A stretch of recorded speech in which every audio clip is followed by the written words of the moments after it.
Michelle.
Fish.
What is good, everyone? How are we doing today?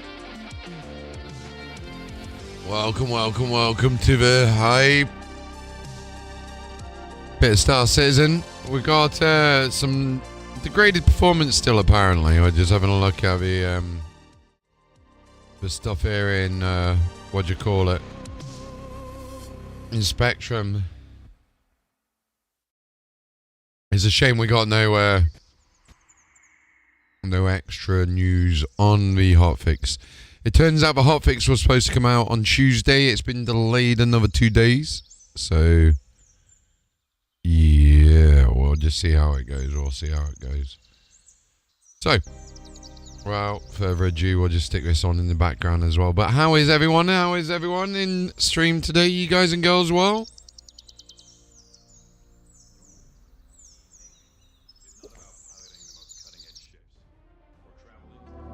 We'll try and get in game, to be fair.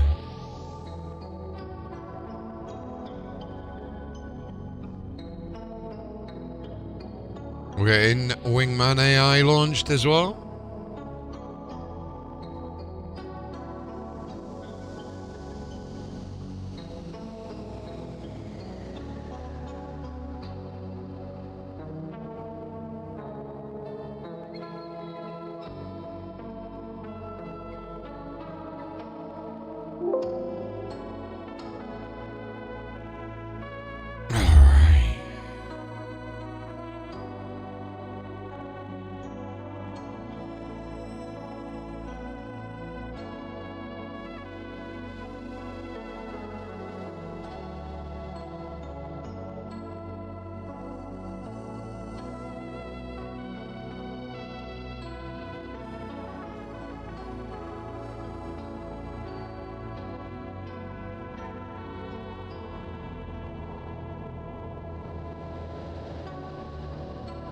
We launched him.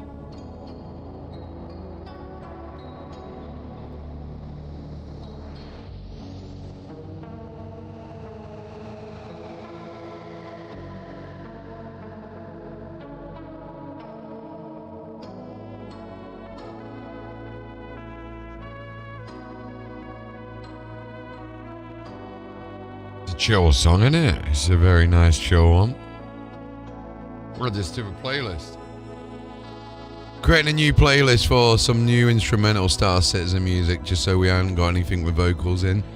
We'll get it uploaded to the actual Spotify at some point.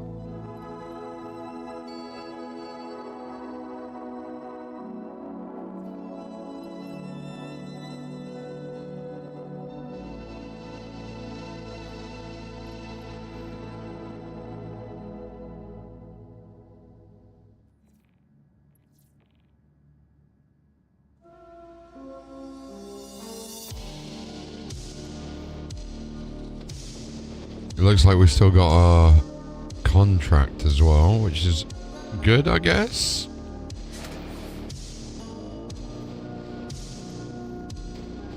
Nearly went the wrong way then.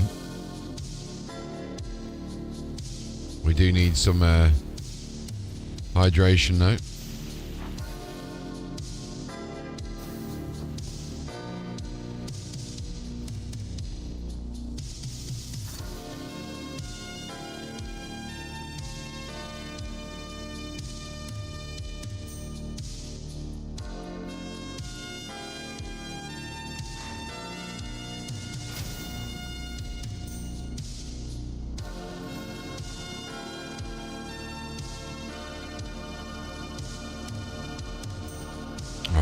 Let's go. We'll see how the servers are today.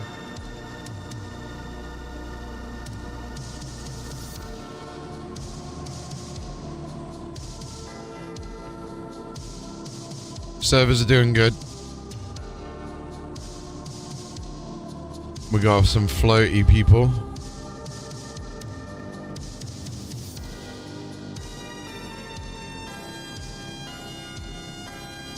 Got the floaty McFloatersons.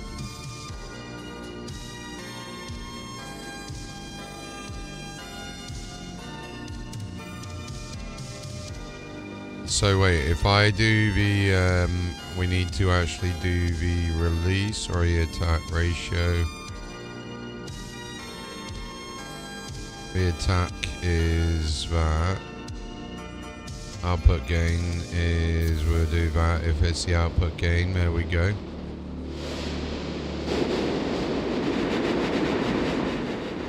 Testing, testing, testing. 1, 2. We're just testing the microphone at the moment.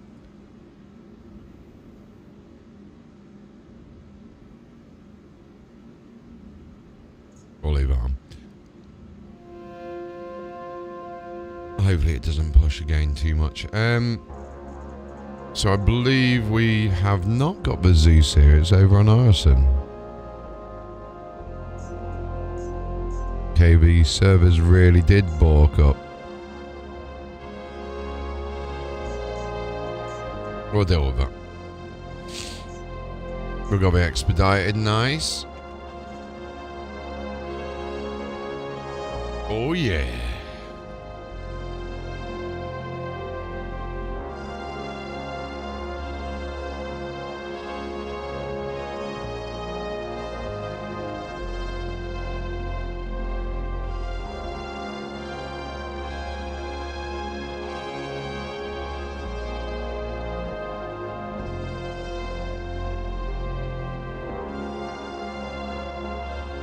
Just wait for the old Zewski to come in.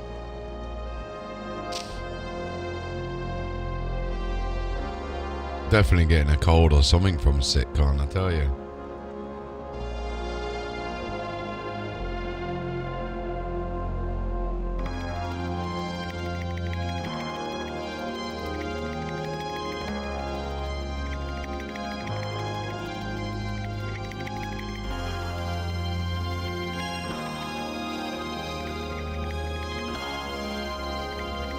Awesome sauce. So yeah, I'm probably going to have a look at getting rid of.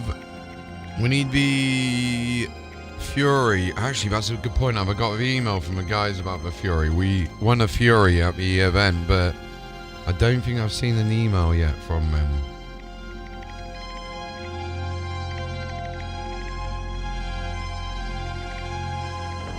Kalis, what are you doing, boy?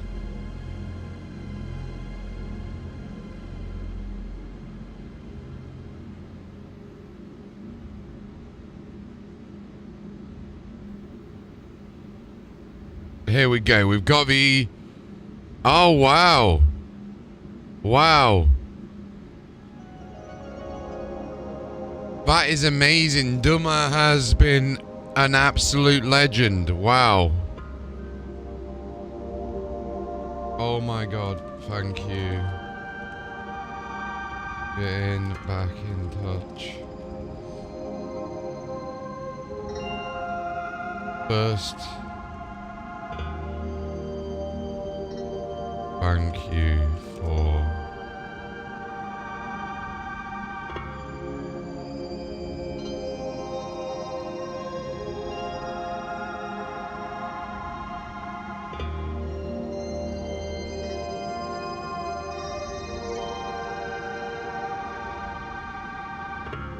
Right, we're just going to send over the RSI handle.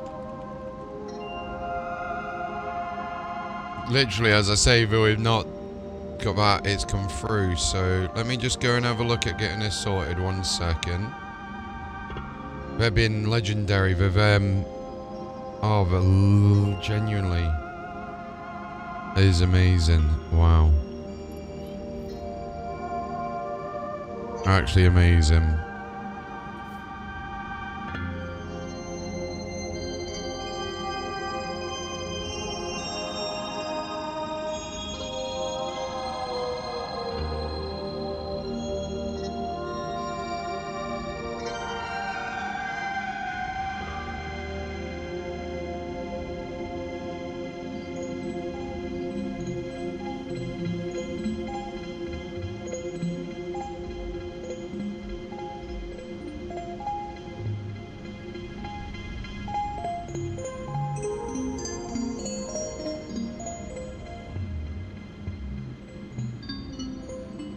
That is awesome of them. That is actually crazy.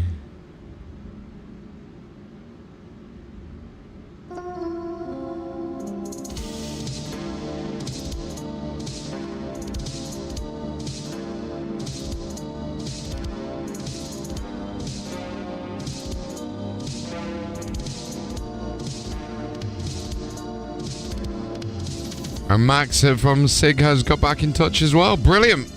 We've got it all sorted, guys and girls. That's brilliant. So we'll be able to buy the skins once we get the money back from Sig, which will be with us by the 28th. Yeah, so we'll get the skins. Well, I've already got the skins. We'll get the other bits and bobs that we need to get from the store. That was the Zeus suit, and there was something else I wanted to get as well.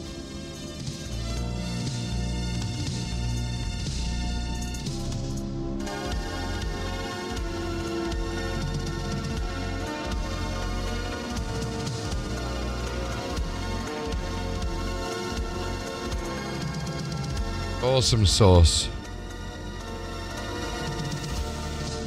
Blackwater go as well. Thank you very much for the follow.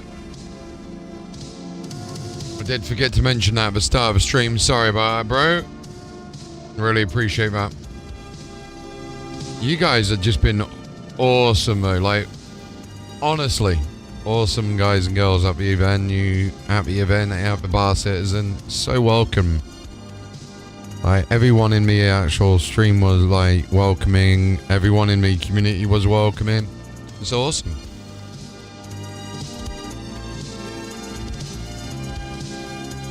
Alright, so that's the email sent.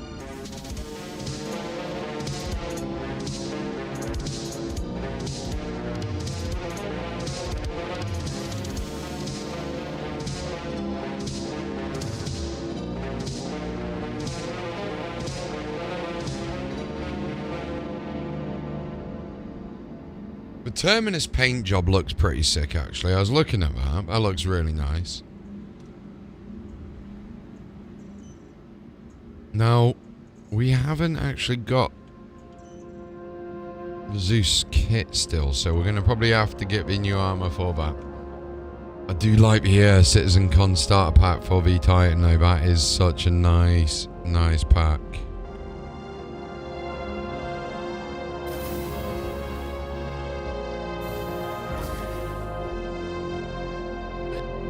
It said it was on my hanger. Where's my hanger gone?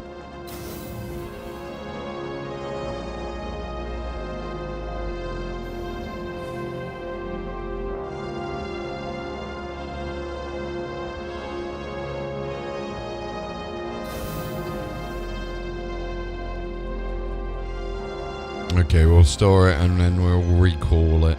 Why not?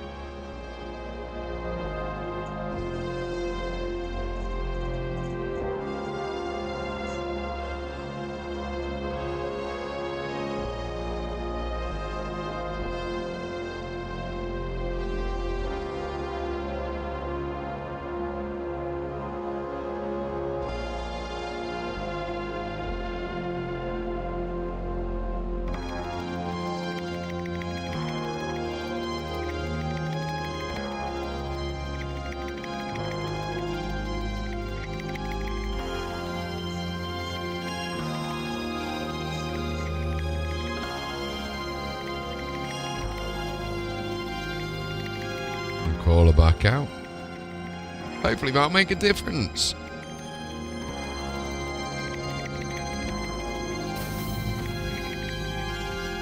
There we go. That's better. Hello, how much VRAM and RAM would you recommend to be able to run this? I mean, I was playing it on 16 gig of RAM at one point. I'm now on 48.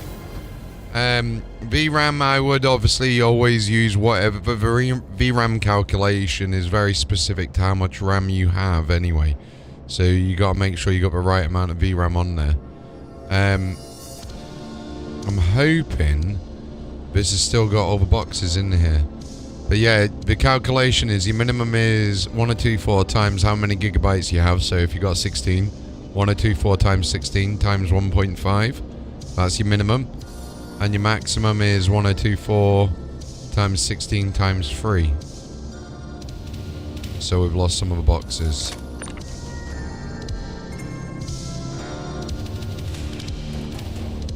Uh-oh.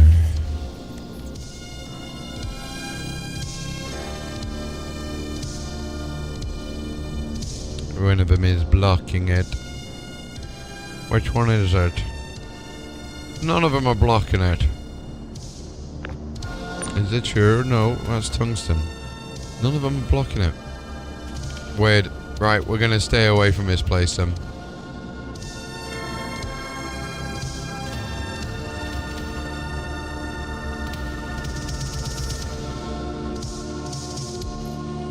Oh, forgot my back door, didn't I? So it all depends on how much RAM you actually are using. Just downloading Wingman AI on Ultra Trial. Wish to learn how to set it up properly. Yeah, I mean, the good news is with Wingman AI, most of it is set up out of the box, which is really nice. It's really useful. If I show you here, so we've changed a few things over, but most of it is set up out of the box. You just change your output device and input device. And then it comes with one 4-star Citizen, so you'll notice it comes with one. And mainly you just go in here and you change your context, really. So if you go into settings, and then I like going into basic to do the backstory, and advanced you just make sure everything's set to Wingman Pro. I've got Ava set at the moment and GPT-4 Mini.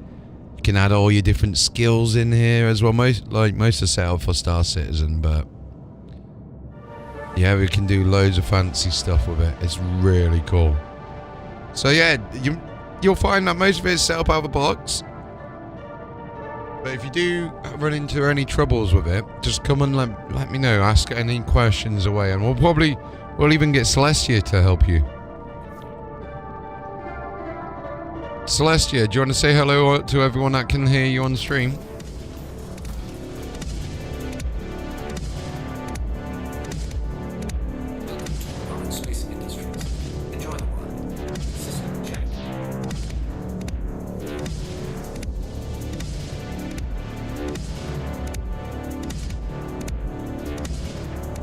But yeah, she's here to help, bro, so don't you worry about that.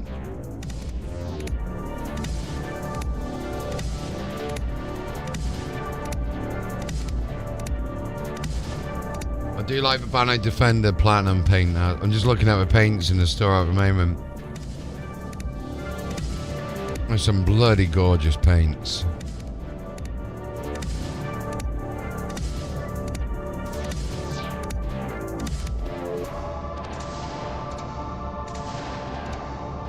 Like, I do like the old yellow ones.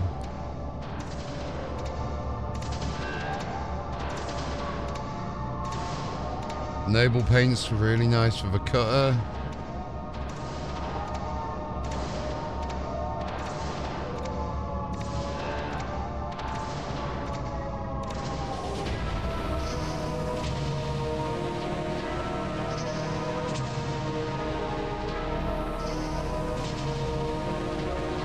Ah, so it was the leatherback was a special edition paint. Okay. So how did you hear about Wingman AI, by the way?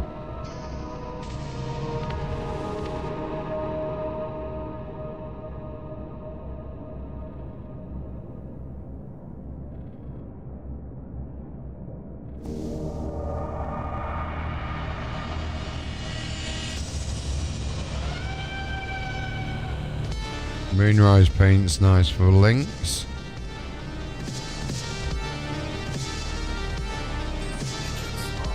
ATC, this is Delta 38 requesting launch permission. Oh, nice, nice. Were you at CitzenCon this year?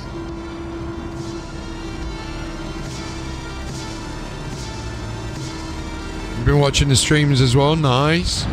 Appreciate that, bro. Retract landing gear.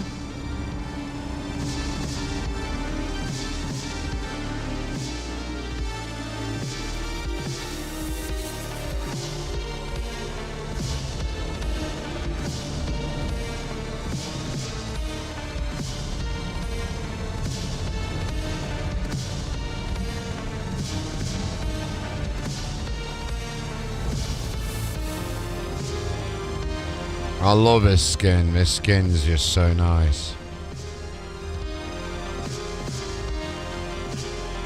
It's schmexy.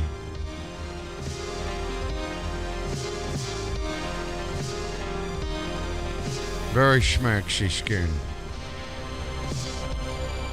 How are you finding all the updates after CitzenCon? Were you happy with everything that you saw at the event? Was there anything you wish they touched on more? Like anything that wasn't at the event that you wish you saw more of?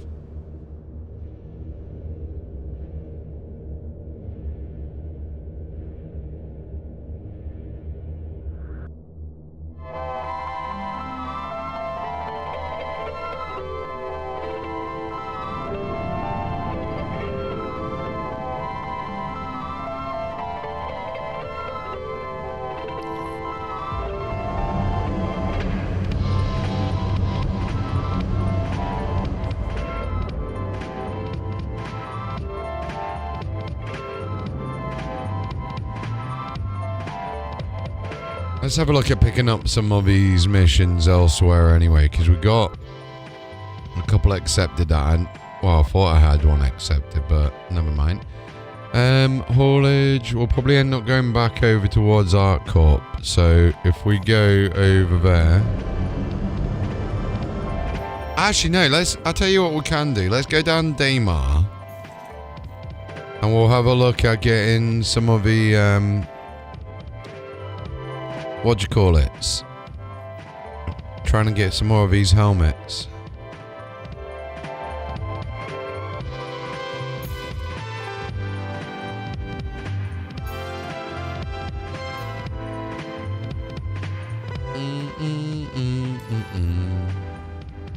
Initiate jump on my mark.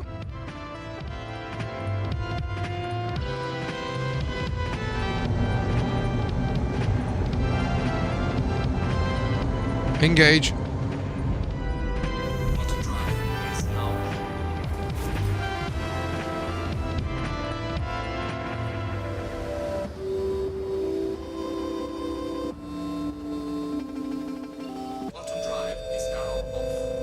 Engage warp drive on my mark.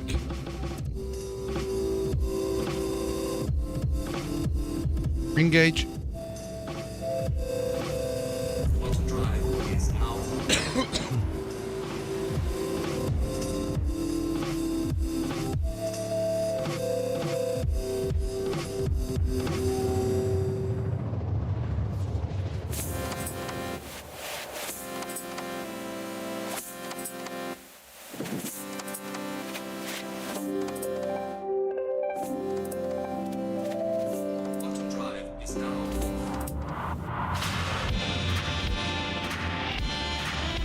Alright, let's get down there.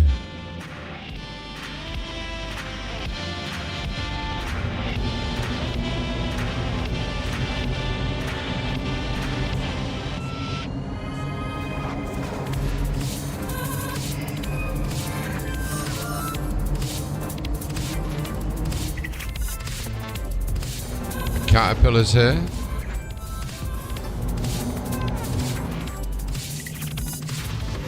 Interesting.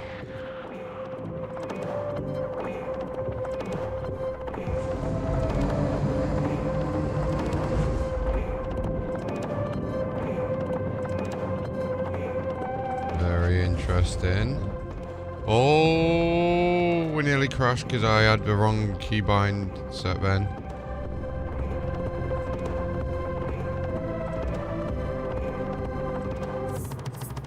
My view feels off center, it's really weird. Anyway, let's have a look what we got here.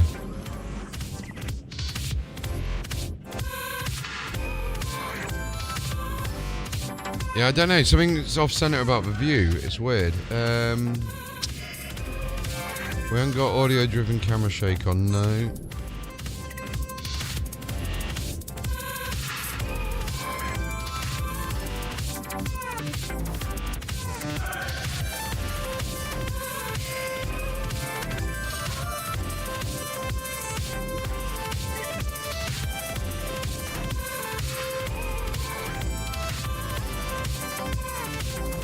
There we go, that's better. Right, what we got? Let's have a look at scanning menu. So cargo, pressurized ice, that's it. I think we've only got a little bit of pressurized ice.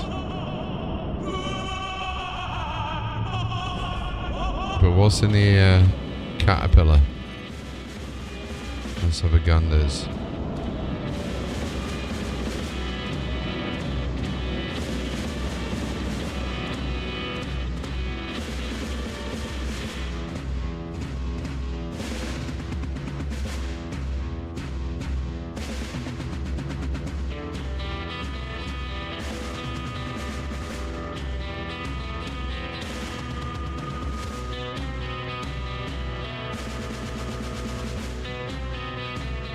Sorry about that, I didn't realise that it was a blump the audio there.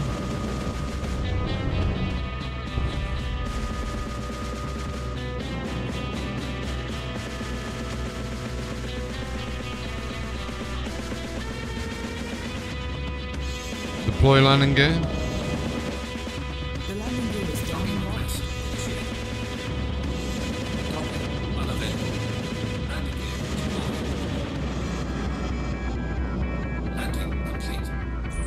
The landing's like the flight model on this one's kind of strange. And very quick. It's like very shroom.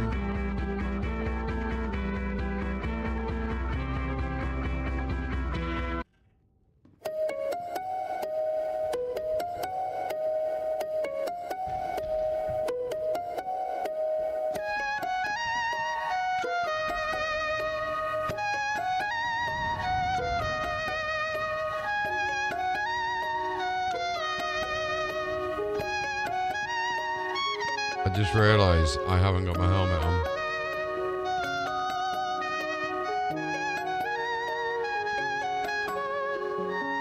Probably about to die anytime soon then.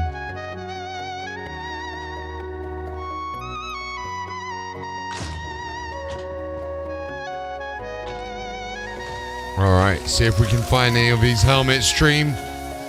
We got a red crate here. What we got?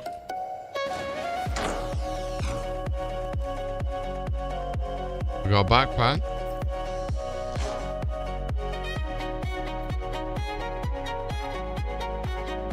Don't need the backpack, but what we got? 2 cores. I found that they tend to be in the these white ones. If they are around, they tend to be in these ones here, which is cool.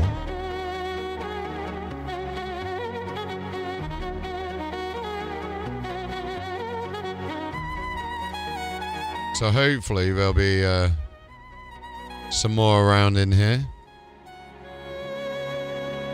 We've got, what, 2 or 3 more buildings at this location to double check.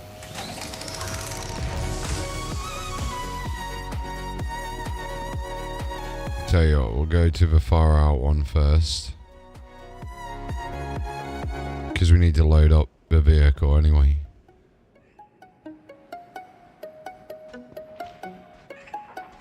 It's a shame the nurse doesn't fit in the back of a Zeus.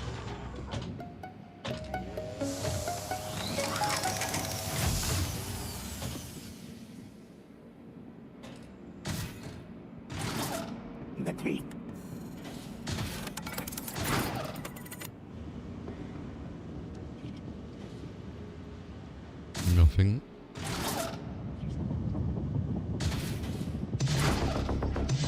Nope, we got nada.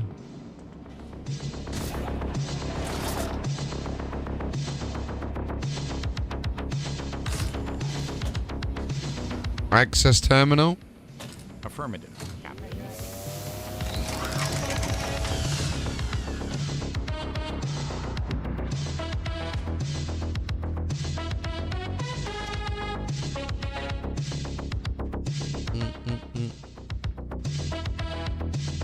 So we need to check this one and then that one. Access panel. Cycle Viela.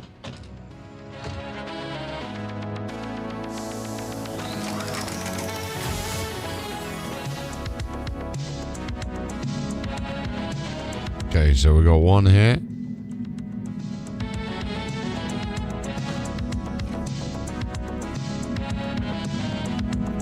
Just some boots. I will take that though. We will take some hydration with us, just in case. No, no more. Not a lot here today.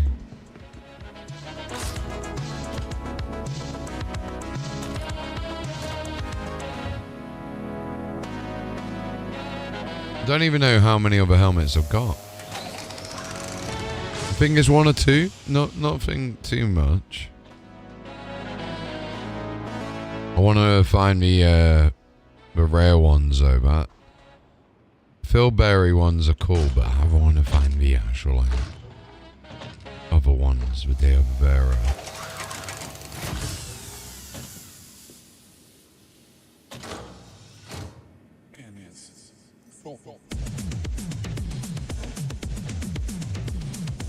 A cruise, nice.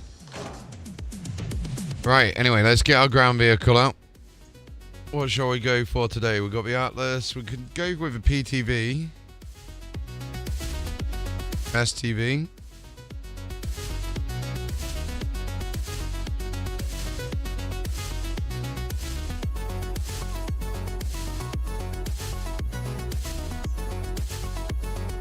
Let's get the Atlas out.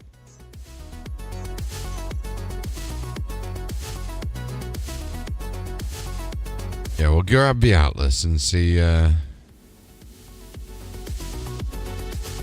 what missions we can get. What's everyone up to in chat?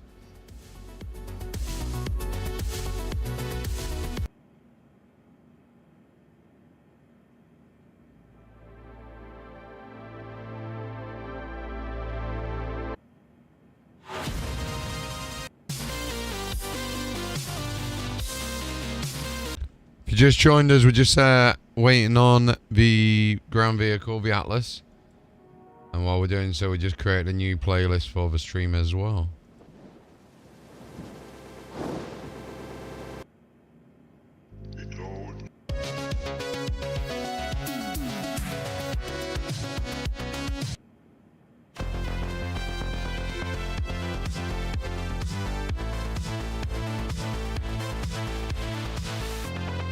Appreciate the patience, guys.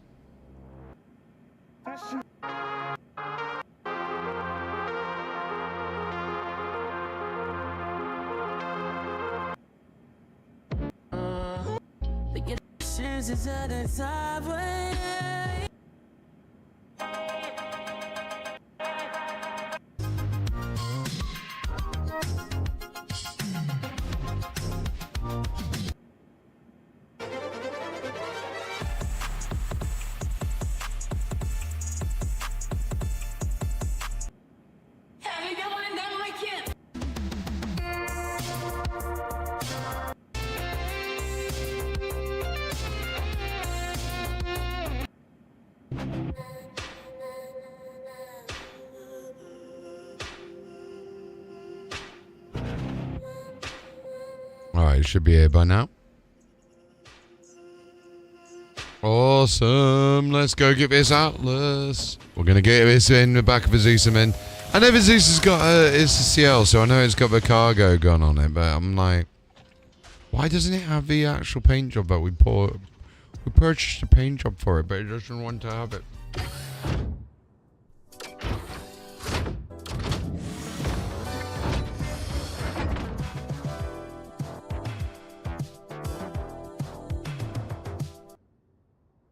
CitzenCon.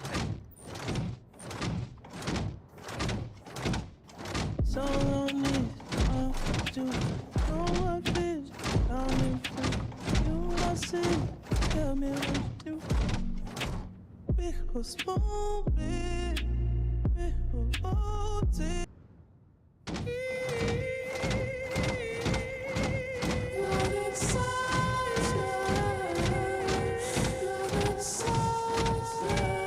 There's a Zeus just floating over there as well. Did you see that underneath the ship?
Alright, let's get back over to Area 18.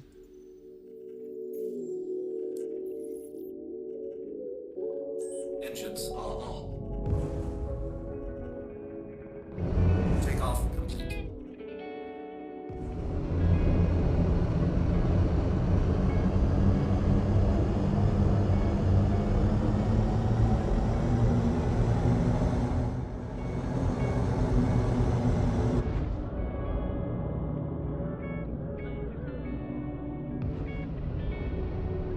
She just flies so nice.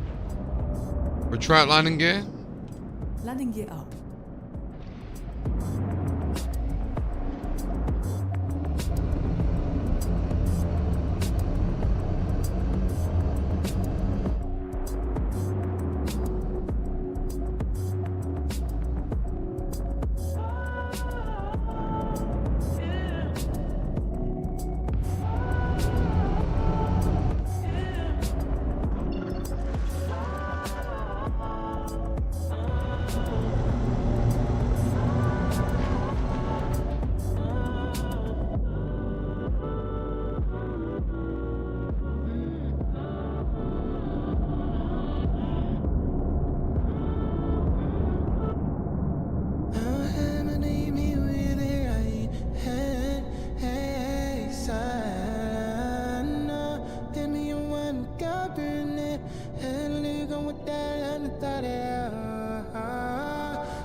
Engage. Jump. Jump.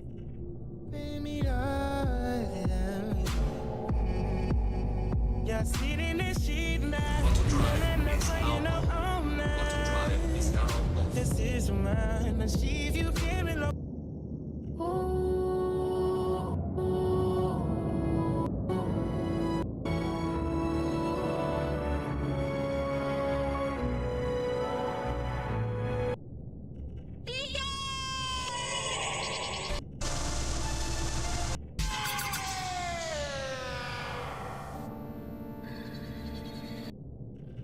Well, I was sending feeling this. Stop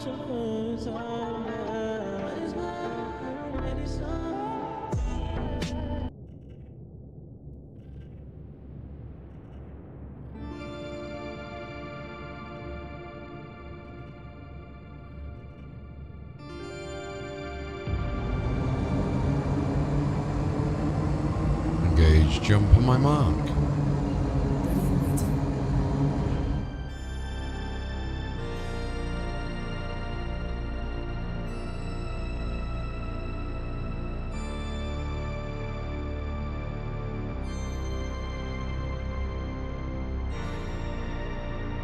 Cancelling.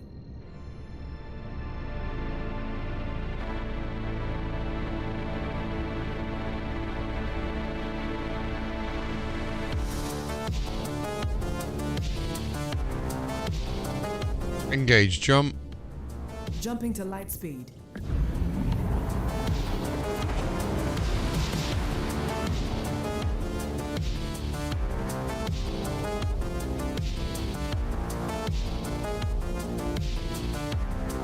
We'll be right back, stream.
Right, we are back. Sorry about that.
Engage. Jump on my mark. Right.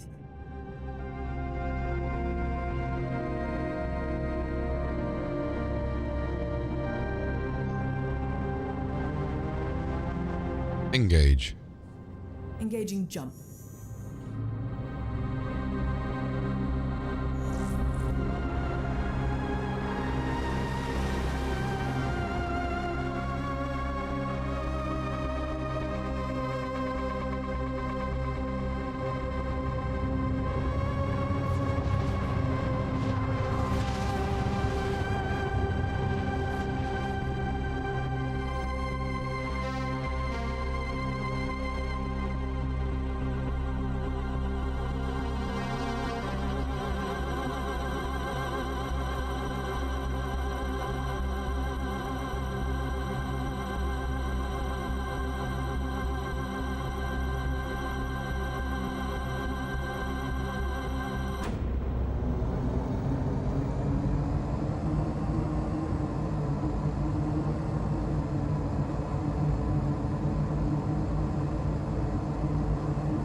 Request landing permission.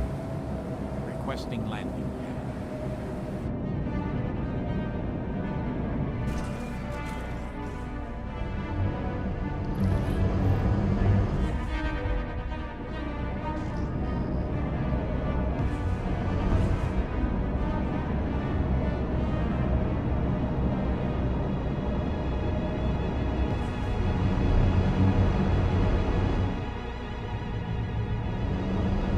Warning. Leaving safe zone.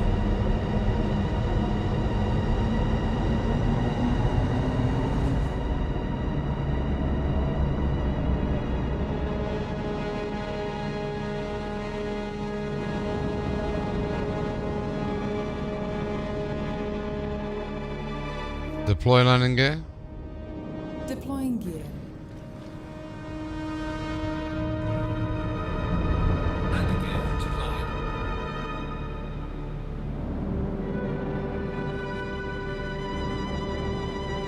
Landing complete. That was scary. I'm not gonna lie. Are off. Very scary.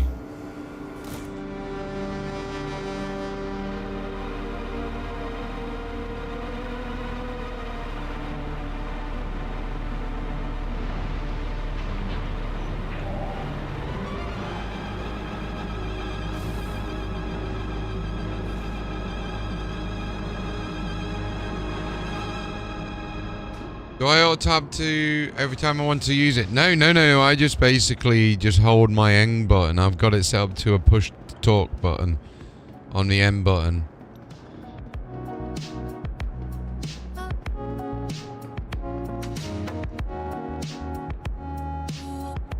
Hello, Celestia. Hello there. How can I assist you today in the vastness of the Star Citizen universe? Just seeing how you are. Remember your role playing Star Citizen in real life. Absolutely. I'm all systems go, ready to navigate the wonders of the Star Citizen universe with you. What adventures or tasks are on your mind today? Oh, we just got home to Area 18. Welcome back to Area 18. It's always a vibrant spot to dock and explore. What would you like to do next? Shop, check out missions, or maybe plan a trade route?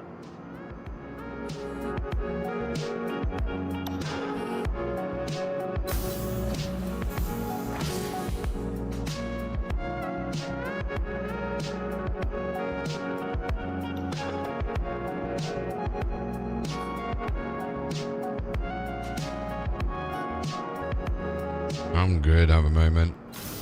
But yeah, you just basically push talk button while you're in the actual game, and it'll pick up on anything that you say.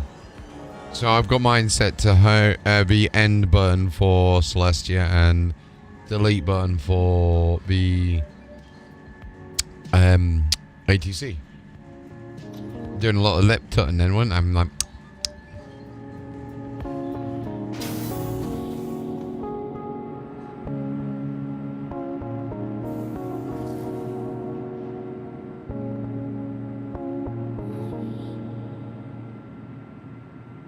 Your personal belongings are your personal responsibility. Monitor your luggage at all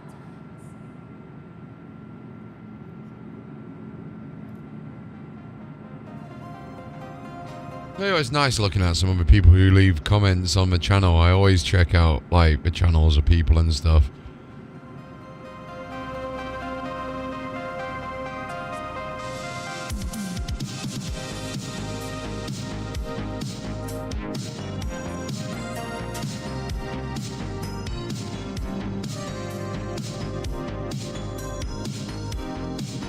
So we're back at Area 18. It's like, what do we do? What do we do today?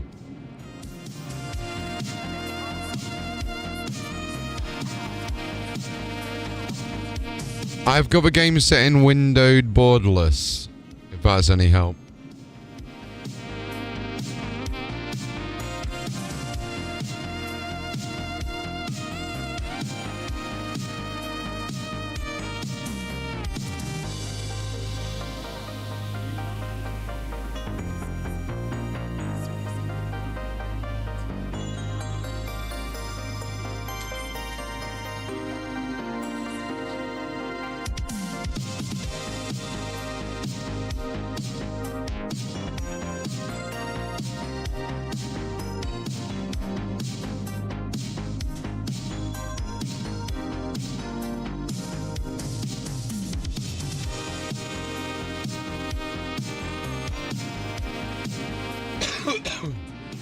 Excuse me.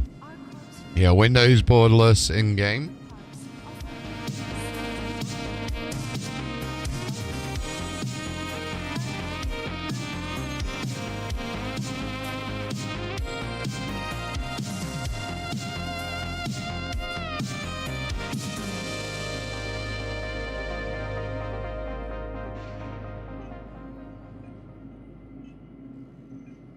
Wild apple and hawthorn. That sounds gorgeous.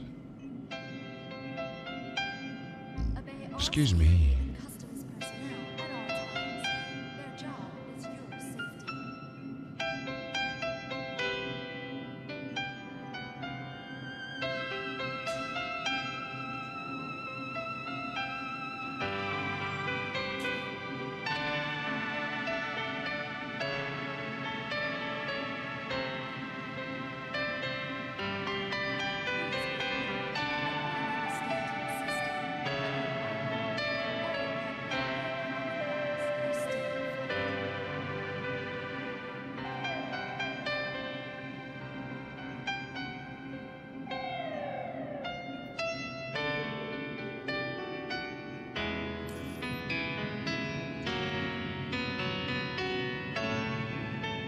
Yeah, on borderless as well.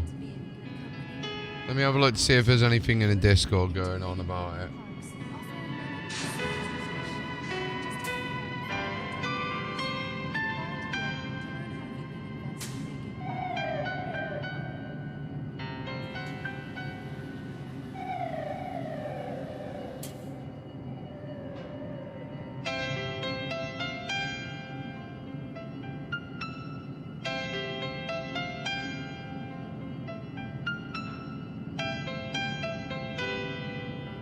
Obey all security and customs personnel at all times. Their job is your safety.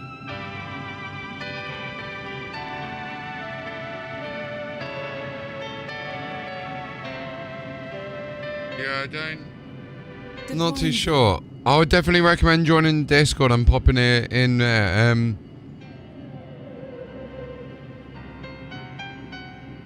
Push to talk, push. And welcome to Riker Memorial Spaceport, servicing the greater Area 18 metropolitan. Let's see. We hope you have safe travels wherever your final destination may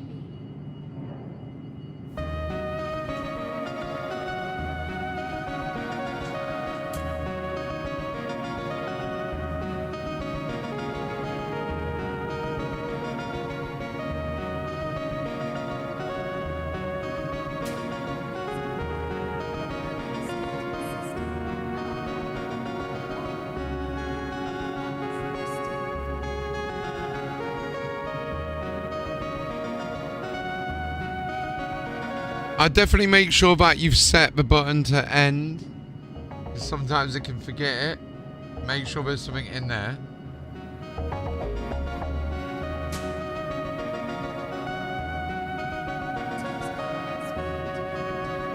You have to run it as admin. Run it as admin. Run the whole program as admin. That's the simple one I forgot.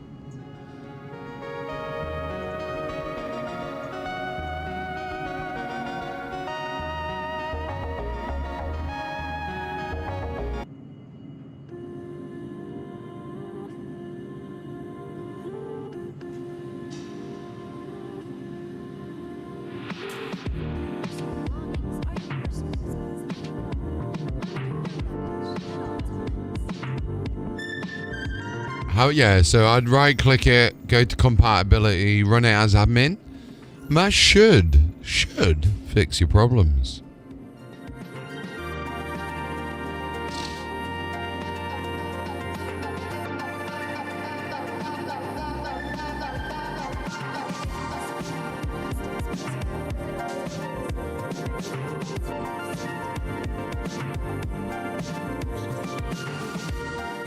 Oh yeah, we're going to find the other helmets, weren't we? We're going on helmet hunt.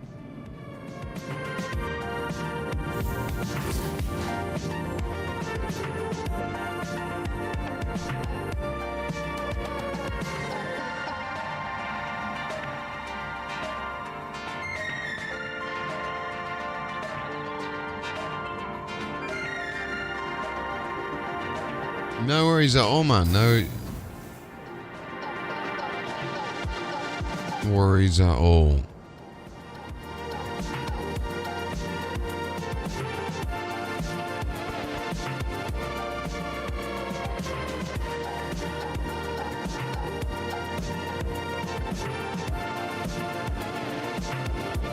Kind of really want to get that skin on the Atlas, but Recalibrating power.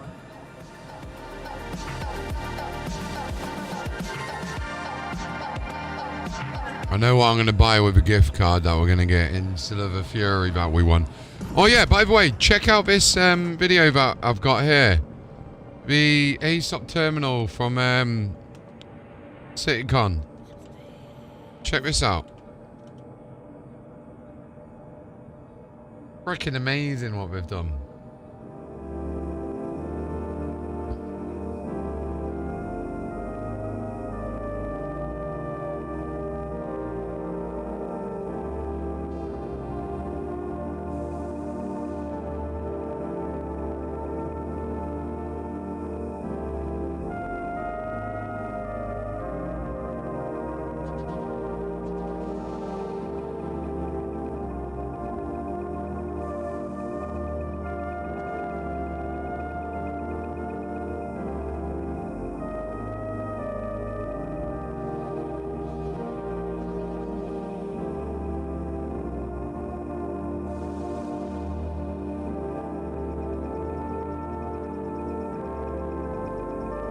There's some awesome beef, sir.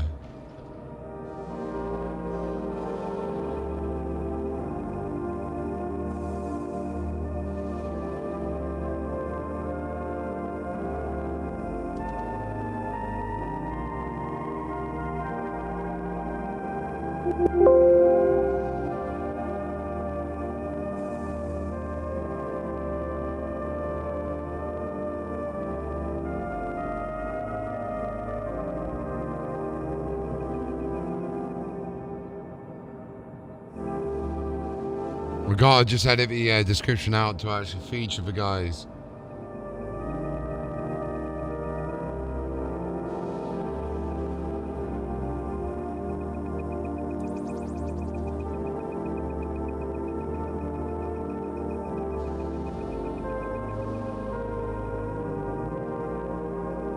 Just gonna go and put this together 1 second. Let me actually go fly someone getting the actual ship. Wrong way, wrong way.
Alright, let's go. We just updated that title. Yeah, I had to at least put a link into the organisation that did it. It was brilliant. Absolutely brilliant.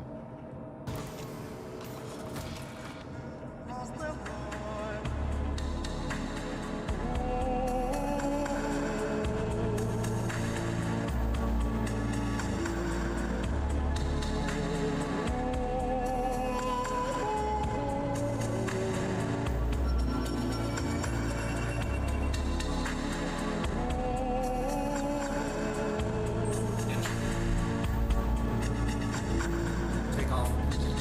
Okay, let's get out of it. Whoa, hold on, let me refuel on that first. I forgot I had, what do you call it, on decoupled.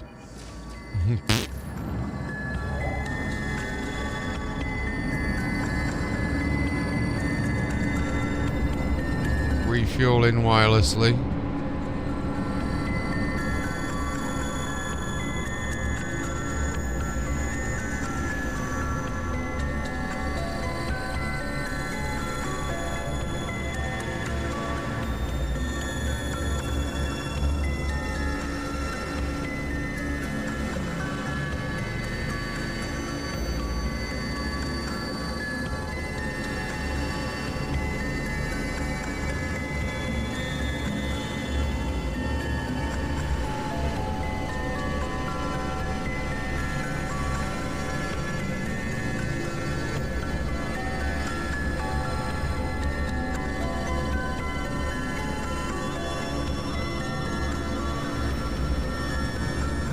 Looks pretty center.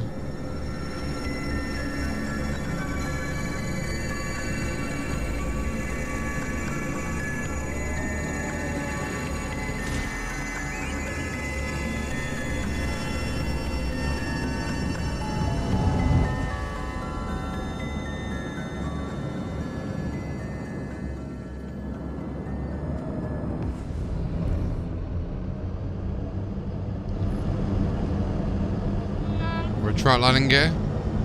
Landing module retracted.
Let's go over Shubin. Over the area.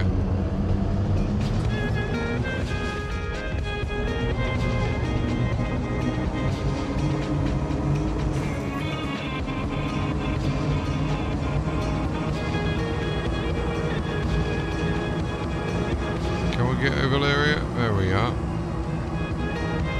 Engage jump on my mark. Awaiting orders. Engage. Drives engaging.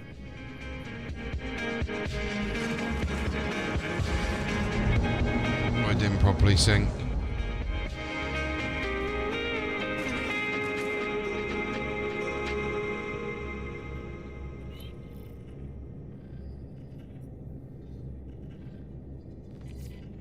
Yeah, we're having issues. issues with getting to Lyria, so I bet it's because we need to go to an OM point, I believe.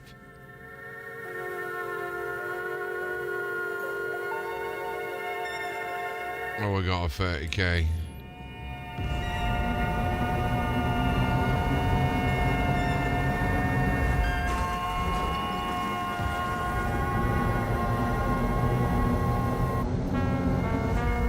Not yet, that's the one I really want. I really want to get the Vandal helmet. It's so bad.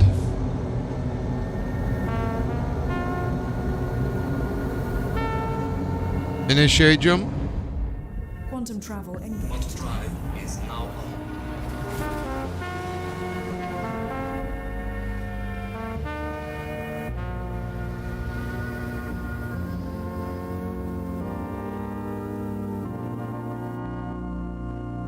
Quantum drive is now off.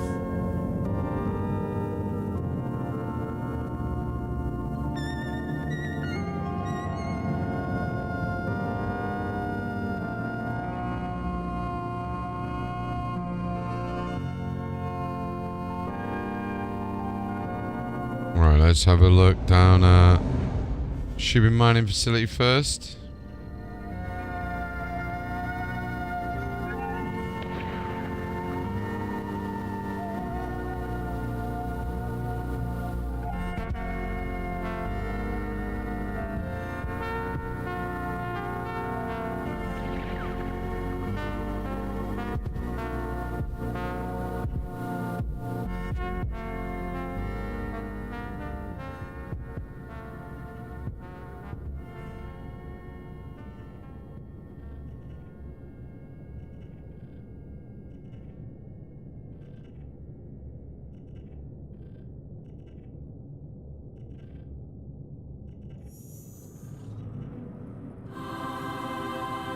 Quantum drive is now on. The Ambrose flight helmet. What's that one? Let's have a look at that one.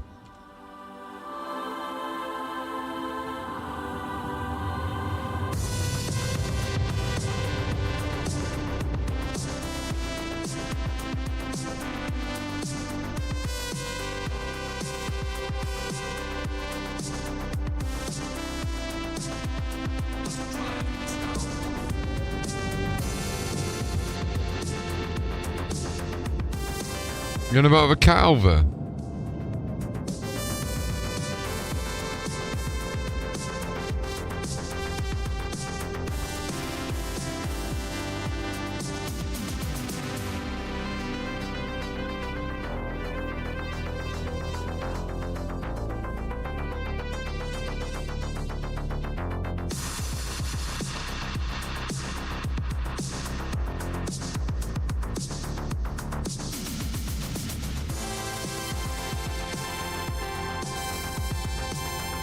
The Calver helmet is well nice.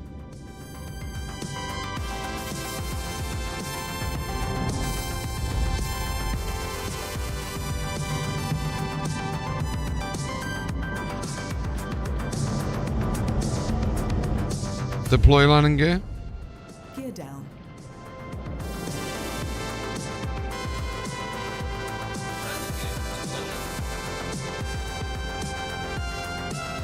Oh wow, nice.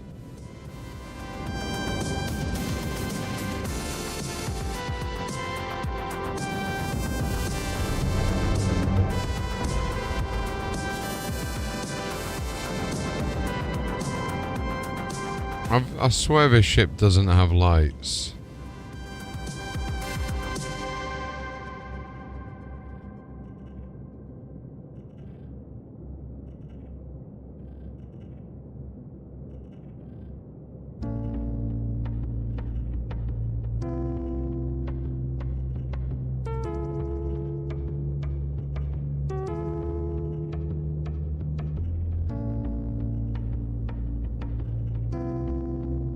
Because I'm pressing the light button, but nothing's happening.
The Lost Plague's quite cool. I'm just having a look through some of these other helmets.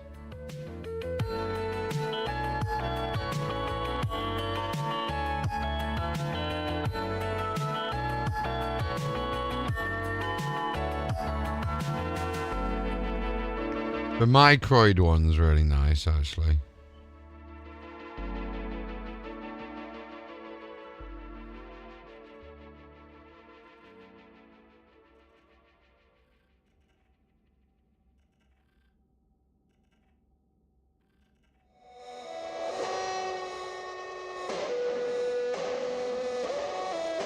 Oh wow, the APOS.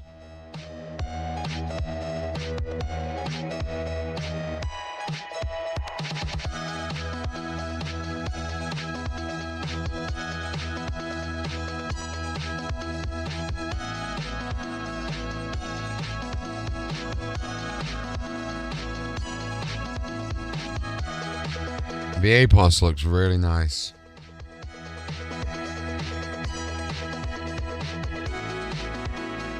Oh wait, I've got the APOS. What am I on about? I've got it. I actually have the APOS.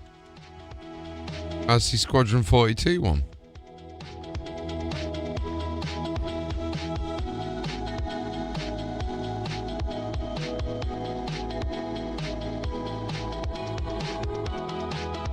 So we got a medical Pisces there.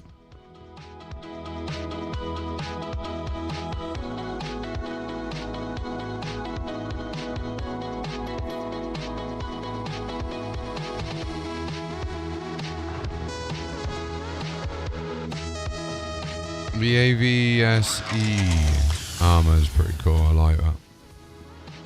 That's what we got with the CitzenCon digital bundle. Hey, we got another one.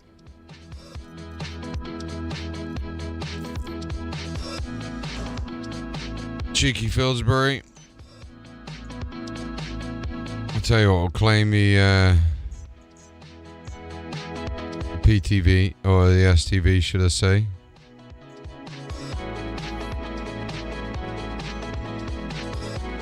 Wow, that lag. Let me clear some stuff out of the way of my tabs, because we got quite a lot of lag at the moment.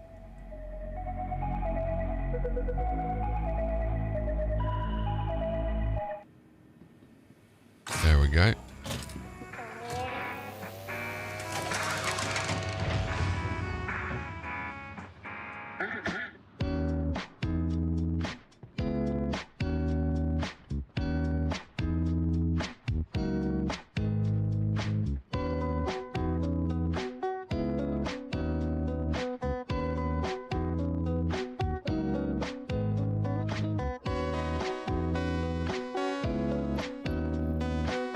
Systems activating.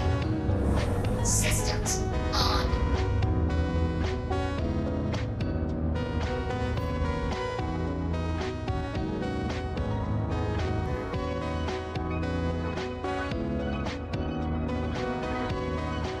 It's a lot easier than walking everywhere, isn't it?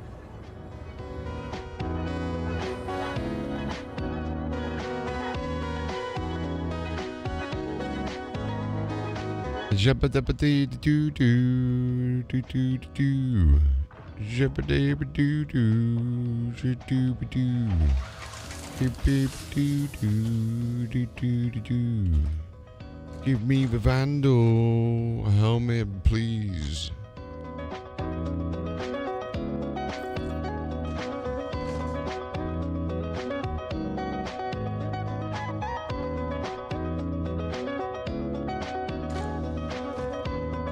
We got another Fillsbury helmet.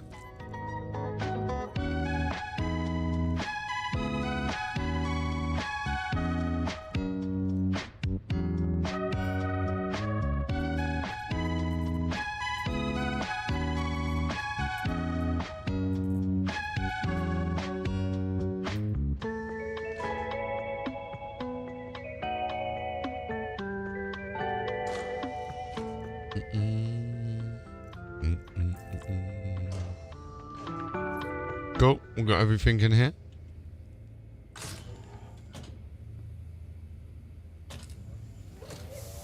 To be fair, I don't have storage on the STV.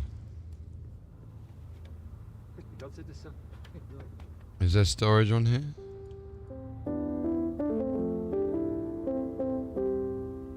Didn't mean to get in.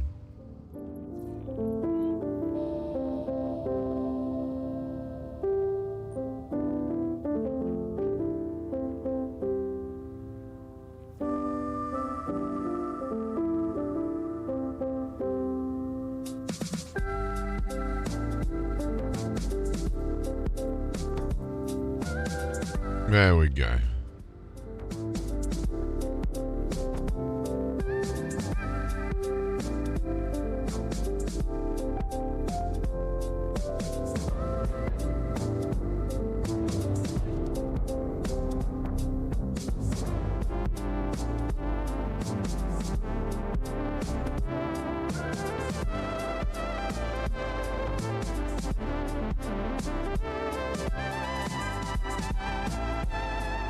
Grab some more helmets, please, pretty please.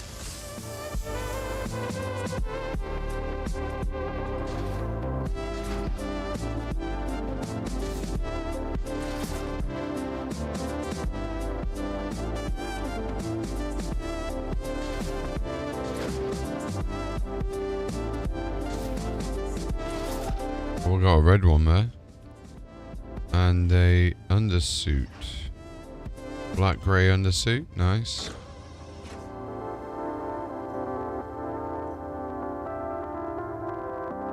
Man, the noodles animation looks so clean.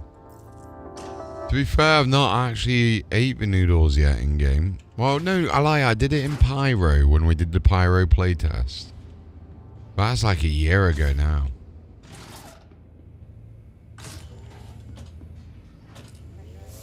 I need to get some.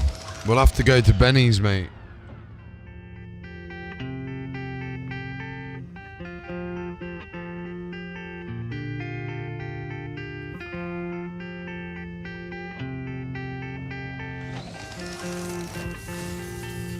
Welcome to the channel, by the way. Everyone that's watching for the first time, or if you're a regular, thanks for joining us.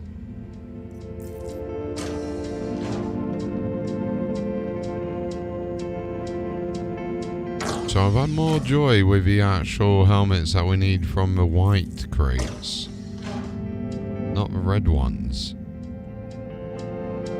So make sure you check all the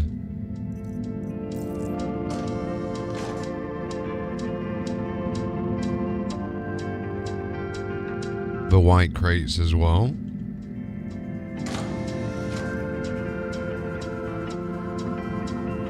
To be fair, we do need to eat.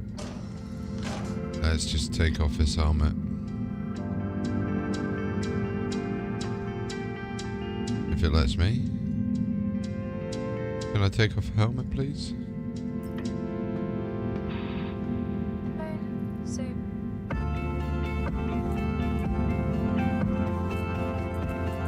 There we go.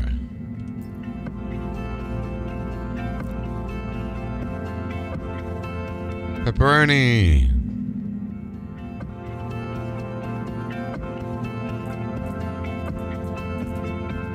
That's the book that we got, wasn't it? Let's do a cruise.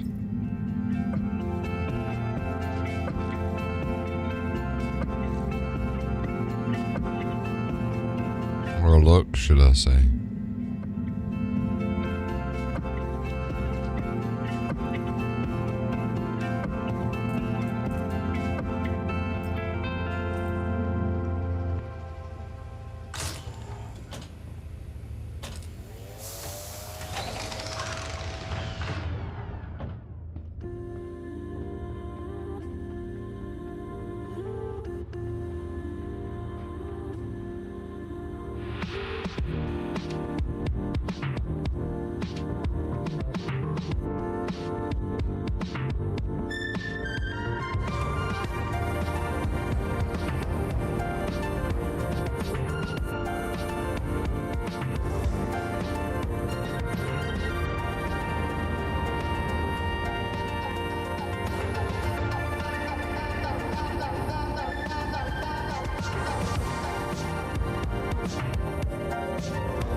I'm being really lazy, I know. Whoa, don't do that.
We'll just play some here for the time being.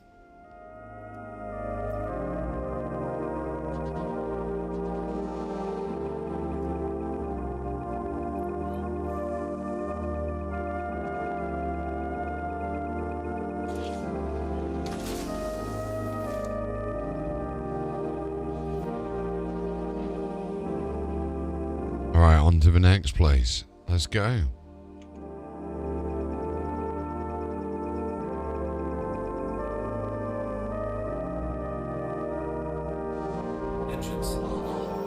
Where shall we go next? So we tried the pit last time. We'll go shooting mine facility 2 this time.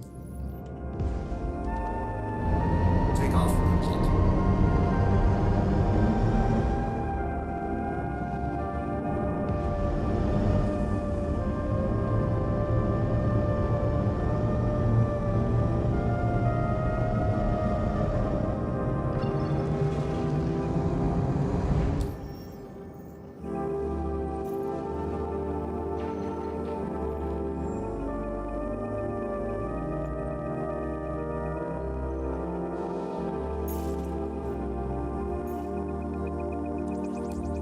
Actually, we'll go to the mines.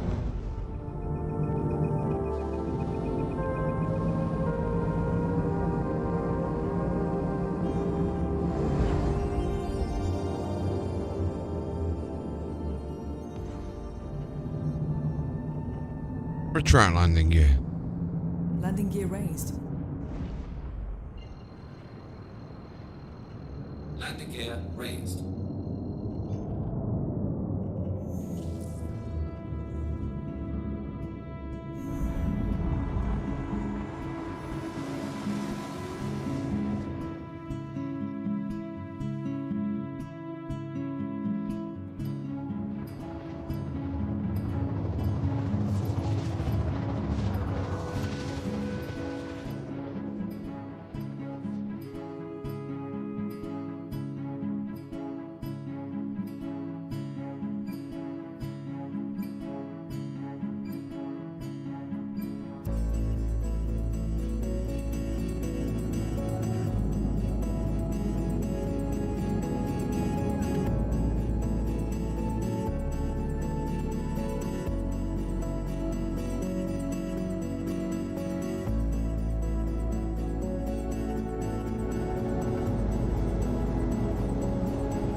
Deploy landing gear. Down and direct. Alright, let's go. We're nearly there. Landing gear deployed.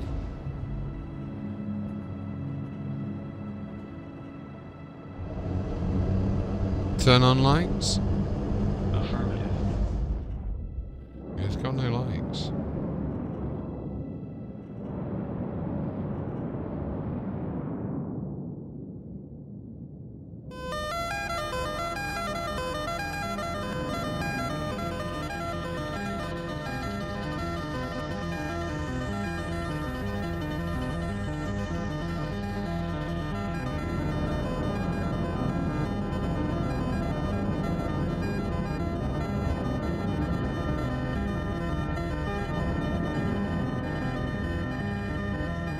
Landing. What we landed on? Something.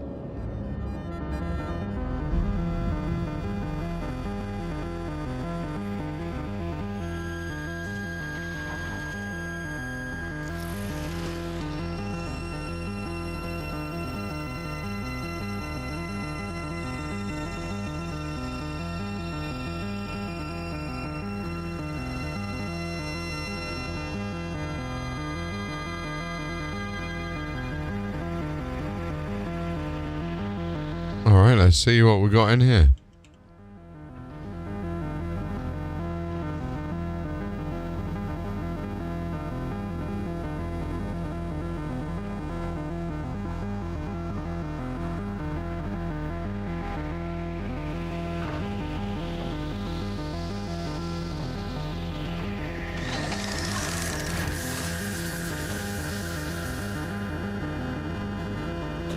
A red scene as we go in. Nice. Hey, we got another one.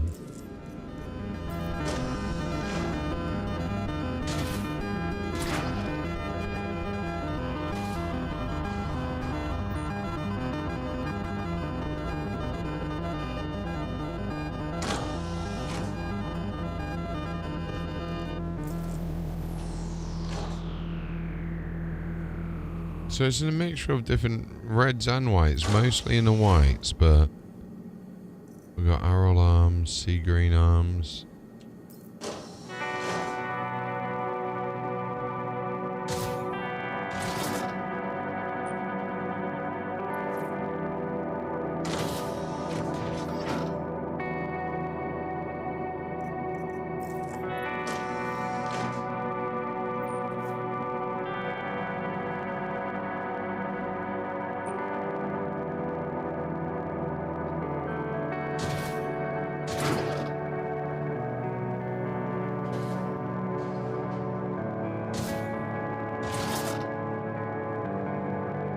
Don't think we got anything in here. No, it doesn't look like it.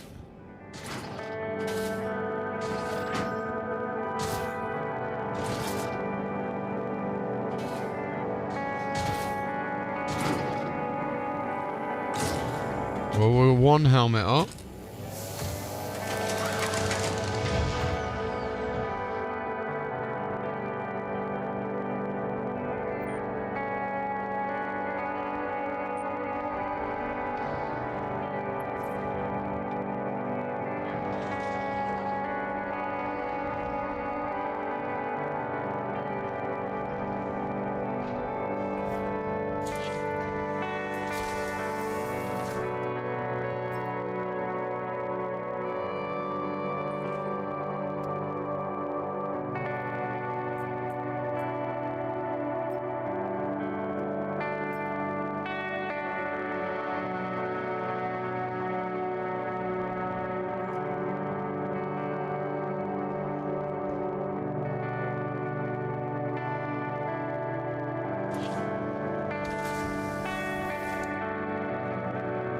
Nice.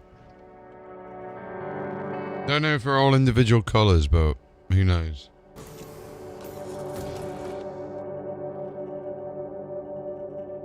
We'll find out soon enough. Engines are on. So we need to now find... We'll go to Wheelers.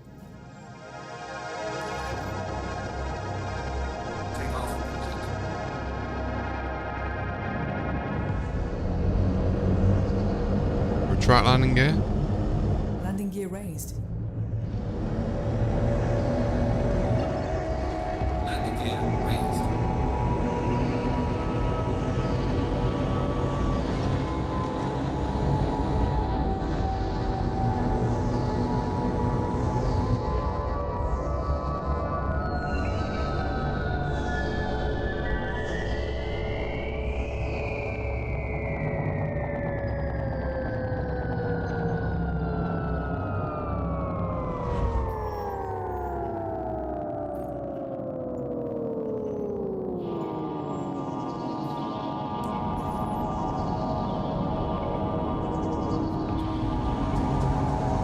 Initiate jump on my mark.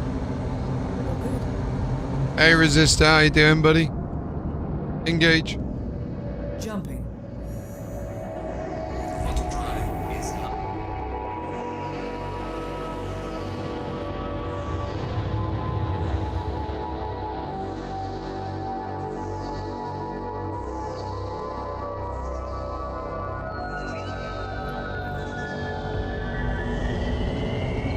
Did you attend CitzenCon this year, or were you watching it in person?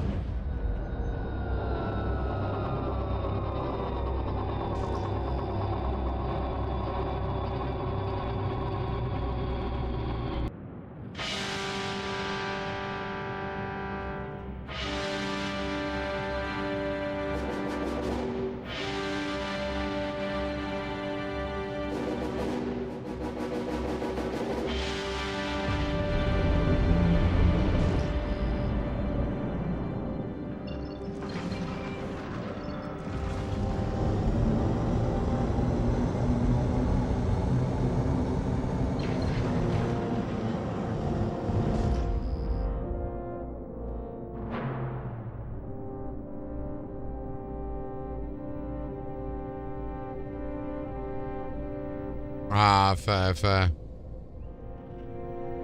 Yeah, we actually managed to get to it in person this year. It was amazing. Managed to grab a little selfie with Papa Roberts.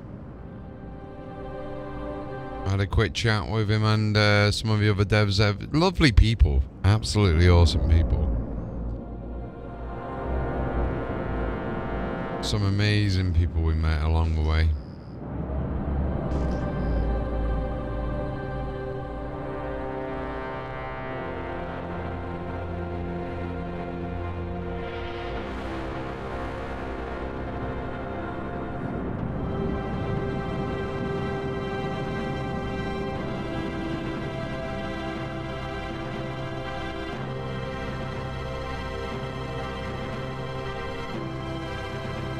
Deploy landing gear. Gear down and slowing. The ship is yours to dock.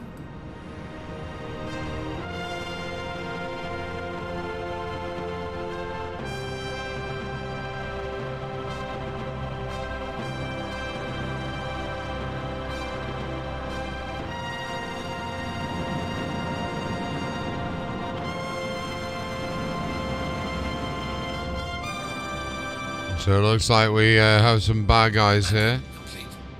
Takeoff complete. No worries, bro. I hope you have a really, really good day, man. Engines are off.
even see him there.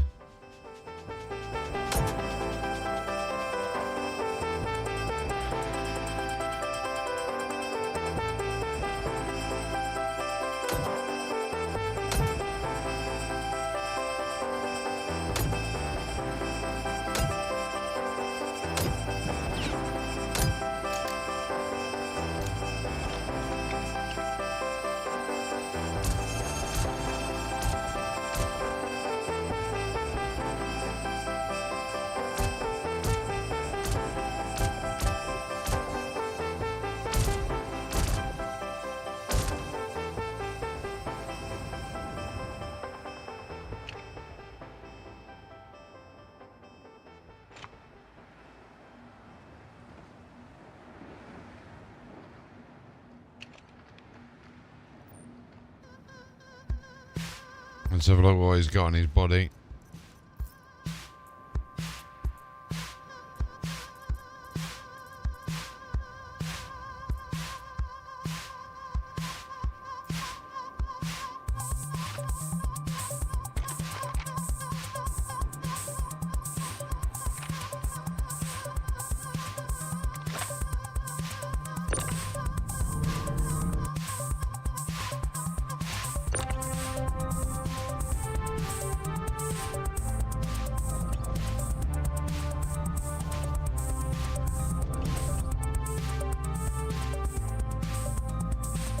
And we'll try heal ourselves actually.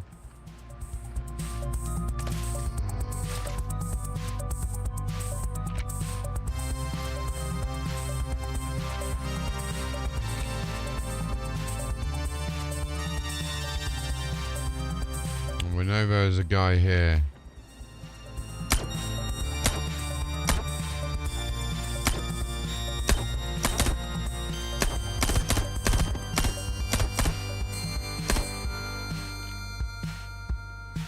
Nice, did we get both of them? I think we did.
Cool.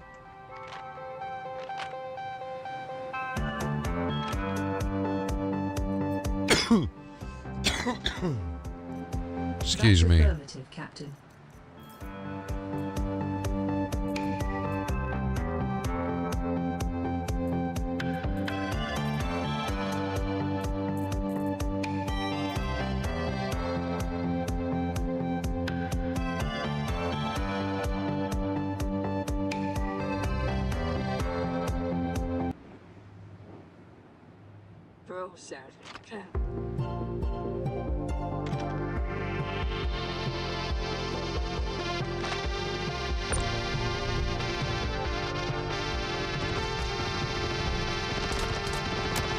Oh shit. Where did he come from?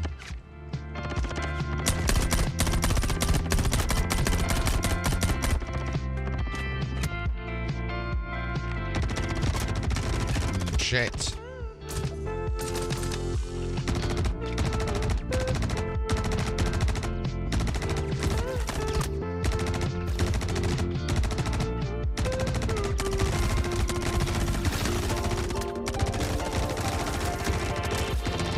Run! Run! Fuck, fuck, fuck, fuck, fuck, fuck.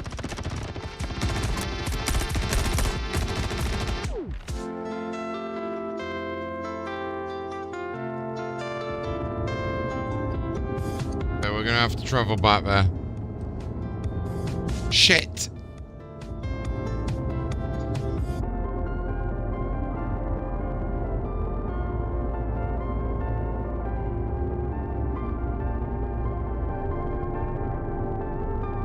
Are they now shooting my ship? I think they're shooting my ship. Why are they shooting my ship?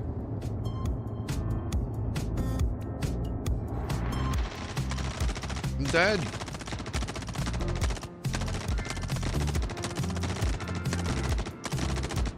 Don't shoot my ship. Kinda want it to be there when I get back.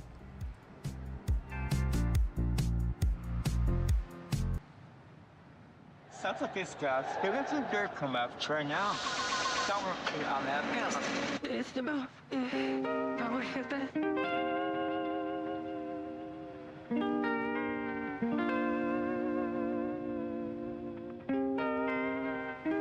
I got destroyed. Playing entry. Jazz. Extraordinary.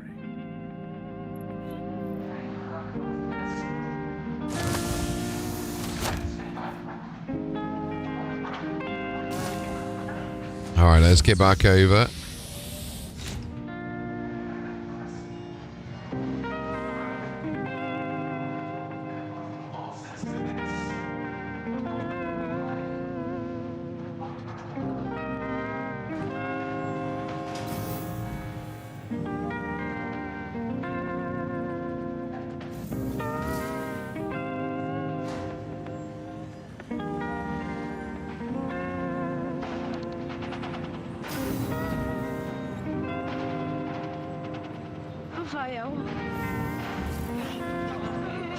We just got a reply back from Dima. Oh, thank you for the video. It made my con so that so many enjoyed what we are created from.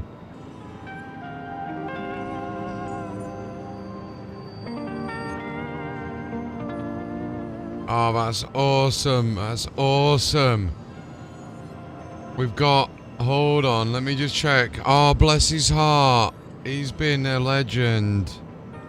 This is what I mean about the guys and girls. It's like what they created was awesome. If you haven't seen it, it's on my YouTube channel. It's a ASOP terminal. How it fully works is a fully interactive ASOP vehicle terminal. It was immense. So cool. So cool. Like...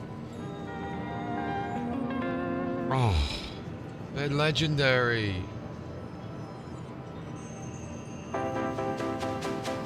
Let me just be right back. We're just gonna go to the gents.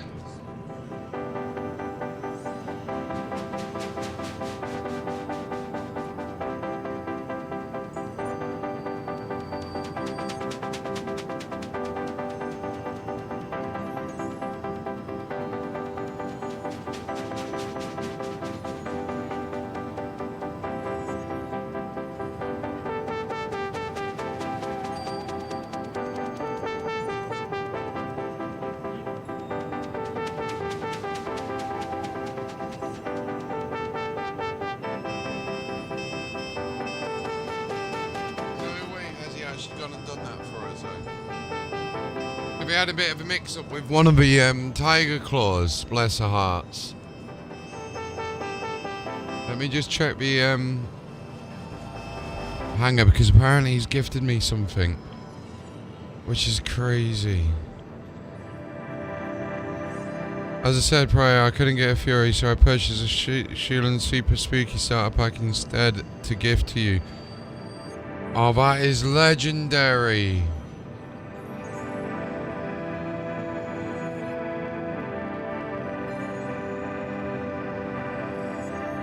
Well, gentlemen.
Right, we're just setting that off. Awesome.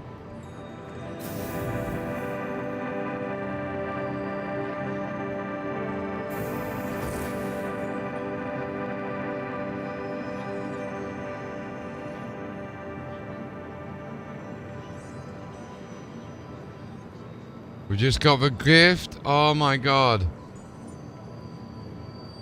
We've got a Sulan Super Spooky Starter Pack. Wow, my word.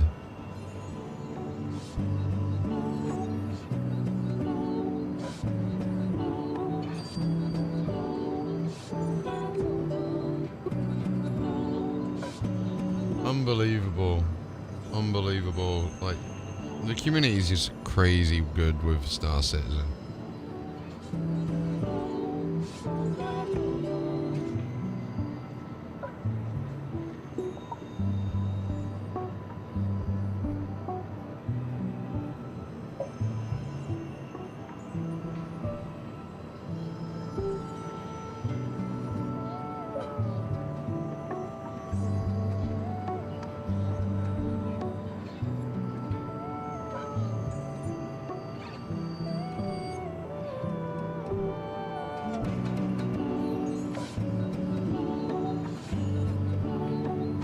That's insane.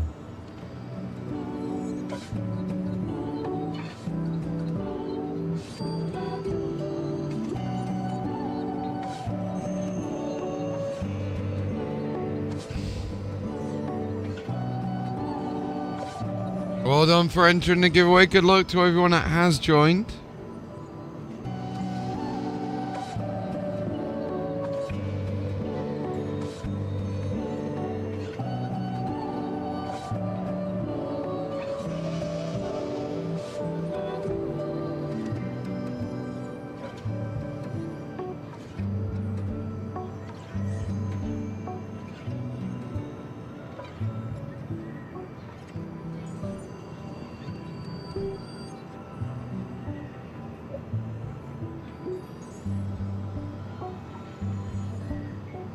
What ship shall I get next, guys?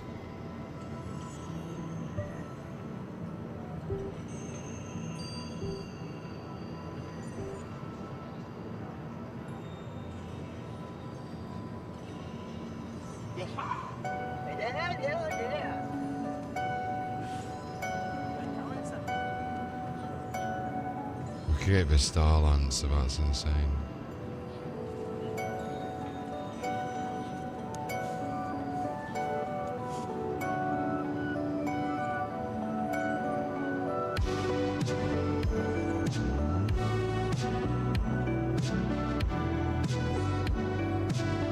Yeah, what ship shall we get next?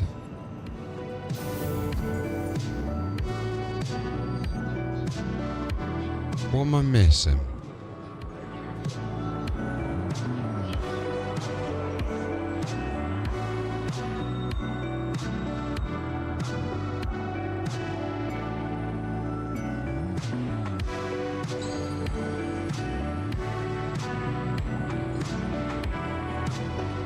We'll put on a basic undersea while we're heading back over.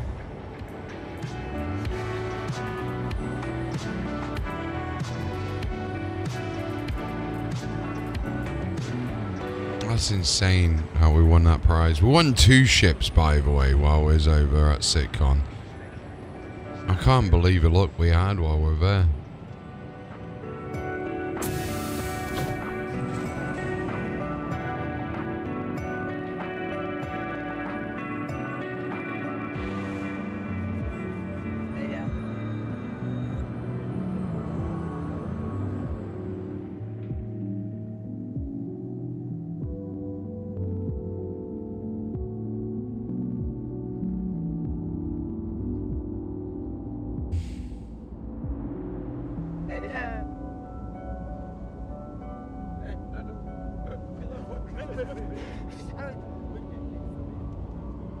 Let's have a look at a subscriber store because we can use some of it. We've got a bit of store credit as well, you see.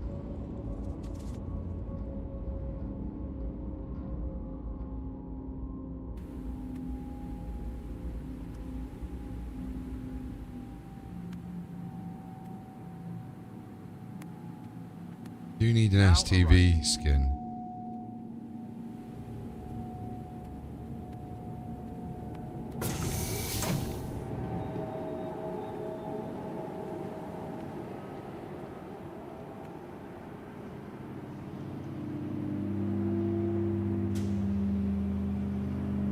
Tram now leaving the station. Stand clear of the doors.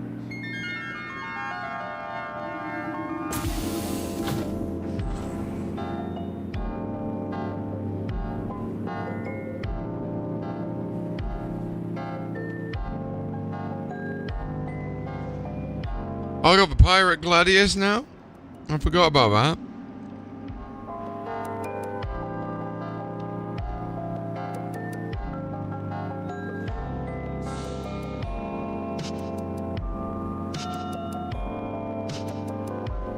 Let me have a look, see if I got Pirate. Oh no, I can only get a standard one with the upgrade, so I have to buy that.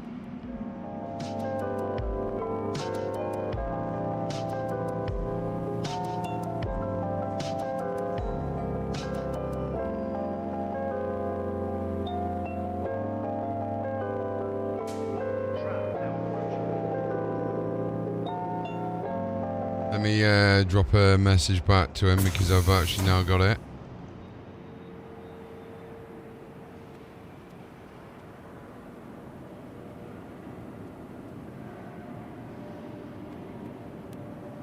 Tram now leaving the station. Stand clear of the doors. Team Loop's a legend for that.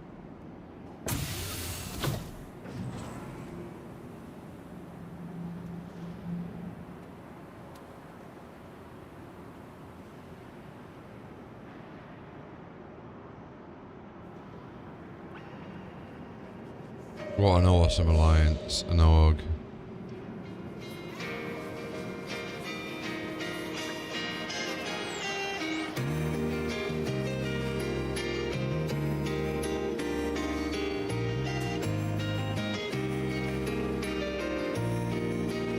You alright, Juno?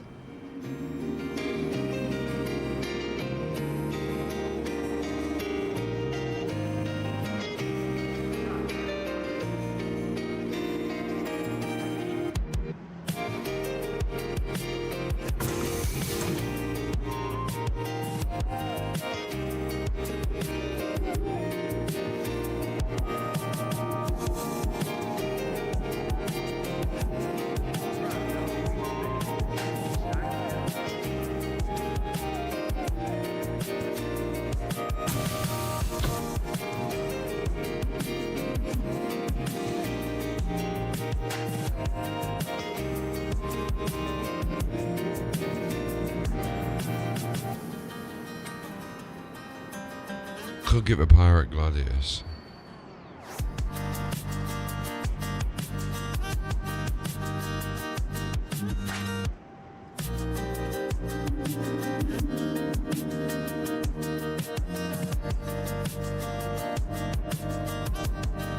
Pulse LX.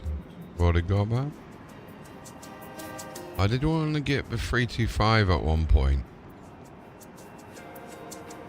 Was it the 325? That you can customize. There's one that you can customize out and it looked really cool. I want to say it was a 325.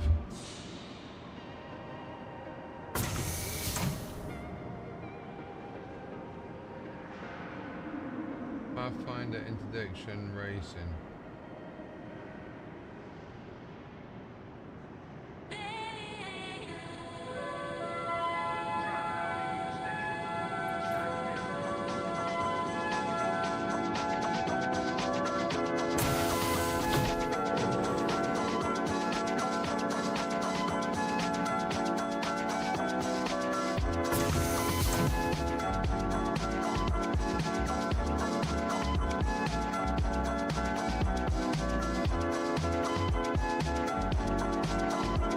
Let's have a look. So the 350 and the 325. So cargo capacity is smaller.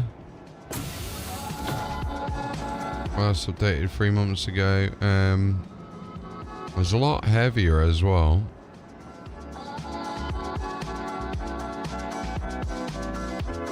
What's different there? Nothing's different there.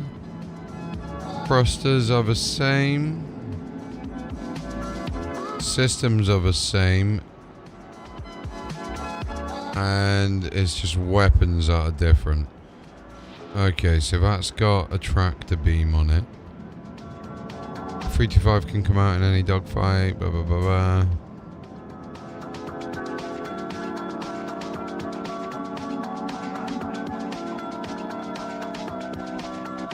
Can I buy the 350?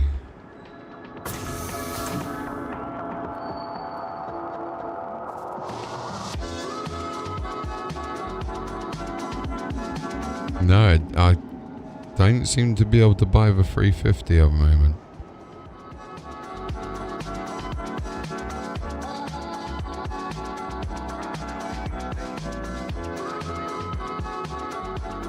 We can do the 325 and we can customize it.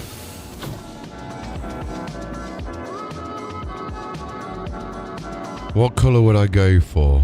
Premium. It'd have to be the metallic. The obsidian paint's quite nice. Cockpit would have to be that. Would go for a sports steering wheel.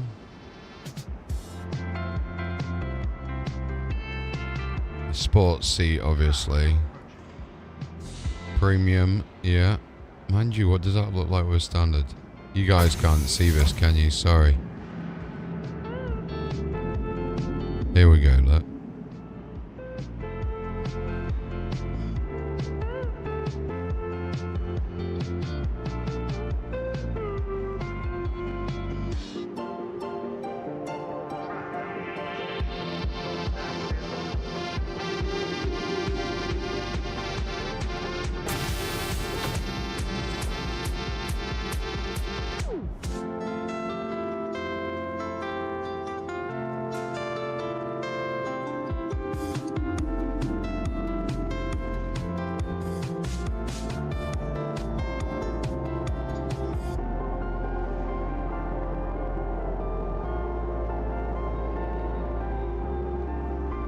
Ski and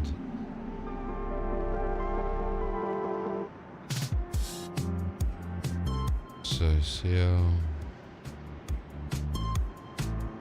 CC. Wow, that's 23 quid for that.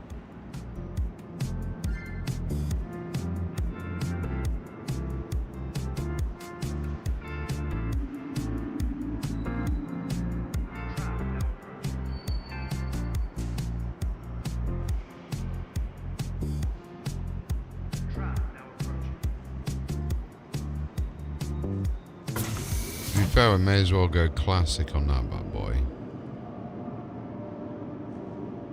We gotta add all of it in. I'm gonna get it $81. Tram now leaving the station. Sounds like this guy's getting some dirt come after now. Don't repeat on that man.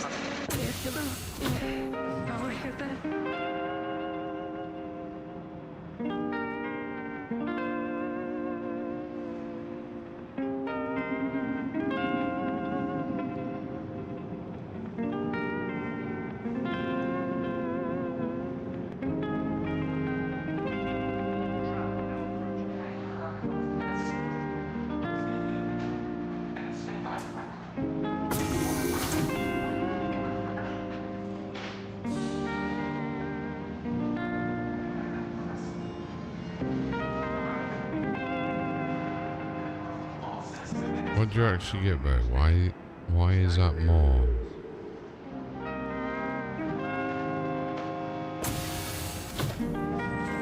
Hull obsidian. I still don't know if the obsidian's the best colour for it.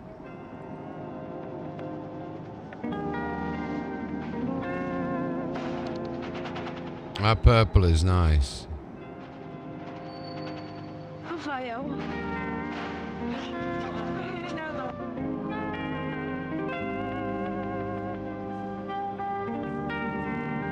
It is really nice.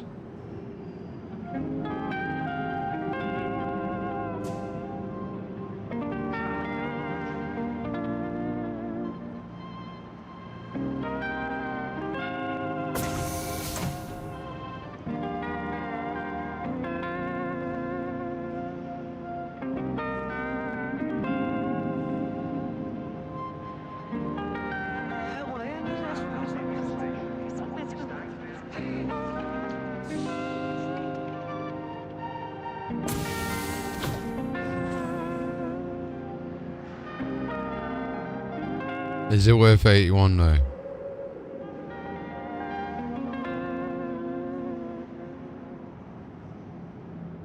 What do you mean I cannot add it to my cart?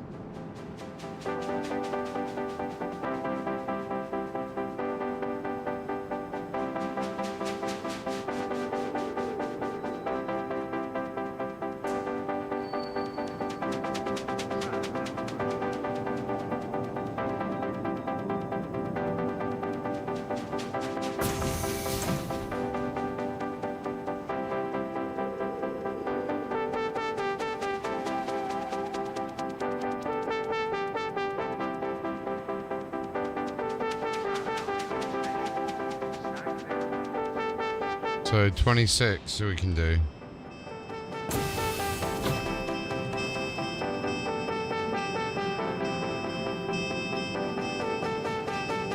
And then if I melt the other package, we can do that.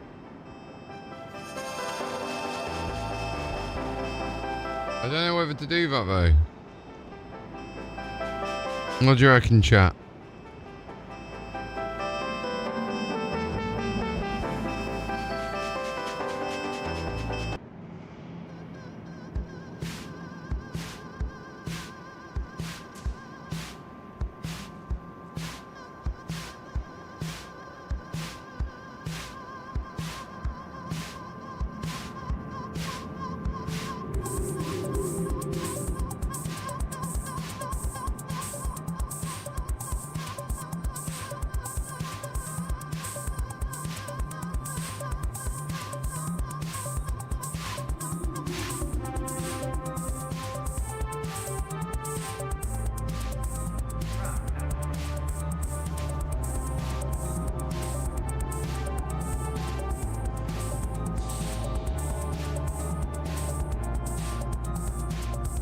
We'll wait until I hear ye.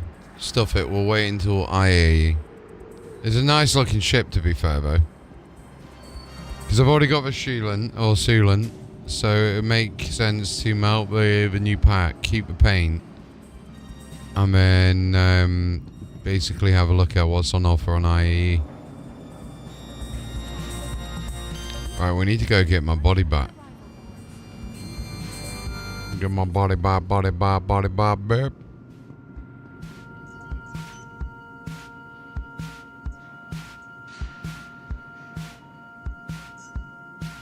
Bring out the F7 for this.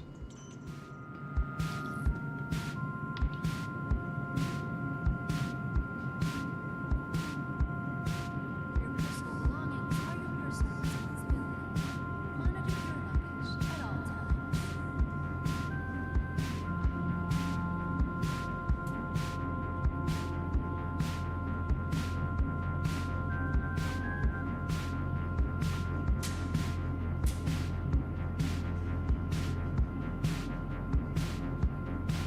Hello, and welcome to Riker Memorial Spaceport, servicing the greater Area 18 metropolitan area. We hope you have safe travels wherever your final destination.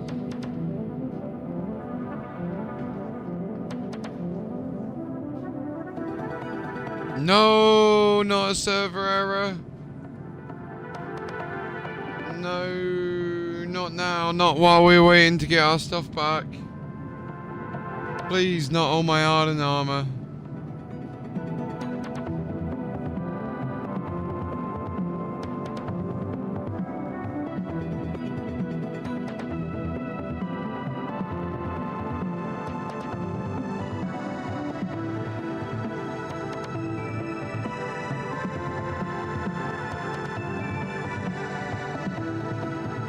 Pretty please.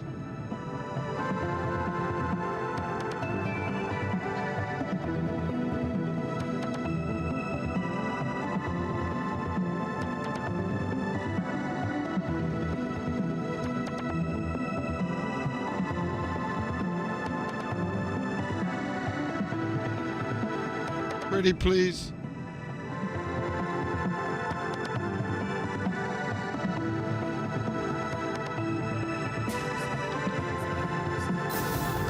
Hey.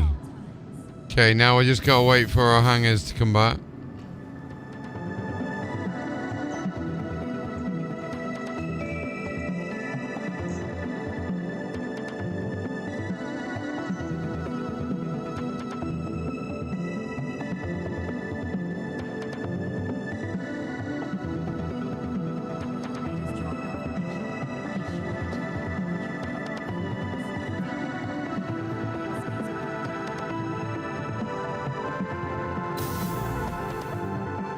Easy better, you dirty Brit. Right, let's go, let's go. Try and get our stuff back. Yeah, most of the time I have chat turned off in games, so I won't be able to see what you guys and girls are saying, unfortunately. Sometimes I have it on.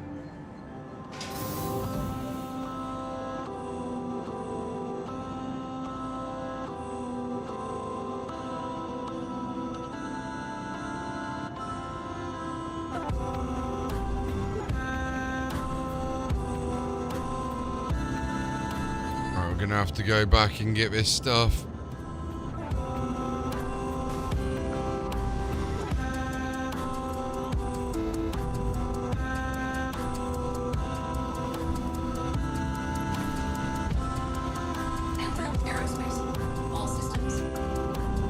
Retract landing gear. Retracted.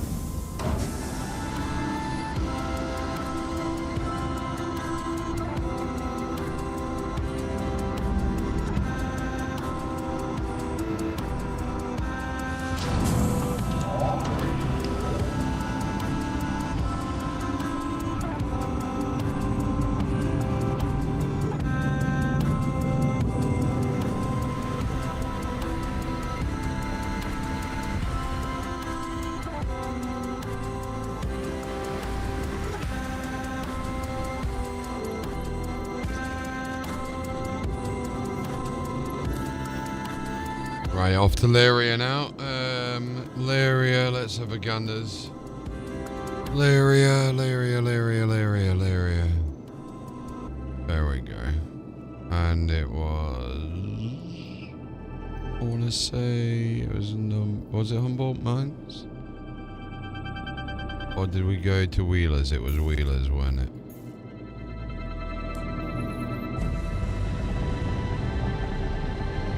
Okay, let's get out of here. Let's get out of... Initiate jump on my mark. Acknowledged. Engage. Engaging jump. Quantum drive is now on. Wait, did the hotfix drop? Let me have a look. Spectrum. Quantum drive is I wonder if a hotfix actually did drop. Nope.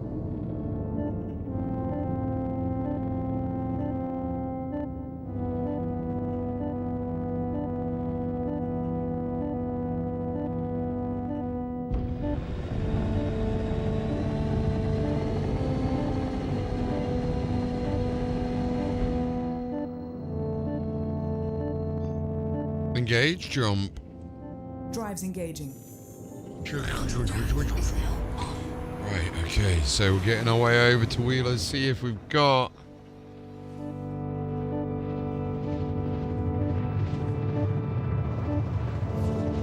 our loot still down there because we haven't got any guns on us. Other than my spaceship, obviously, but... Quantum drive is now off.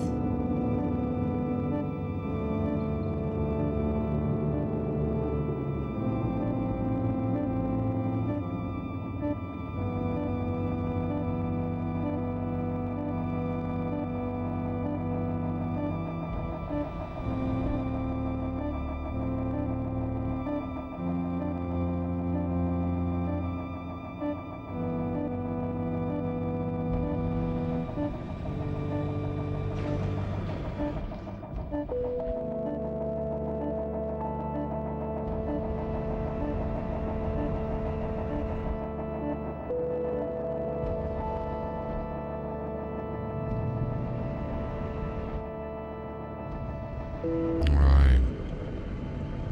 I see my ship. My favorite rocket ship.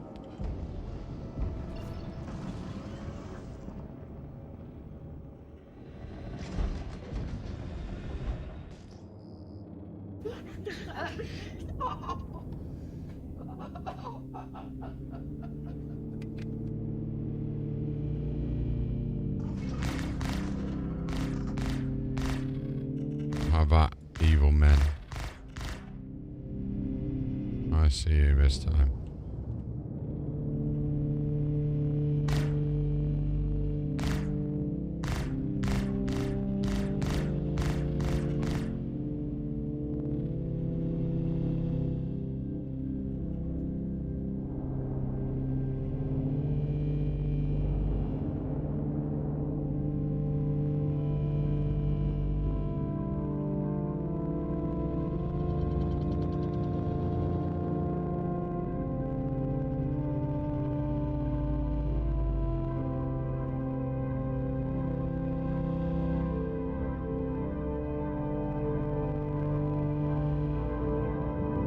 There's another one.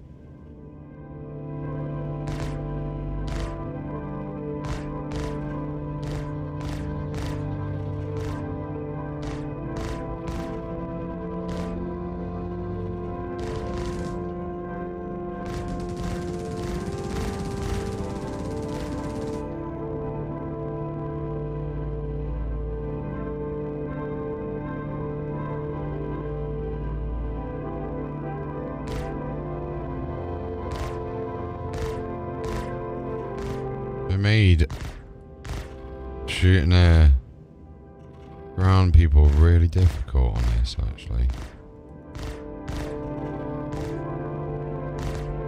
Like, that's right near him.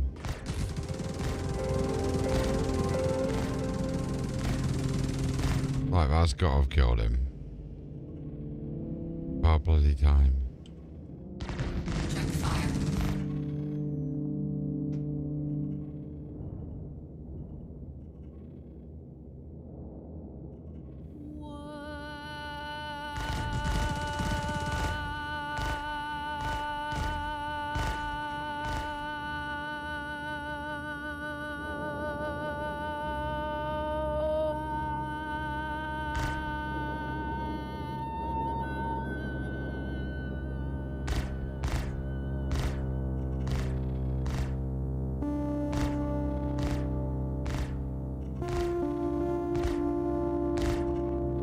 This mother truck is invincible.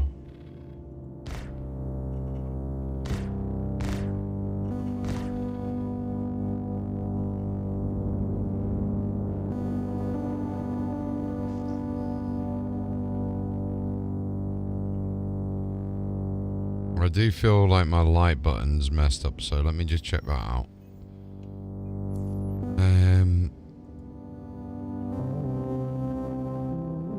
Key bindings. Vehicles. Light.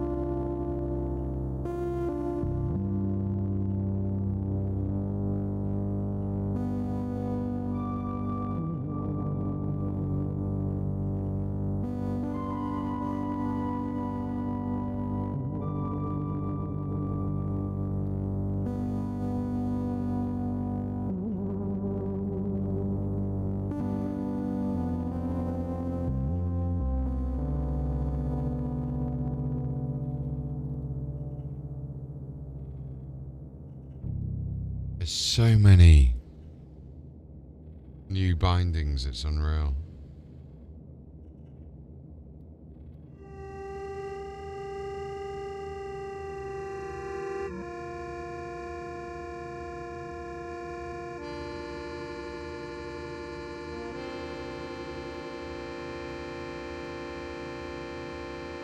It says low.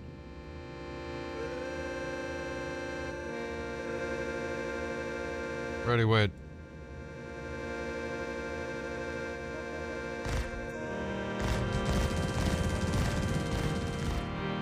Right, we got him finally.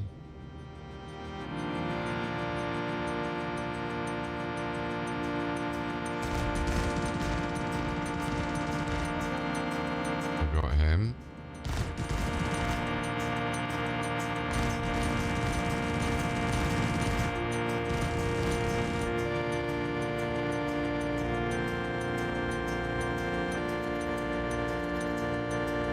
On skis only.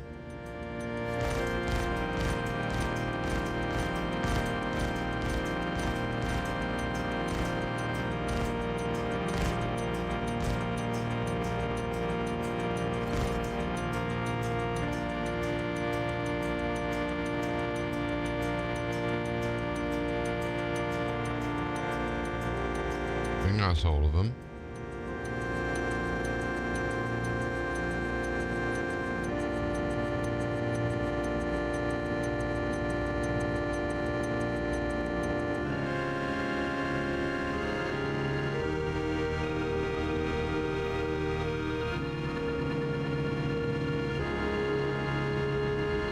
Deploy landing gear. Lowering gear.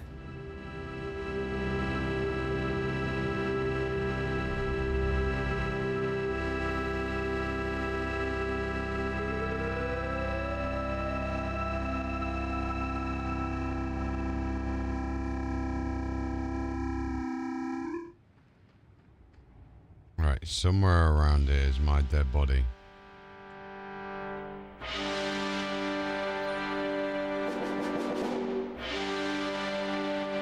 White visor.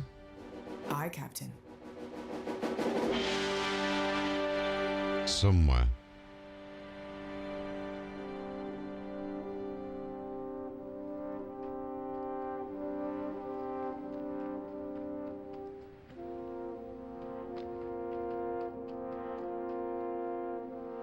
But I don't know where.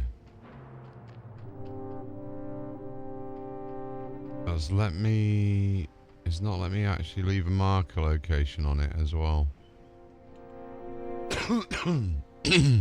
Certainly. What we'll do is we'll swap over the undersuit quickly.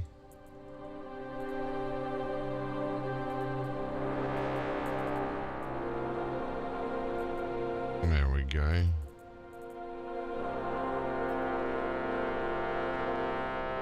Now, where the devil is my body?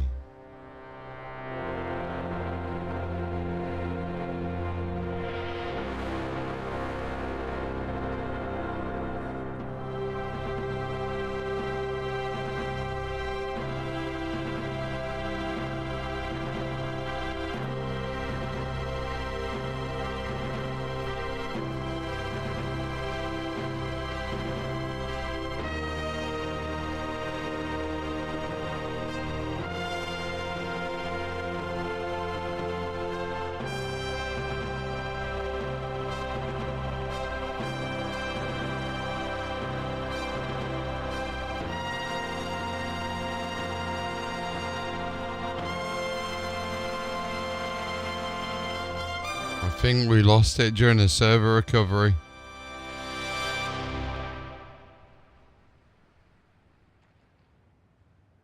I genuinely do, because we've lost all the other bodies that were here. We're like 3 bodies stuck just here. Oh, that's a shitter, isn't it?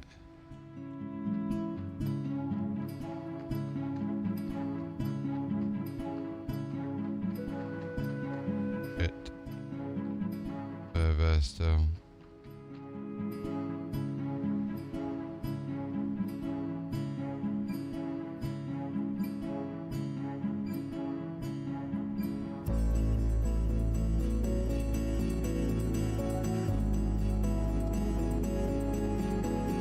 Server dying.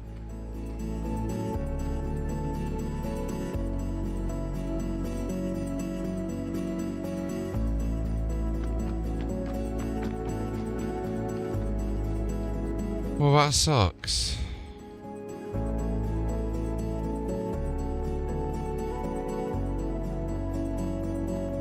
really sucks.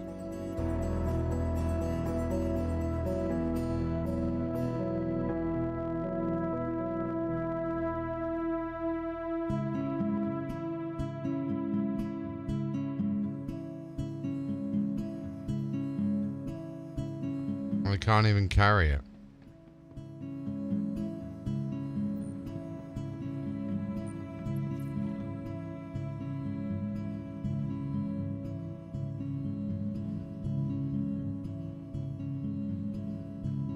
Yeah, one of the helmets glitched out.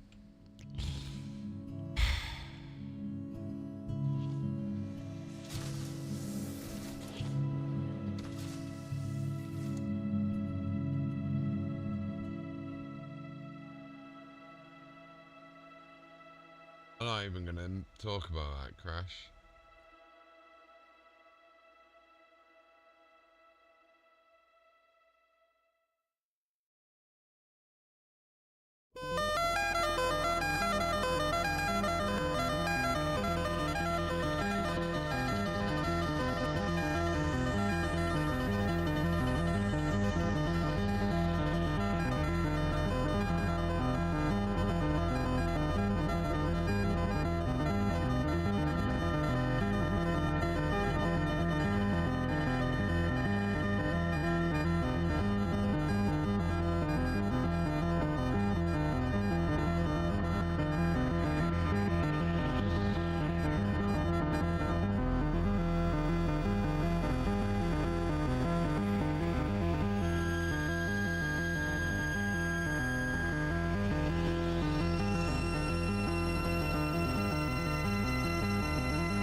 Alright, let's relaunch.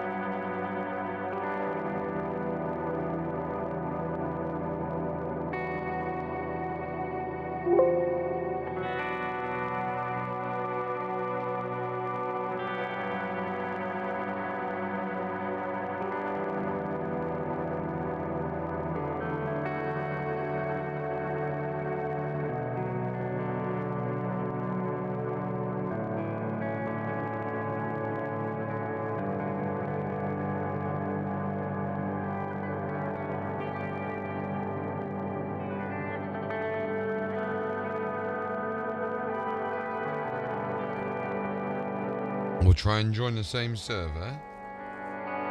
I'm not expecting my body or gear to be there, but...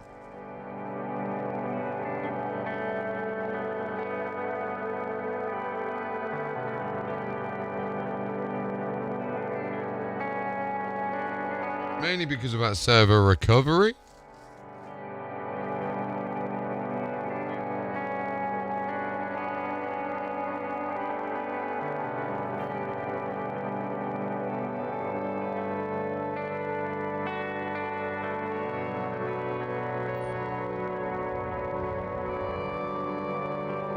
I still can't equip the gun in my hands.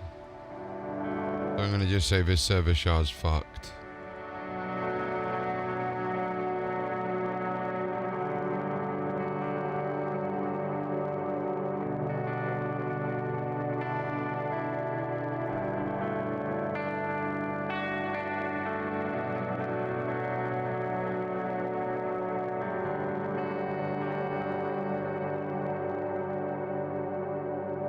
Oh, excuse me.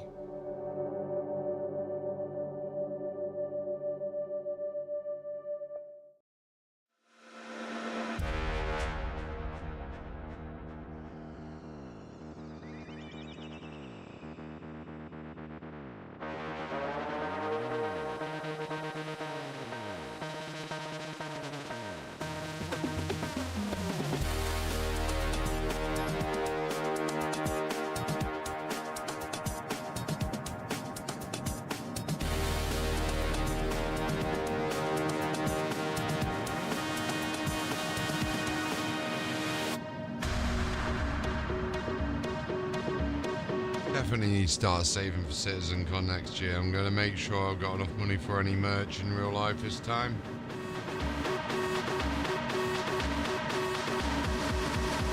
Very gutted about that. So gutted about not missing it, like getting our hands on that jacket. The coin's bloody gorgeous, though.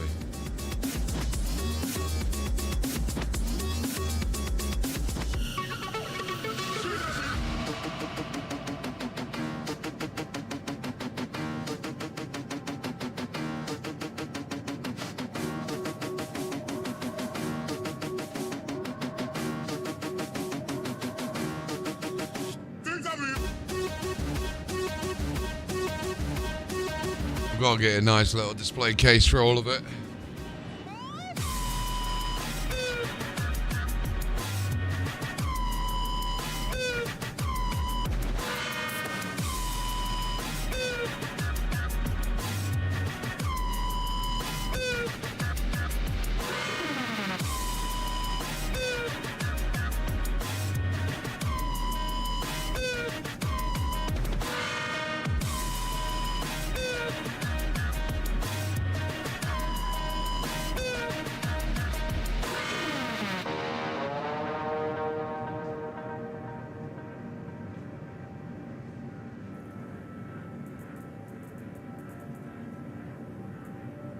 Such a shame that you actually lose stuff because of a crash of a server.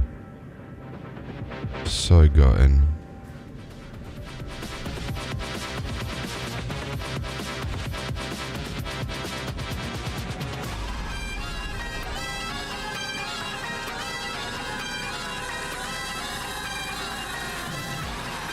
Actually really fucking annoying, to be honest with you.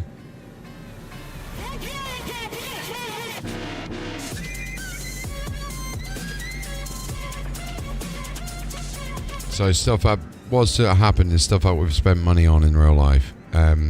We've lost it because the game crashed on us. It was very frustrating. I'll be right back.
Real big shame about that.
way back.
Alright, let's have a gander. This is what we got going on.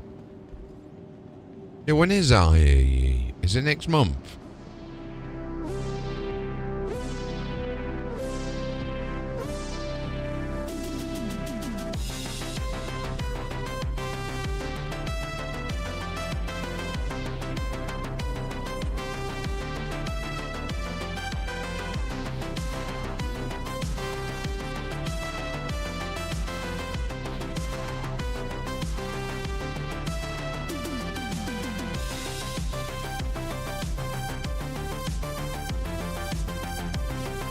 I want to say it's next month.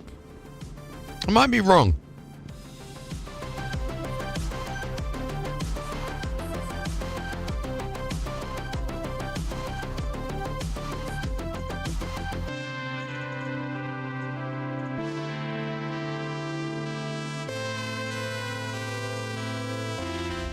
We'd have lost the other two helmets as well. Oh well.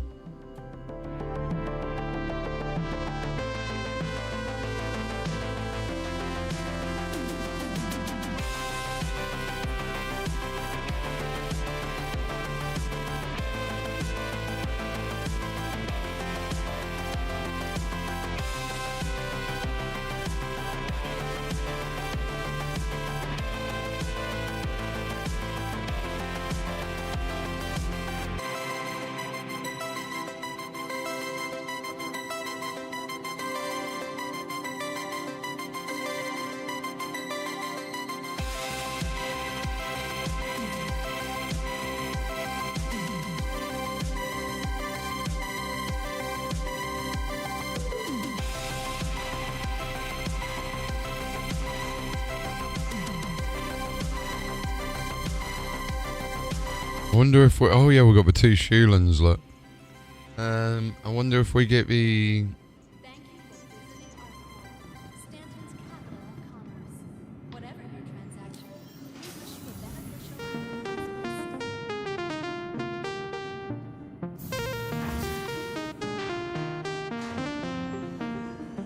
I'll have a look. I don't know if anyone will let us know when it officially is, but... Can only hope.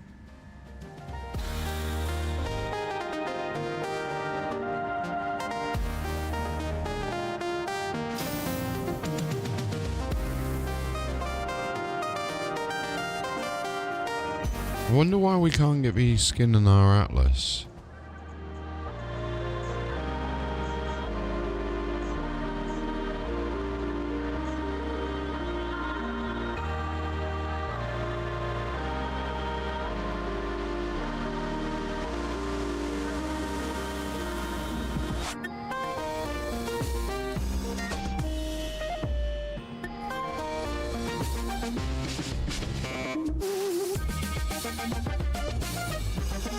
Got so many paints for this thing now.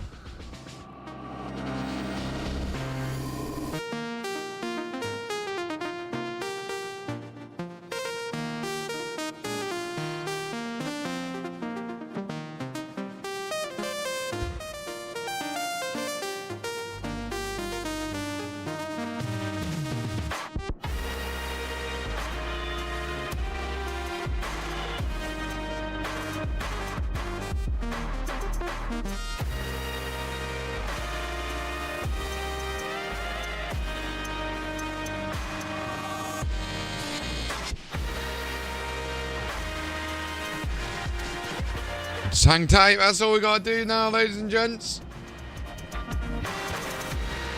Let's see who else is streaming at the moment as well. 'Cause we need to start thinking about making a mooch. We got the news, obviously, about AI blades in 1.0. That is true.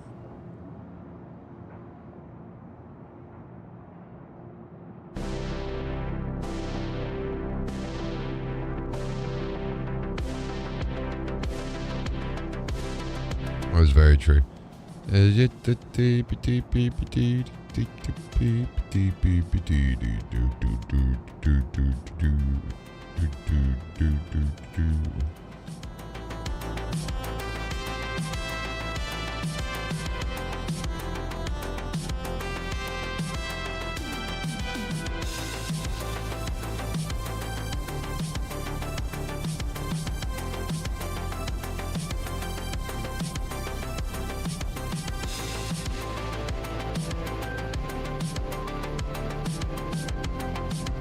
Have we got the Atlas yet? Yes. Yeah, we should have a special skin for the Atlas, but it seems to have not applied lately, which I'm not too sure why. It says it's empty, which I don't get. Because I definitely got the skin.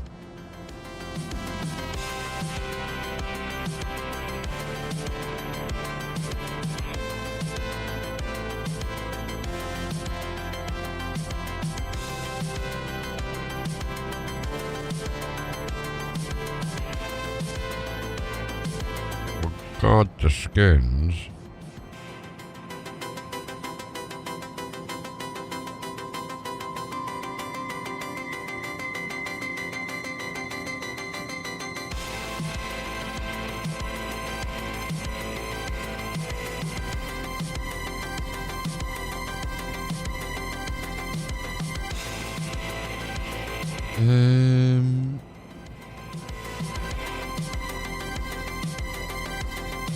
Oh yeah, Black Ops 6 is out soon as well, isn't it? Forgot about that.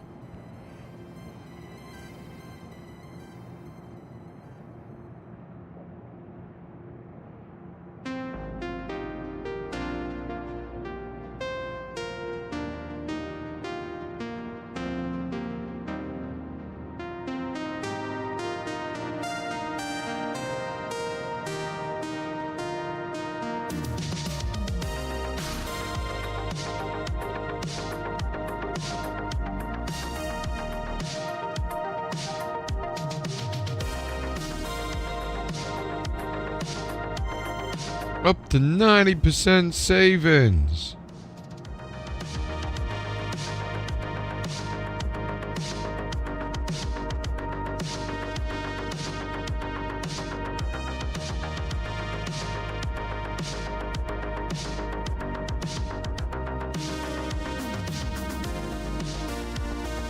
What's new from Corsair? We got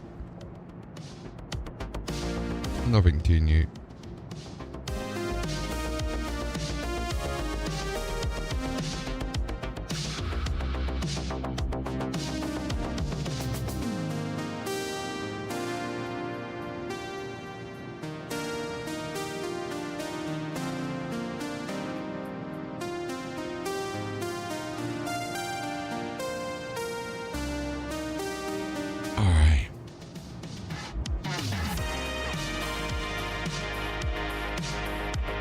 Tell you what, I feel like we're watching back the CitzenCon. I feel like actually watching back sitcom. So we're gonna do that instead.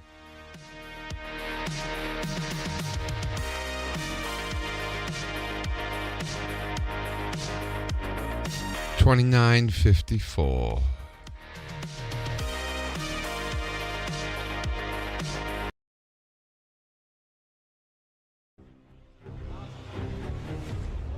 It is mad because, like, I just remember being stood underneath Jared as he was doing this. Yes, Virginia, it's true. What you've Like, on Reddit, it's here.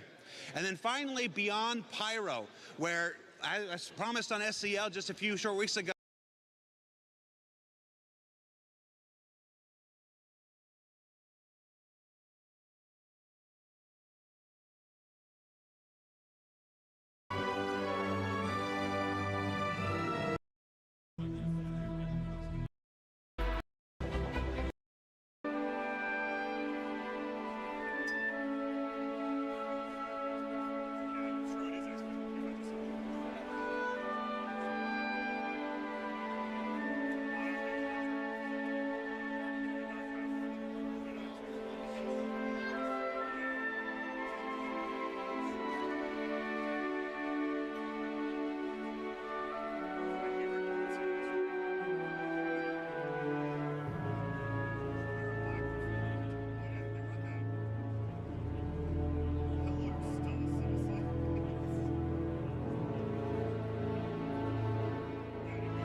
Hi, everybody.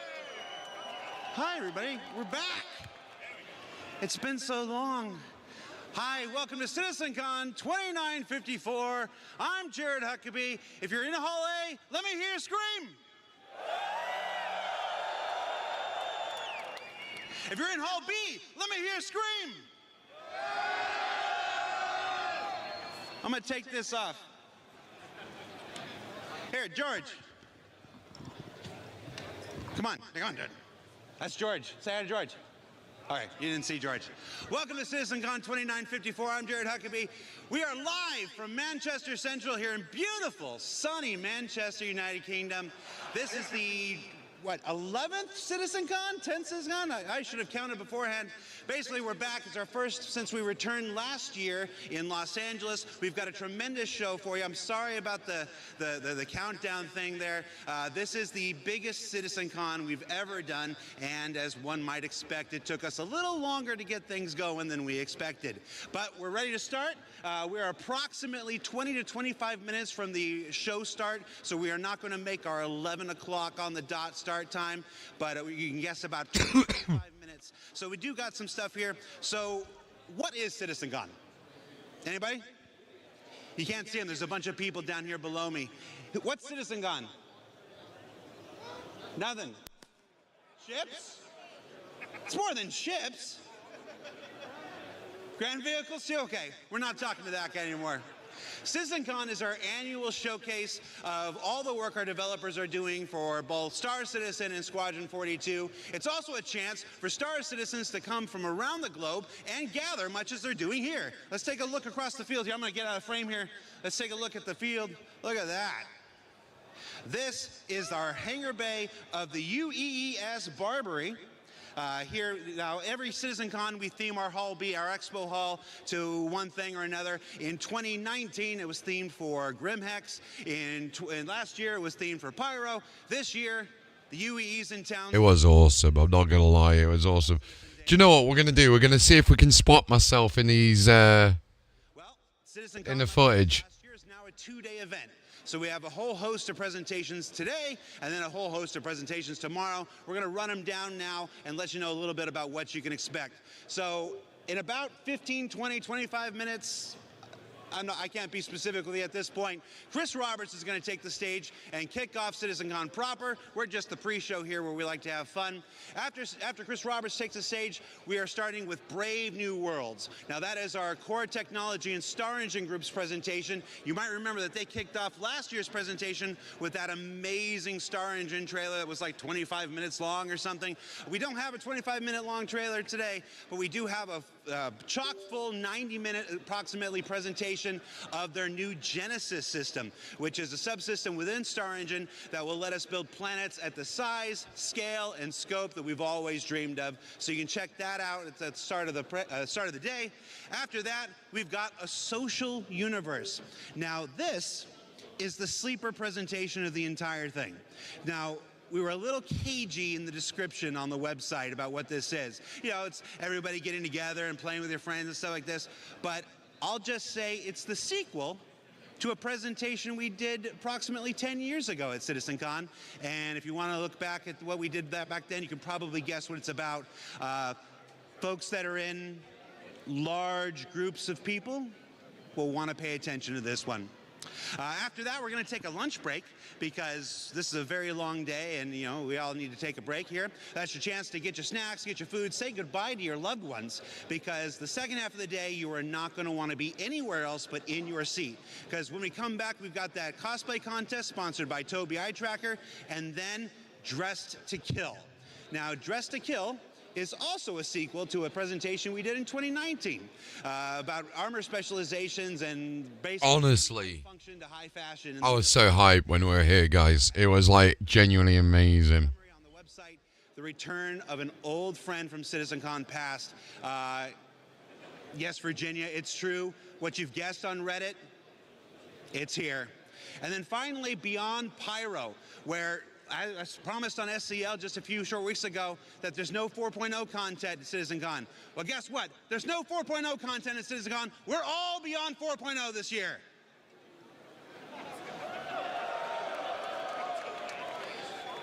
I'm going to need you to do better with your cues there.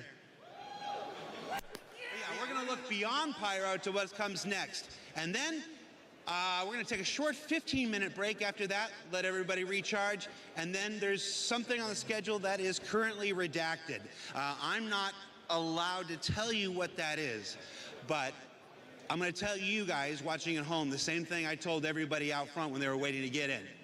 Do not let any force on this earth stop you from being in your seat when whatever that is happens at the end of the day. And then on day 2, we come back tomorrow with a look at crafting your home. That's a look at base building, which we first introduced at last year's CitzenCon, and the new crafting system. The crafting system that aims to dynamically change the face of all life in Star Citizen. There's a reason it's kicking off day 2. You're not going to want to miss that.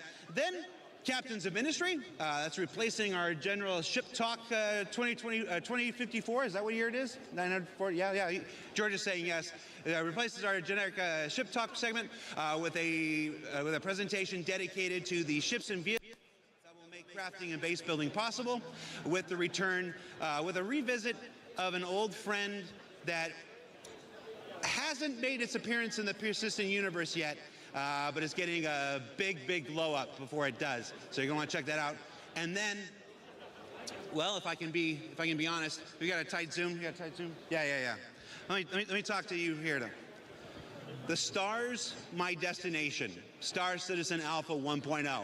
If you're an old school sci-fi head like me, you'll recognize that title. This is perhaps, and you know me, I'm not the one to hype. I'm not generally prone to hyperbole. I'm always like cautious. I'm like, well, you know, it might be this, might be that. I'm going to tell you right now, the most important presentation we've ever done at CitzenCon. Mark it, be there for it tomorrow. Now, that's enough for me. We're going to throw it down to Dan, on the floor. I'm gonna shove a dildo up my ass. Let's go. Barbary. Let's Dan, go. are you there? Thank you, Jared. Welcome back to CitizenCon 2954. My name is Dan Howbrick. I'm the community producer here at Cloud Imperium Games, welcoming you all back to Manchester, home of the previous CitizenCon 2949. Although unlike then, things look a little bit different than they did before.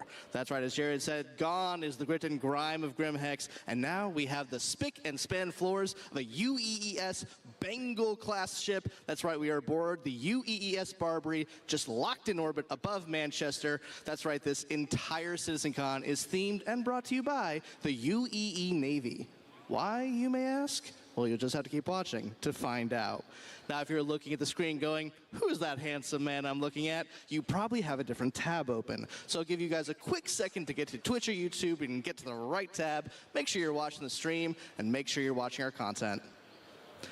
I know, it's a disappointment to me too, but I'm told that eventually you get over my face and voice and everything about me. But in case you don't, this year I'm joined by Manchester's very own Sam Haley as my co-host here on the show floor at CitizenCon. Sam Haley is one of our QA supervisors here at the Manchester studio. She also has some impressive street cred. She was the pilot of the Carrick in the 2949 CitizenCon demo, and I literally found this out yesterday. She's also the voice of the ASOP terminal. So we'll make sure that you guys get to meet Sam later today as we're going through. Now, I know Jared just went over this a moment ago, but if you're like me and you can't listen to a man in his, I don't know, mid-80s ramble on about how the sky used to be blue and dial-up used to be a thing, let me explain what we're doing here. I'm here on the show floor at CitizenCon here to show you guys the awesome stuff we have for those of you who are at home and aren't able to attend. So we want to make sure that you guys feel as though you're not missing out. So come follow me and we're going to check out some cool stuff here on the show floor right now. To my immediate left, we have the Voyager Bar. If you guys are here at CitizenCon and are looking for some refreshments, look no further than the Voyager Bar. As you can see, we have some impressive refreshments based on our in-game drink manufacturers. We have some awesome flags, we have some awesome pennants. I don't know how well they're going to pick up, but we also have some amazing 3D torpedo burrito dancing Garmin Humble stuff. We have an amazing set piece here at CitizenCon this year. It is massive. It is the biggest thing that I think we've ever had on the punch, but it is pretty quick. If you guys have flown the F-7Cs before, it's very similar. However, this thing, if you guys haven't seen the guns and the Gatlings on this thing, it's pretty powerful.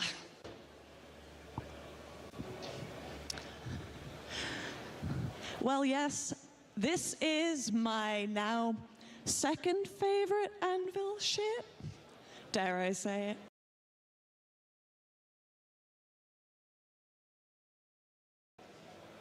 it? And, you know, I haven't got to drop my cred yet, have I? Let's just... Your vehicle has been delivered to the following location. Yeah? Did I sound like me? Yeah? Good, good. Yeah, it has been delivered right here to Manchester, 200 miles away from Brighton, by our amazing guys at Mango Stone. This thing was built with a huge steel spine structure, and there is a platform in the middle, steel platform, that they use to build the top details.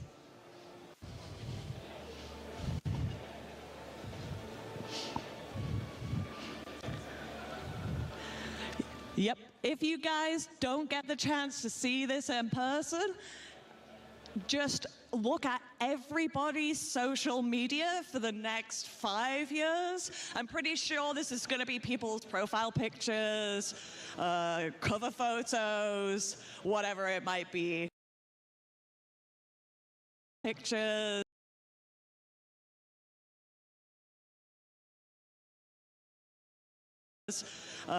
Cover photos, whatever it might be. So yeah, if you're at the event and you don't get a picture with this thing, I think you're missing out.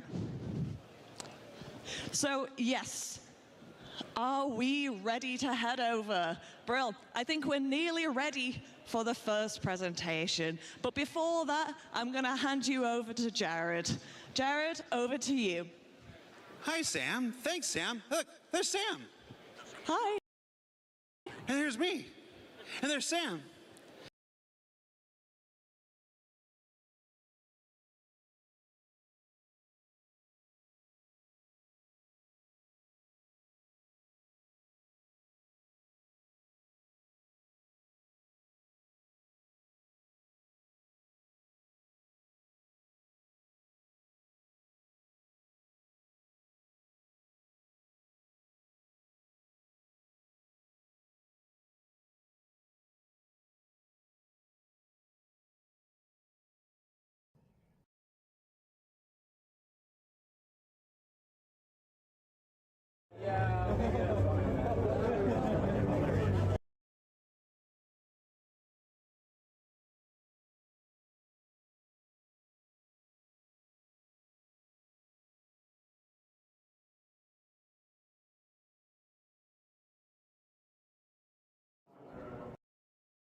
There's me. Now, what Sam was far too humble to tell you is that she, as in her role in QA, has more flight hours on the Hornet than almost any person at CIG, which is why we gave her the wonderful introduction to the Hornet. So, and you might remember Sam from CitzenCon 2019. She flew the Carrack through the very first jump point to the very first visit at Pyro. So let's give Sam a round of applause, please. She was too humble to give her credentials herself. So now we are going to go into Hall A. Hall A is where the magic happens. It's where everybody needs to find their seat and get ready for the start of the show. So hey, if you're here in Hall B, let's all move over into Hall A. Because the sooner we all get in there, the sooner we can start the show. And the less I have to vamp like this. Everybody in Hall A. All right. So look, I'll show you how. Follow me. Do. Hey, what you got? You want to take a picture? Take a picture. All right. Oh, the other way. There you go. Hi. Oh, you have a timer on it. I don't got that kind of time, man. Okay. You want to? I'll take the picture. No, I'm a professional. Hold on. Okay. No, let go. Let go. Let go. Oh, you got a battery. Yeah, I have to. I'll do it. Oh, now you push the button. Yep. There you go. I'm a professional. Ready? Stand over there. Yeah. Hey, I gonna be.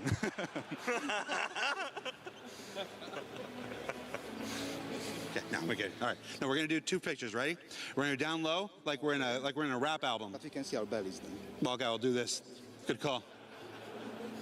And then up high, like we're, you know, teenage girls. And then one that's really awkward. Ready? Okay. Yeah, just... How's that look? How's that look? All right. Thank you. No problem, guys. All right, let's get in the hall A. Everybody in the hall A. Everybody moving hall A. Slice of pizza? What is that, just cheese? Yeah. All right, thanks. Everybody in the hall. No, that's hot! I know. Woo. All right. Hall A, give it up for pizza! Woo. One of my favorite things about Star Citizen, we've got Big Benny's Noodles, we've got Torpedo Burrito, we've got Pips, and we've got pizza. Just pizza. Wow. There's a lot of you in here. This is the largest audience we've ever had for CitzenCon. 4,200 people, plus a bunch of employees, plus a bunch of crew members. Over 5,000 people in this room.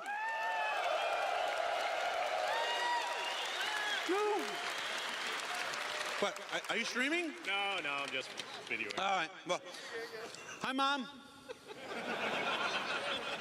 Oh, you're streaming, what are you doing? I'm just recording, mate. Are you just recording? Yeah.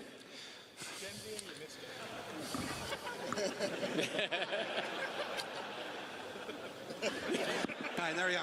Oh, what are you doing? You doing the same thing? All right, here, let me see. Thanks. All right, so CitzenCon, who are you? Martijn. Martin? Yes. Where are you from, Martin? Netherlands. Netherlands. Yes. I love the Netherlands. I don't remember most of it, though. Do you? Yes. All right. Must be different for visitors. Different priorities. I don't know if I'm supposed to say that on stream. Whose phone was this? There you go. There you go. All right. Let's go on. How much time do we got? Hold on, I got to put my headset on. How much time do I need to do this for? Where's Chris Roberts? Chris Roberts is here. Does he have his mic on? Okay. All right, sure. I mean, if that's what he wants.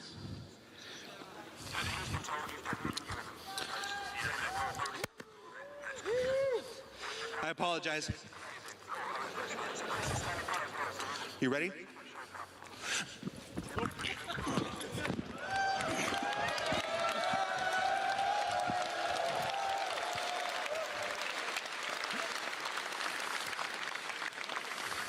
I think I legitimately pulled a hammy.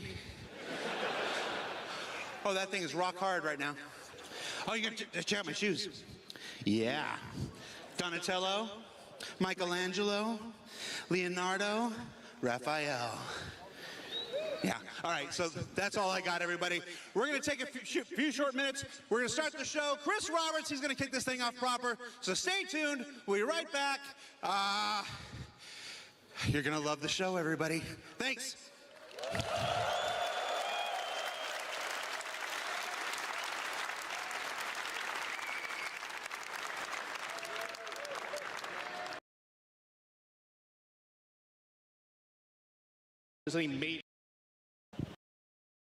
We have an amazing set piece here at CitzenCon this year. It is massive. It is the biggest thing that I think we've. This thing was their biggest ever build, but they have built stuff for us before in the Manchester studio. Now, as you guys know, this is a medium fighter, so it packs a punch. See, you guys haven't seen the goal.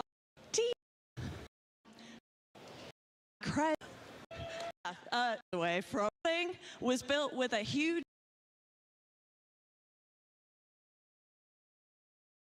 steel spine structure, and there is a platform in the middle. In live, what you're going to be playing, what you're going to see here.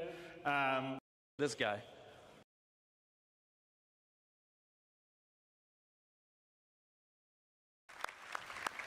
My spot's quite fun. Yes.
I saw you apply to the Flight Academy again. Yes, sir. Keep your head up. Took me a couple times before I got in. Thank you, sir.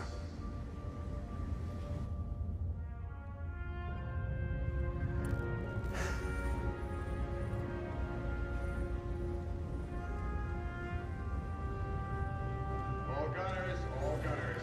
Get your gear and report to your turret. All gunners return.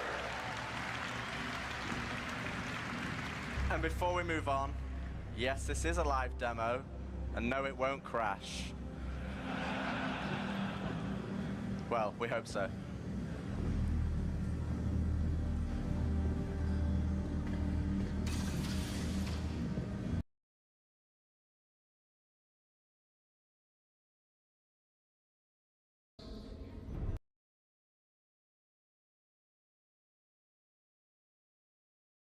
Each and every one of you has proven yourself time and again, but today I must ask for more. Today, we fight one last battle. Advanced recon indicates the entire Vandal fleet has just entered the system. This means a King ship is headed our way. Live demo.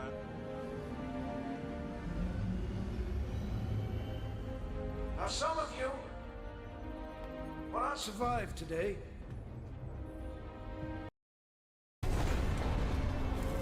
Getting power spikes.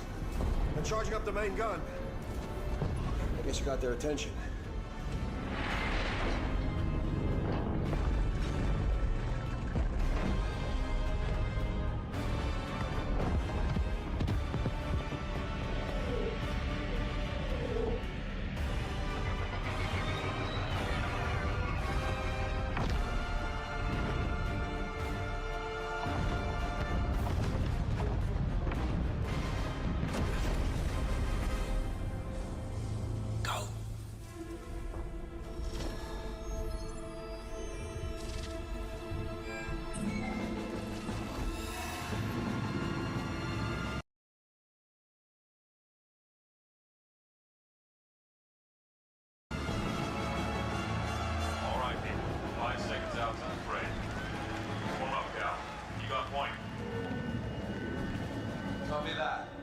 Tally's on me.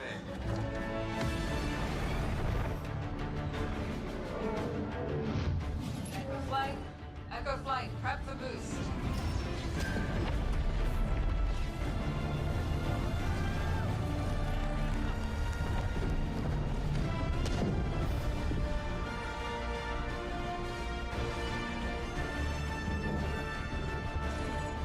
Oh, could you imagine, bro? Could you imagine?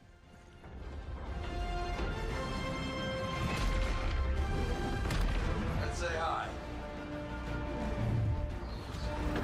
Full copy. Chocks at the ready. Stand by for lock.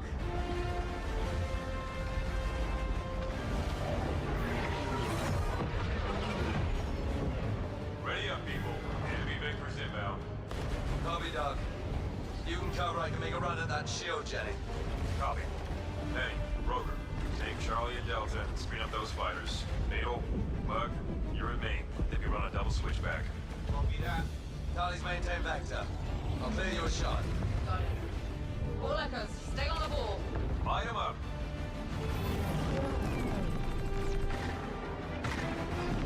Look out.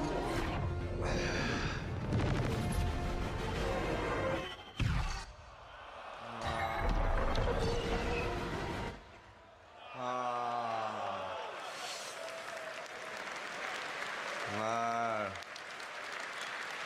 You don't want that.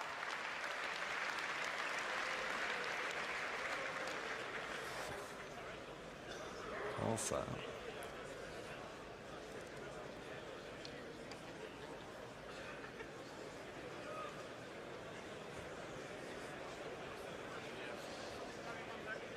Must be.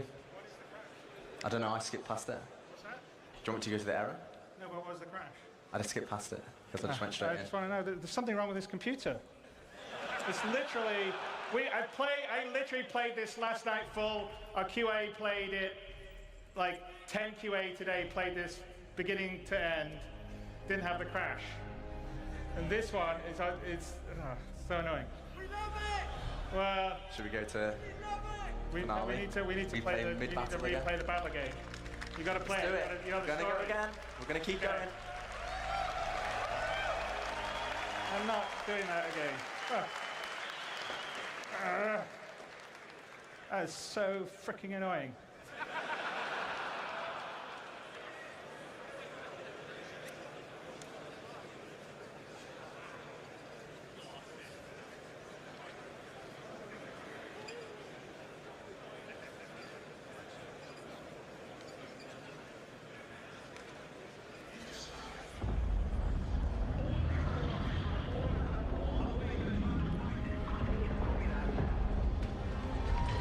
More vandals slip past.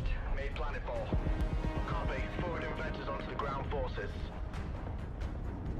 We've got your pad, Argus. Appreciate it. Could really just do with some fire cleanup. We're taking multiple hits. 335. Break engagement and support. Sir, briefing now. Charging main guns. Prepping for full spread.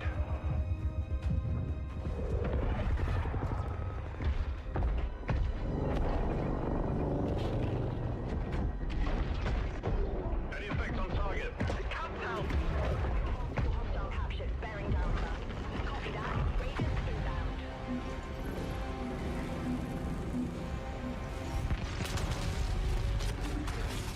Firing again!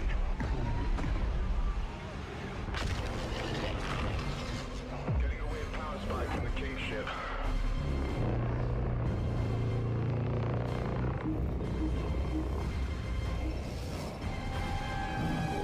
Break, Argus, break!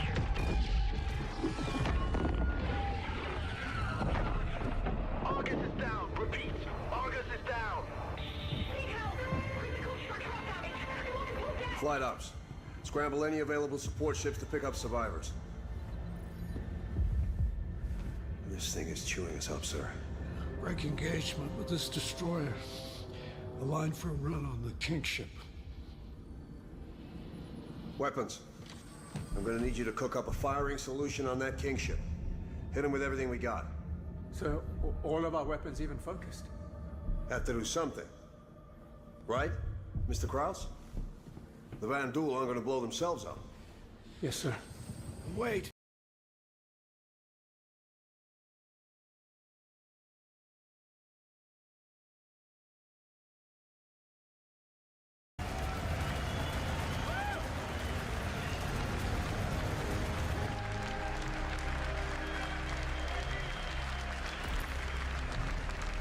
So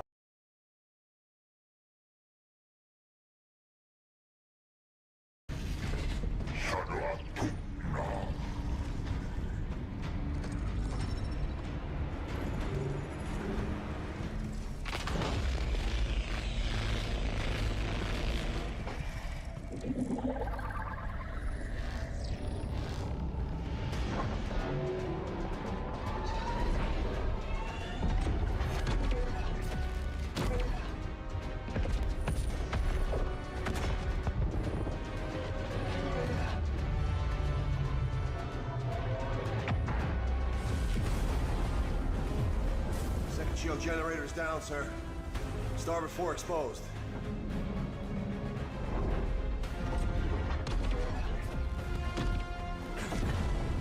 Sir, Hit them again.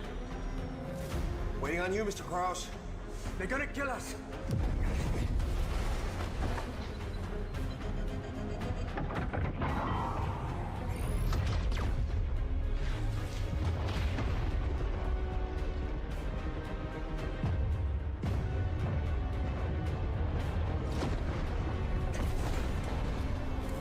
Getting power spikes. And charging up the main gun. I guess you got their attention.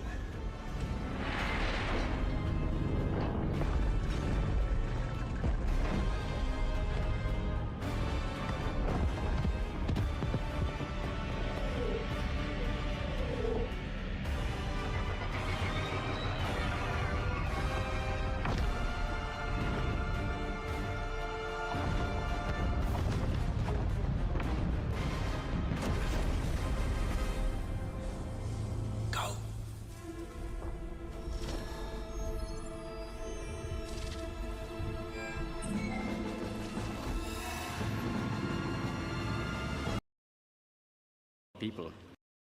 Based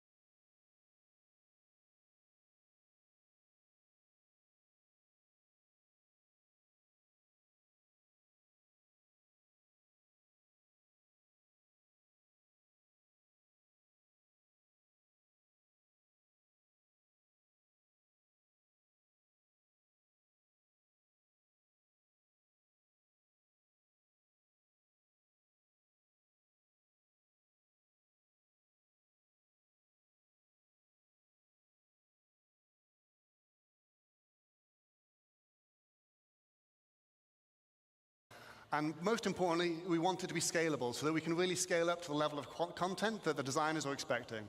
And from your perspective, we want you to be able to truly explore and find unique playing opportunities everywhere on our planets. So to start this, we're going to need more data. So if we see here some of our existing data sets on our planets, we have temperature, which we define locally and globally, and humidity, and that's it for now. With Genesis, we add many other data sets, such as the geology type, the soil type, and then we also go for things like the soil depth and the quality and the nutrients and many other properties all drive this complex data set that we use to build rule sets on that each individual asset can describe how it should work with them. We're going to put something together and show you some demos today using some of the assets that you've already know and love in the PU. Although you might see some new stuff later, we'll save that. What you're going to see is a vertical slice of development. It's very early stages, very work in progress. You might see some bugs, but that means it's only going to get better, so be excited. The number one challenge with planets in our game is scale. In no other context do you need a planet to look great from first-person perspective when you're stood among the trees. You need it to look great when you're in a spaceship at a quantum marker miles away, and everywhere in between. There are no loading screens, you see everything. We cannot afford for it to look bad in any of those scenarios. So, let's start from a ground perspective. Demo number one, let's have a look.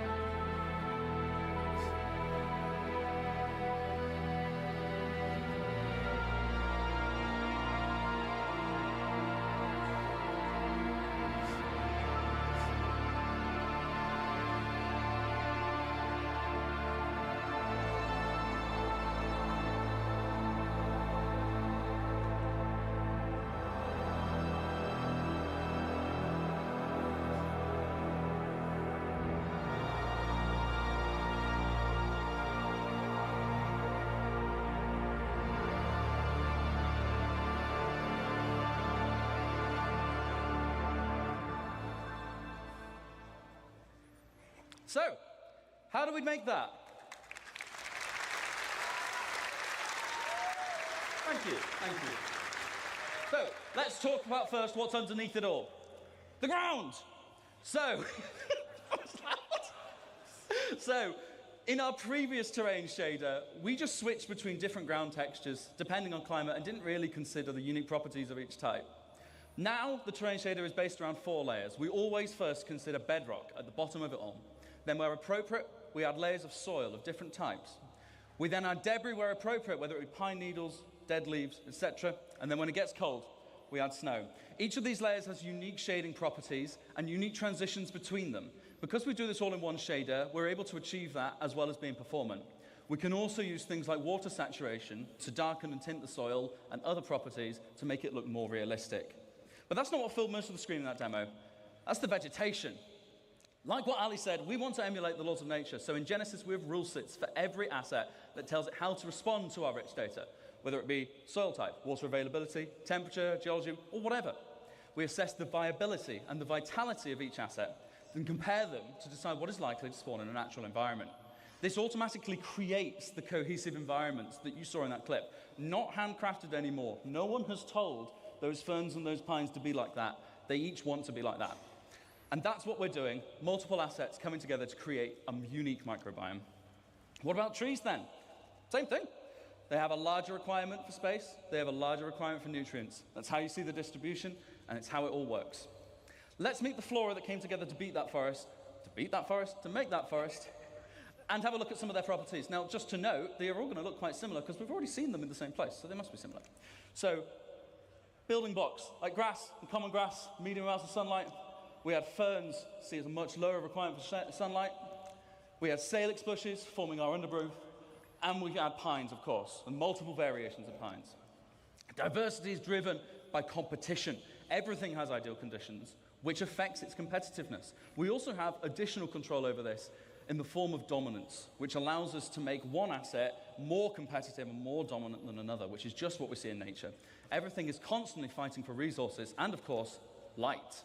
Because we spawn these assets in a hierarchy, it's easy to propagate shade data down over the distribution of the assets so that we can control ones that prefer or reject shade. Often, like these ferns, they can spawn in light, but they are outcompeted in those scenarios most of the time. So you will see a rogue fern, or a place where there's no seeds for a specific asset, you might start to get this coming in. Let's take a look from a larger perspective again.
So, to take you through some of the things we saw in that clip, let's talk about rocks first. So, anyone that's done a lot of ground driving and ground vehicles might have seen that our rocks sometimes feel a little bit randomly scattered, and it can be quite an obstacle sometimes. So, in this clip, you saw that the rocks are no longer randomly scattered, and they're now placed based on physically based rule sets. And this logical grouping is achieved via erosion simulations, which we run offline to build localized data maps. And they describe the size of the aggregate and rocks and the density and where they should naturally form. And that means we get things like these natural clusters of boulders at the forest edge underneath the cliffside. And on that note, you might have noticed that the cliffs have been dramatically improved in how they shade. We also see things like the natural clumping of vegetation caused by seed dispersal. This is controlled per species, so we can get better emulation of their unique growth patterns and create a much more realistic environment. And we also calculate the slope aspect, which is the exposure to vegetation to solar radiation and other environmental factors. And this allows us different species to flourish in different conditions, as we can see on different sides of this valley. And over larger scale, we calculate the age and vitality of each tree individually to drive exactly how high they should be, but also the color of their leaves. Now, this isn't the only thing that will drive the color of the leaves. We're going to introduce the concept of seasons to the game. And this will mean our planets will evolve through the year, and we'll be able to shed leaves from trees and have the grass wither in winter.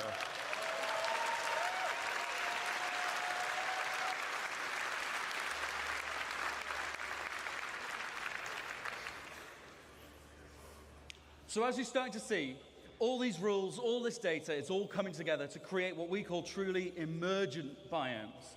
Let's have one more look at how this varies over a much larger scale.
McFlirtersons.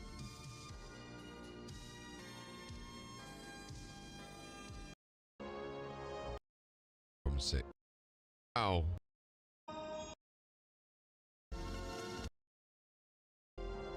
Okay, we'll store it and then we'll recall. But hello. I'm hoping this has still got all the boxes in here. But yeah, the calculation is your minimum is 1224 times how many gigabytes you have. So if you got 16, 1224 times 16 times 1.5. That's your minimum. And your maximum is 1024 times 6.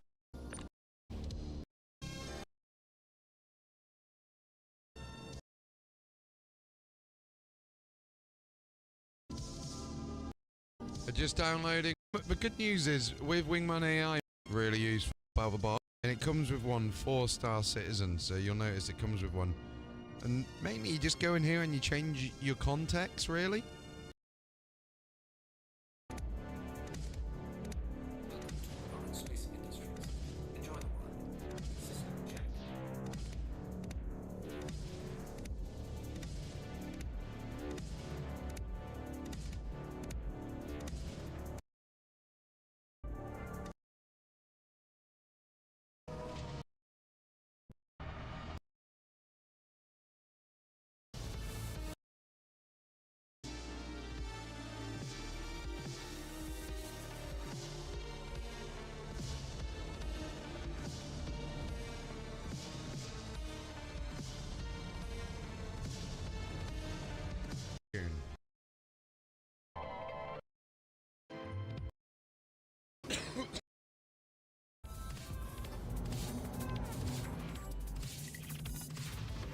Interesting.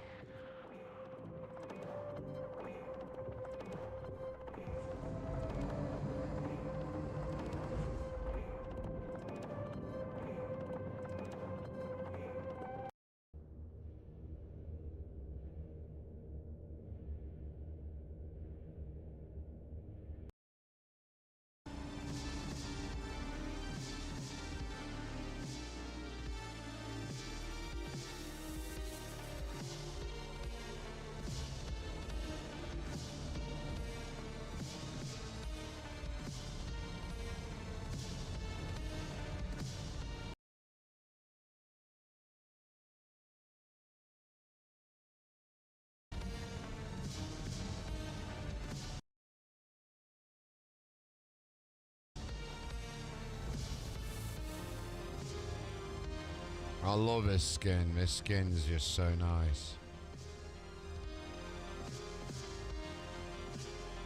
It's schmexy. Engage. Very interesting.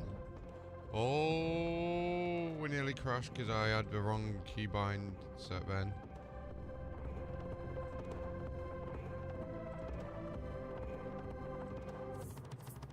My view feels off center. It's really weird.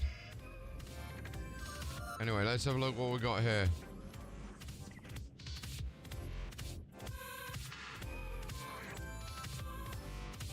Yeah, I don't know. Something's off center about the view. It's weird. We haven't got audio driven camera shake on, no.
complete. Hold fire until my mark.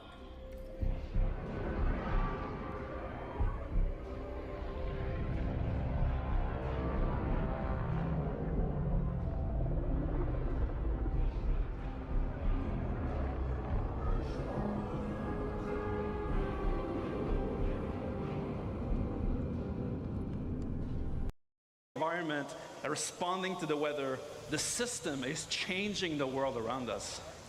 We can see puddles being formed dynamically in the dirt, properly responding to light, reflections, and rain droplets, making it it's getting really ominous and loud in here. I can feel the danger. I think we should let this play out in the game.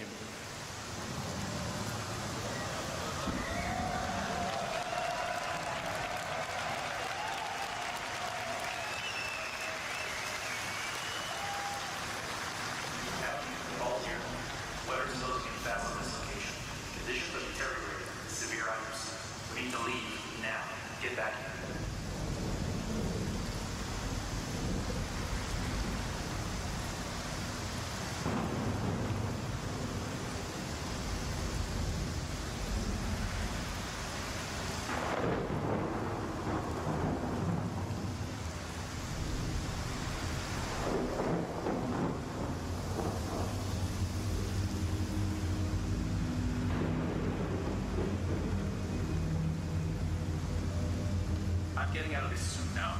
Powering up, flying out. We'll need to switch to IFR. See you on the other side.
Wow! Wow! Man, that's what we call the Falco maneuver, to get out of there. Ali, please break this down for us. What did we just see? Yeah, so that was a combination of lots of tech we just saw that all combined together to make a really great cohesive experience. So we started with the cloud simulation, which wasn't really a cloud simulation, it's a weather simulation. The rain will appear not at random, but it's based on physically plausible conditions, so you have real weather fronts evolving across your planet all the time. We have a host of visual effects, like the rain, and then you have the atmospheric scattering that you get under the columns of rain. We had the puddles and the splashes and all of this type of visual effects. We saw the wind developing over time, and that introduced turbulence to the flight model, making flight very challenging. And then, of course, we saw the lightning, which plays havoc with your instrumentation, but direct strikes will damage your ship, and of course, some storms will be dangerous enough to be fatal, as Ben's unlucky Aurora just found out. And these storms will sometimes be short-lived and localized, but others will be larger and potentially permanent on some planets. And this is going to restrict access via flight. I mean, players will be forced to resort to ground vehicles or even foot. And this is all going to be dynamic, meaning that you might find yourself trapped in some really unexpected situations. So we really can't wait to use all these mechanics to open up many new gameplay opportunities for All in the Verse soon.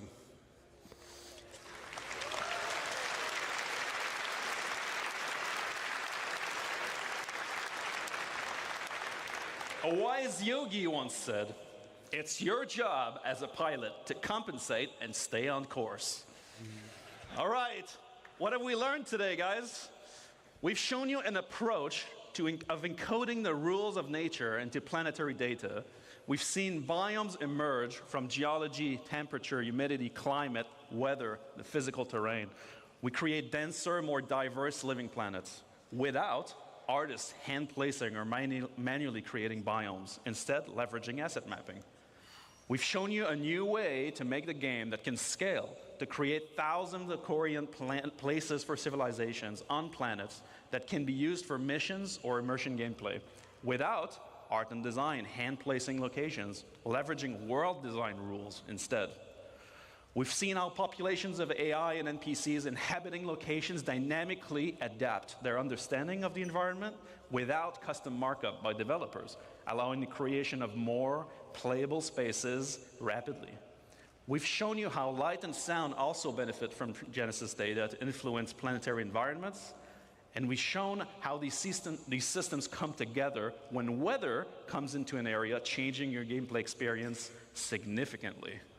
Our goal with Genesis and all of its systems is to create more worlds, better worlds, faster, by applying our tech wizardry and craftsmanship to build systems that respond to data. That's our Star Engine presentation for today, guys, for this year. Have a great CitzenCon. We'll see you in the next one.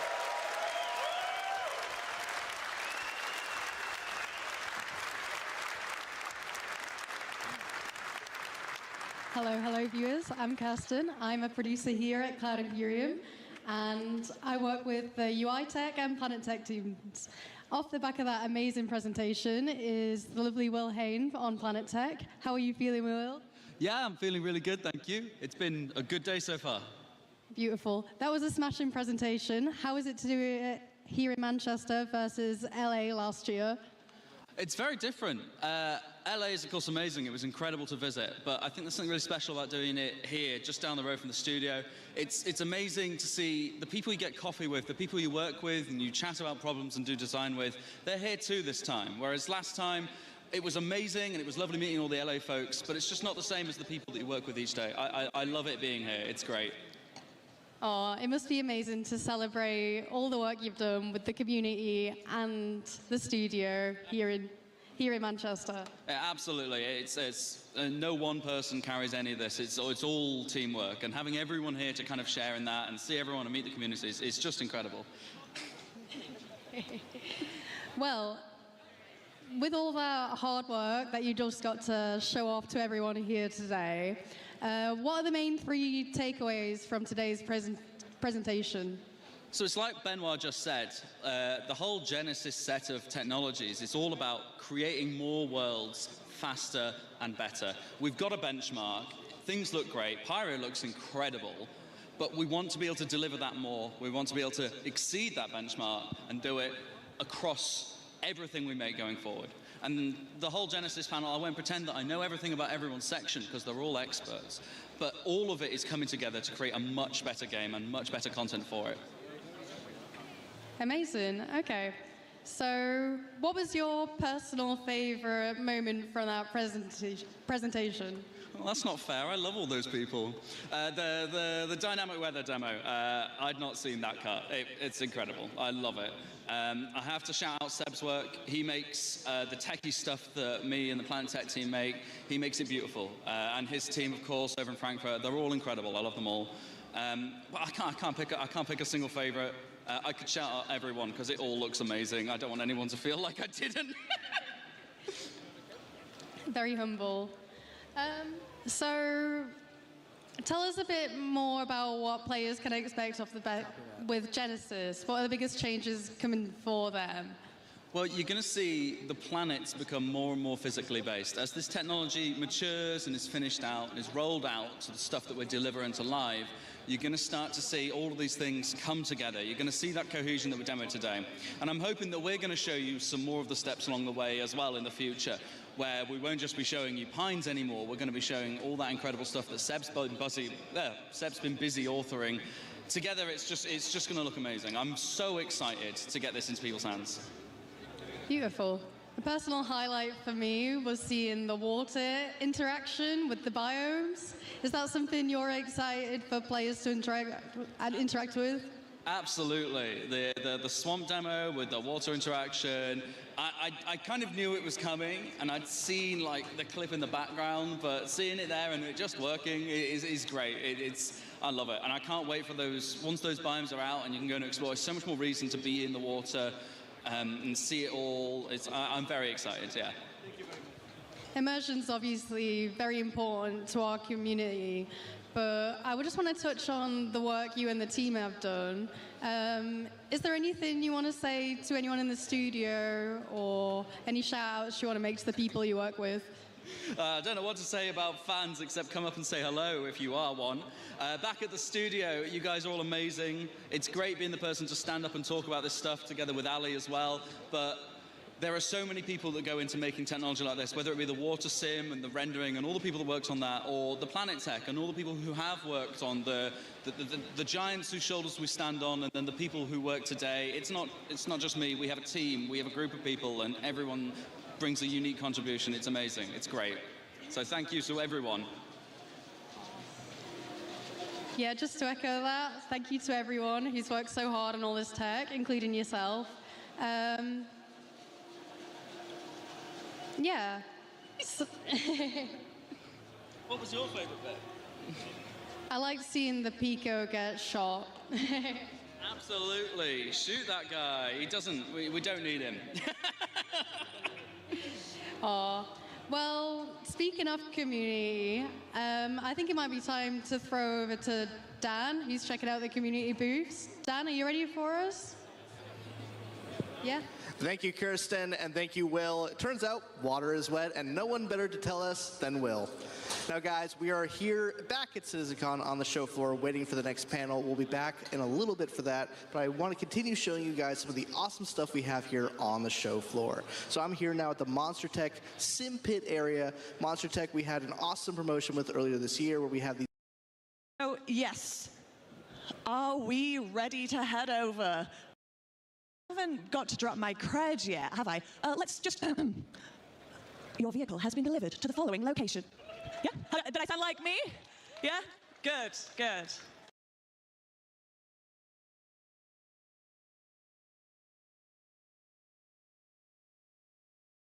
Yeah, it has been delivered right here to Manchester, 200 miles away from Brighton, by our amazing guys at Mango Stone. This thing was built with a huge steel spine structure, and there is a platform in the middle.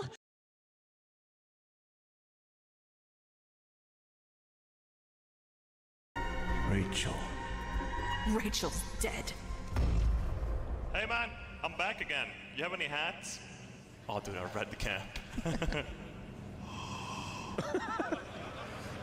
What are you looking at, sir? Go away.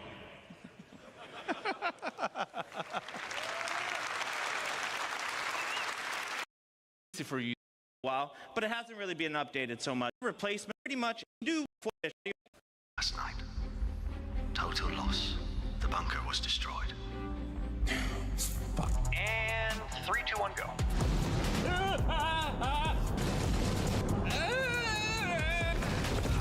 This isn't what they said it would be. The subject has crossed the perimeter. Most people don't associate ladies like us with salvage, do they, Shell? That's right, Mel. In fact, we're the best in the whole system at salvage, aren't we, Mel? That's right, Shell. And you look like you get about a bit. I'll do it. You need a break. What?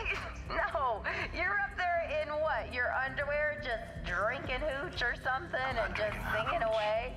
Wait, we have hooch?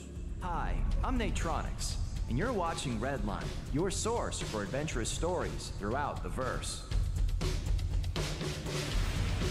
The name's Brad. Agent Davina Brad. Excuse me, Captain? I'm Aaron Baxter. We topped off yet, Aaron Baxter? Just about, sir. Good. I don't want to spend another second on it. Something we have in common, sir. Hey. Yeah. It was that day when I met Mr. President that my life changed for the better. Eat that apple.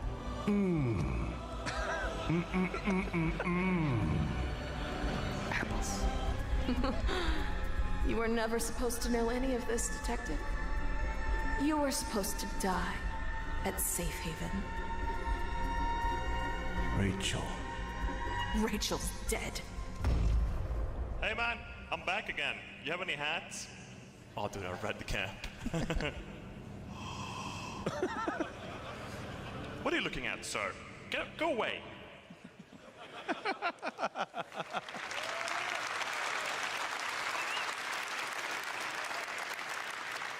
So that was all content made by the community, and I love it. I love it. I think it's awesome, bugs and all. But there's probably some improvements that we can make for that. So one of the big ones that we've made is head rotation tracking. It's actually something we were already doing to do head tracking in first person, but we never could move the head around on the actual character itself, which we've been able to do.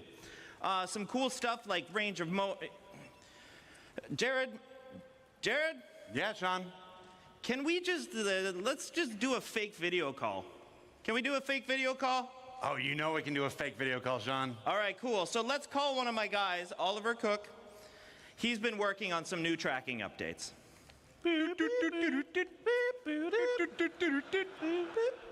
Hey Sean, and a big hello to everybody at CitzenCon. How's it going?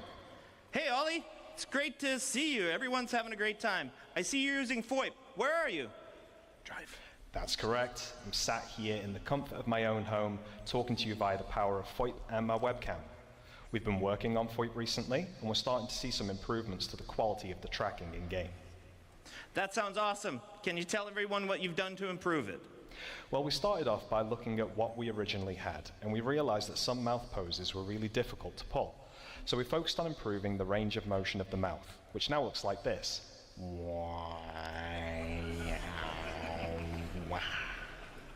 Hopefully, you can see there's more of a one-to-one relationship with what's going on in my webcam.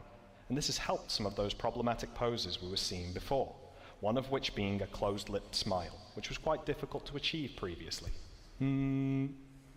We've also started to add in secondary motions that happen naturally when pulling combination face shapes, like squinting in the eyes when smiling or frowning. And when we combine these secondary motions with the wrinkle maps, it really goes to show just how much work has gone into these heads. Let's see how many wrinkle maps we can trigger, huh?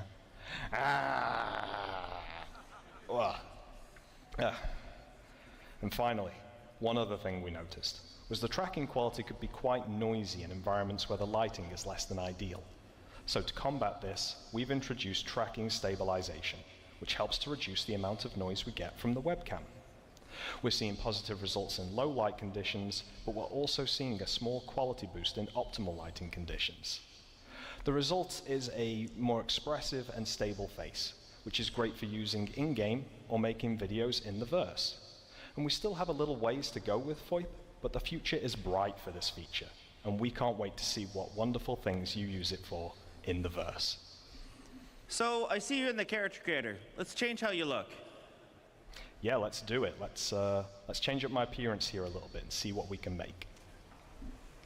The super cool thing about the character customizer is that it continues to track my face even when editing. And this is great if you want to see what FOIP will look like on your character before you commit to your appearance. Let's start off by changing my hairstyle, shall we? We have a bunch of cool hairstyles to pick from, and I used to have pretty long hair back in the day. So let's try and find something longer than I currently have. Okay, that's wild. Not quite what I'm looking for, but what else do we have? Dreadlocks. Super cool. Not what I'm after, though. Let's see here. There we go. Much better. The fun thing here is with the head tracking, it's much easier to rotate around and quickly see what I'm going to look like. Let's stick with that for now. That looks good to me. We can do the same for anything else in the customizer, but I'm going to go ahead and remove my beard here, because I want to show you that FOIP still works when changing the structure and characteristics of my actual face. We have a lot of heads in our customizer, and I'm just going to cycle through a few of them here to show you that whatever we choose, we're still tracking and we're good to go. We can even start to manipulate individual aspects of the face, with no detriment to the mapping onto the head. FOIP won't break when you combine these heads together. So if you just want to tweak a small aspect of your character, or take on the likeness of one of the heads included, you can do so, and test out exactly how the tracking is going to look based on your face movements in the webcam. You can now see I'm someone totally different, and we're having no troubles tracking. And if I don't like what I've picked, I can always just randomize here, which I think is a great way of not only showing the countless combinations of heads that we can make, but also that FOIP will continue to work with anything that we throw at it. I think I'm looking pretty good here, Sean. What do you think? Yeah, good. I think it's pretty unique to Star Citizen. Thanks a lot for showing it. Anytime. And I hope everybody has an awesome CitzenCon. See you later.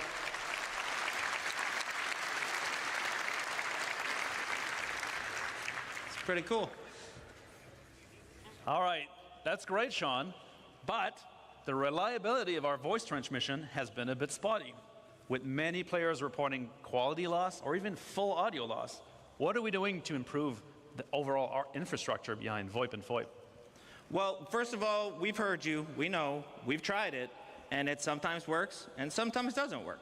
So what we're going to be doing is we're going to be updating the voice service and a total overhaul of the voice server. This is actually important, and we need to do this anyways, because we have to update the voice infrastructure for the much larger shards that are coming. So this is going to improve reliability and the voice quality. So one of the biggest things that we're going to be doing for you guys is to make sure that you have feedback in the game for when this is working and when this is not working. When you're transmitting, when you're receiving, you really have to know. So whether that's picture-in-picture, whether that's an icon telling you you're transmitting, these are all going to be things that we're adding as we go forward with these features. Cool. Good stuff. What? Am I done? Should we get Gabe back on? Yeah, let's get Gabe back in here. Hey. Okay, there's room for 4. Yeah. There's a lot of people on stage now. It's a bit crowded, right? Can we kick Sean? Yeah, we can. I think we should kick Sean. Bye, Sean. Certainly do it. Bye, Sean. Bye, Sean.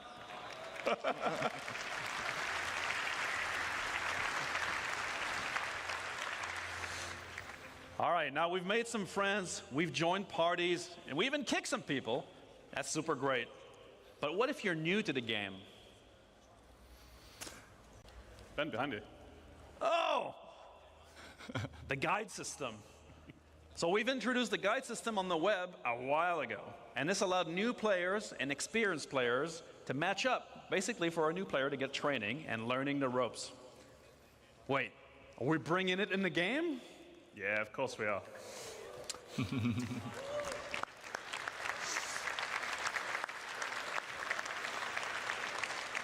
So, ultimately, we want to encourage you all to help one another. And it's very important for a game as large and as complex as Star Citizen is. And while we're improving how we teach you the game, it's irreplaceable to have another player by your side showing you the ropes. So, we want to keep the guide types from the website, because there's already a lot of good ones there, and they already cover a very wide variety of gameplay. And as we add more game systems, more guide types are going to get added too. And base building's a great example of that, which is a little teaser there for tomorrow. No teaser, you're teased. Oh, yeah. But now, how do you become a guide? So now there's going to be a list of requirements that you've got to meet. And this list will require you doing content like contracts, beacons, or many other things as well. And ultimately, once you've checked that list, you can then opt in to become a guide. And really, we've done this because we wanted becoming a guide to really mean something, both to yourself, to other players, so they can rely on your experience. But why become a guide? Out of the goodness of your own hearts? No. You want to get paid. Some of you love to help, and a lot of you already are. But while I don't have time to get into specifics today, there are going to be rewards available for those of you that do put the effort in. Because we like to get paid. You do like to get paid. But ultimately, we want you to want to help. All right. So I've been doing a lot of guide stuff, and I've reached a guide level in a field that I like doing tons of content on. Or I'm a new player, and I need training in a key area. How does this all tie together?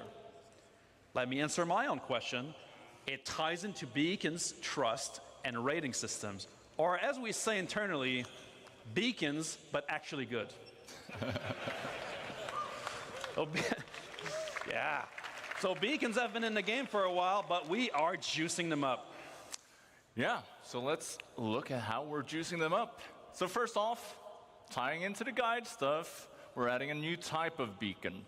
So guide beacons. It means that if you are a guide, you'll be able to respond to them. If you need a guide, you broadcast them.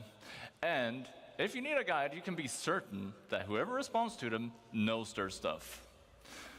So this is obviously good for new players needing to learn the game.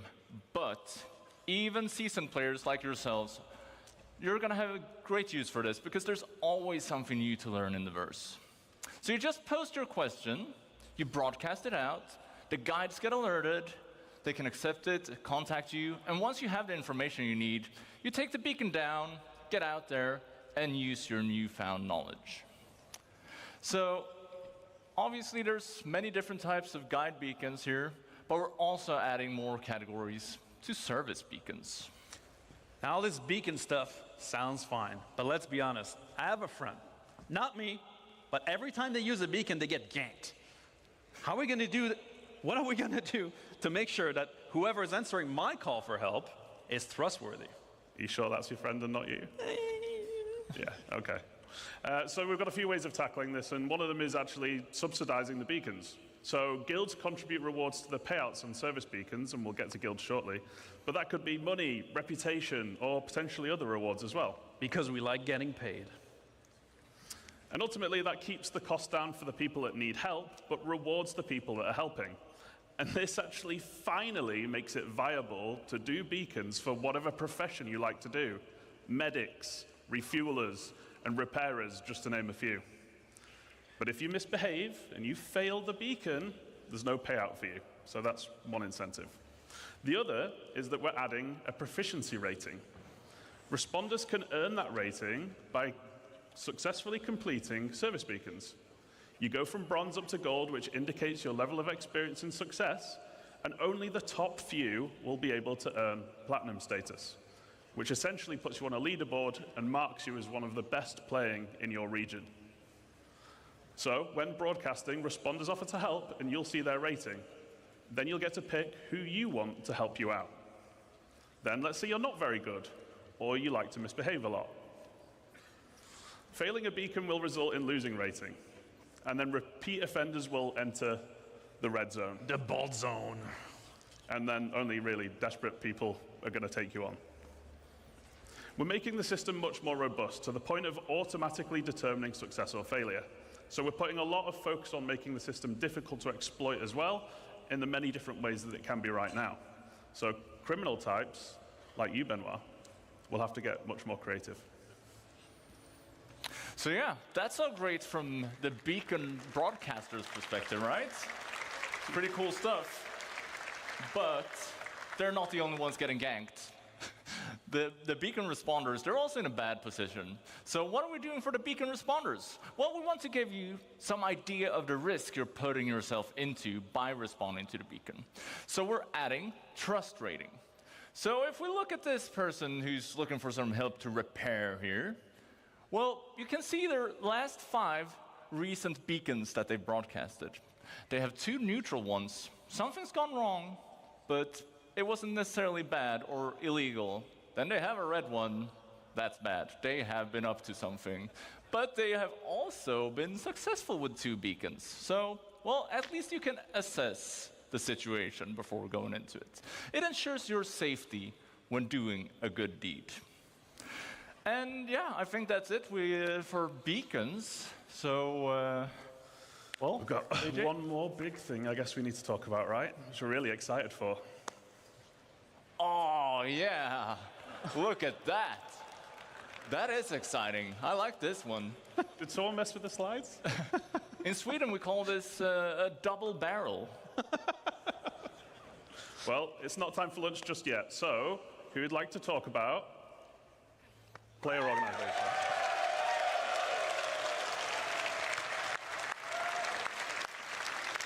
That's all right.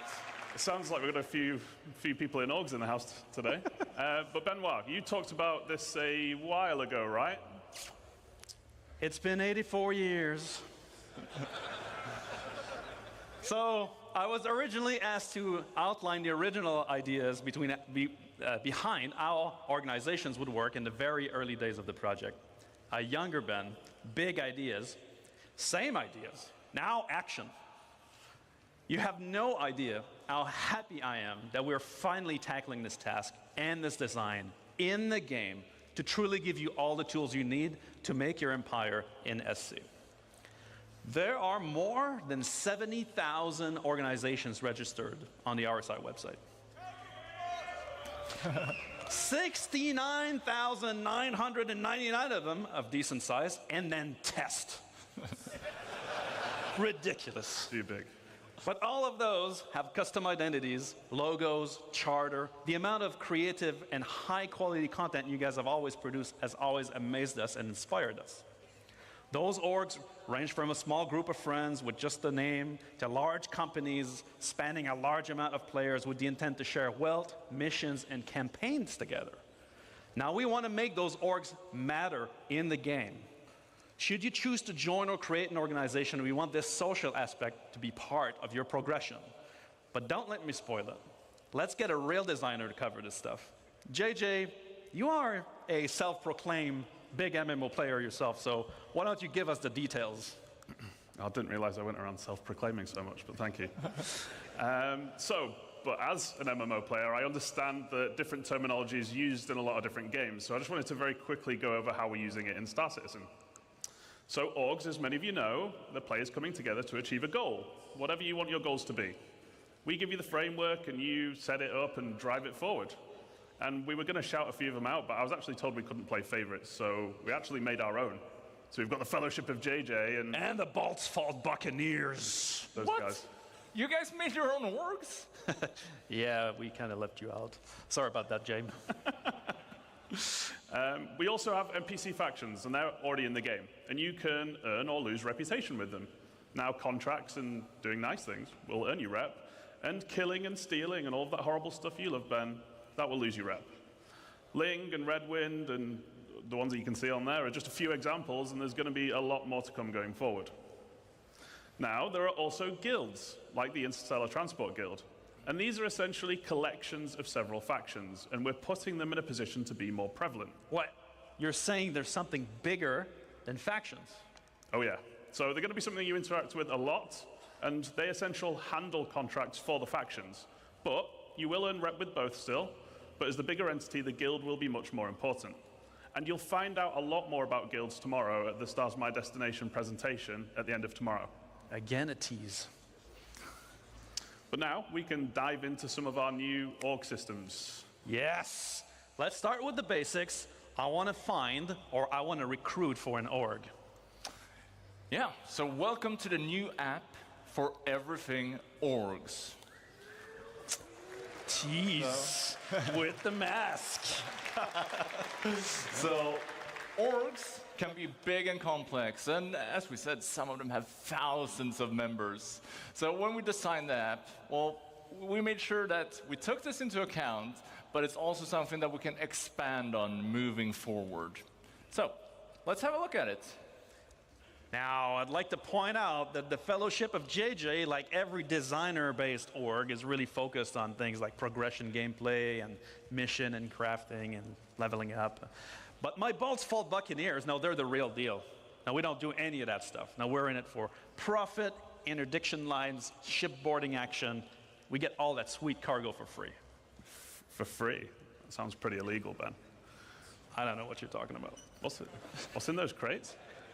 Slam!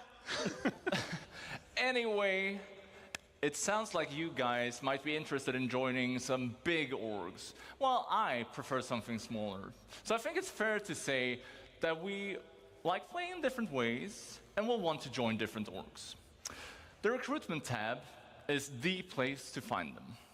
So we're giving you the tools to promote your org to potential members in order to give a best first impression to them. I've just noticed that, Ben. You might want to have a word with Rich. It looks like... What? Like he doesn't want you. No way. I'll have to speak with him. Anyway, yes. So we're adding filters for when you're basically trying to find a home. And we want to cater to all types of players, because we're a massive game, right? And orgs are combining tons of different gameplay in tons of different ways.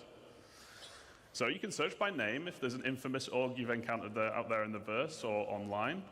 You can search by size. So if you're after a big and active org like me, or a small and more close-knit org like Gabriel.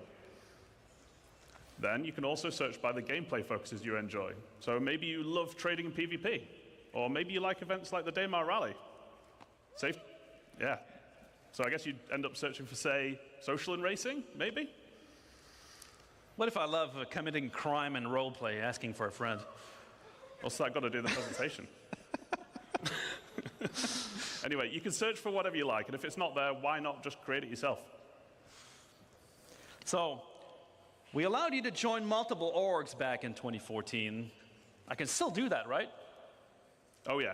So we're keeping it supported, and we're actually doing the Star Citizen thing, and we're going one bigger. One bigger. So we're giving you an additional one to join when we actually bring it into the game, too. And we wanted to keep it because we've all played games where it's far too limited. Like, one org per character just isn't enough for a game this size. Yeah, and here you get an idea of what the full screen will look like. It's going to be your one-stop shop for joining or finding players for your org. So let's have a look at the core functions and features to look forward to in the rest of the app. This is the Summary tab. On here, you can select one of your orgs that you're in on the left-hand side, and you'll see, well, a summary, a lot of at-a-glance information. So we'll introduce some of these one at a time. So first off, announcements and org information. Simple stuff. You use them how you want to. Also, we're adding an events log. So in here, you'll get a summary of important events within the org and changes to org statuses or settings. In short, these things, well, it's a big verse, and it's easy to miss cool things that happen in your org. And these features will help you stay on top of the day-to-day life of being an org member. Okay, we're also adding an events calendar. So by default...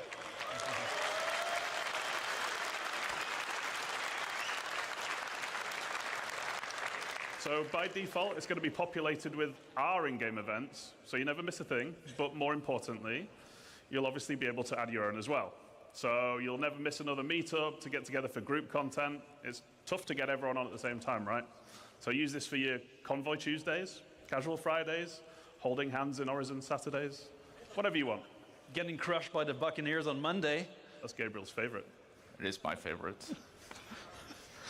Remember that it is our intent that all the features we're looking at here are available on Spectrum as well, allowing you to access this info even if you're not in the game. This applies to parties, comms, friends, and all other functions. So I can join multiple orgs, like the Buccaneers, the Corvette Club, or the Slam Truckers. But how will others see me in the verse if I have multiple choices? Surely I need to pick a banner. So that's covered by something new called representing. And it's actually quite similar to the existing affiliation main status system on the website. So if you're in multiple orgs, you choose which one you want to represent, but you can only represent one at a time. Now, there are ongoing benefits for being in orgs, which we'll get to in a minute, but choosing who you represent asks which one you want to benefit from at any given time. But why? Well, we wanted to support players who like to play with different groups of friends, but we didn't want players who are just in one to be at a major disadvantage to those that are in the full 6. Because really, joining multiple orgs should be your choice and not feel like it's a necessity. And there's no need for you to switch which org you're representing to see things like this Moby screen or org chat.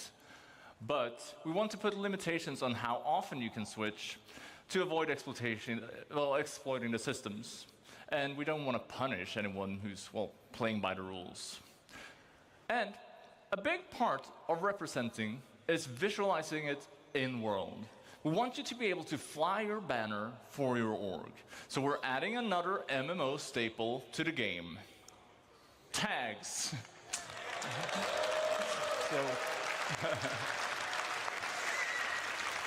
So the org leader will be able to set a tag for the org, and this gets appended to the name while you're representing. So you can easily see who is in which org at a glance. So we'll have it in chats, in world, and if you're not interested in this stuff, you have the option to turn it off as well. How novel! We'll be able to identify people around us.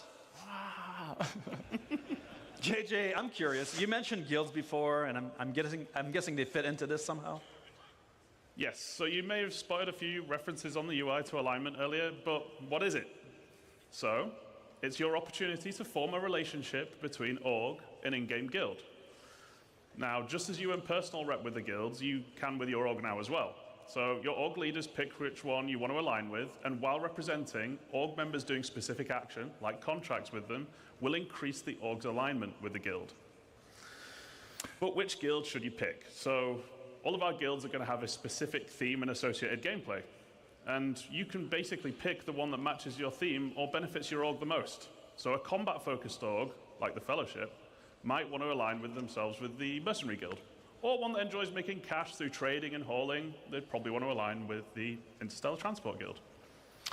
Yeah, so how do these benefits work?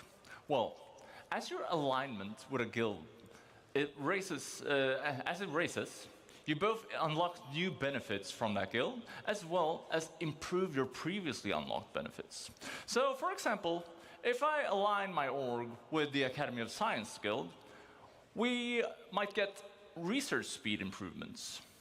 As my org performs contracts for this guild, alignment raises, and that speed benefit gets better. And needless to say, other guilds will have other types of benefits.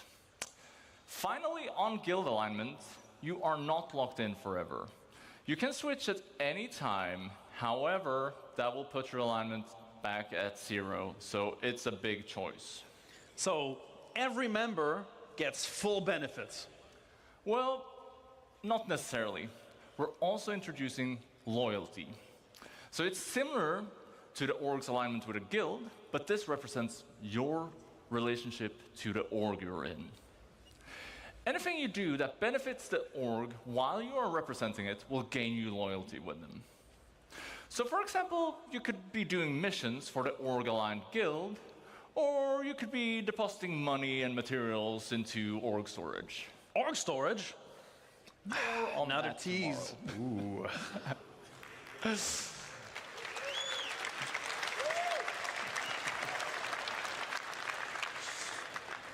Ultimately, we wanted to encourage long-term membership because we don't think you should just be able to join a well-established org and then just get everything instantly for no effort. So to put it simply, having low loyalty limits what you gain from the org's alignment benefits, and having high loyalty gives you full access. We also wanted org leadership to be able to view members' current loyalty and use it as a tool to reward appropriately with things like ranks and permissions. And then loyalty resets to 0 when you leave an org, so there's some incentive for sticking around. Wait, does that mean I lose my loyalty if I change my representation away? No, so not representing puts your contributions or ongoing benefits on hold. So when you start representing again, you essentially just pick up where you left off.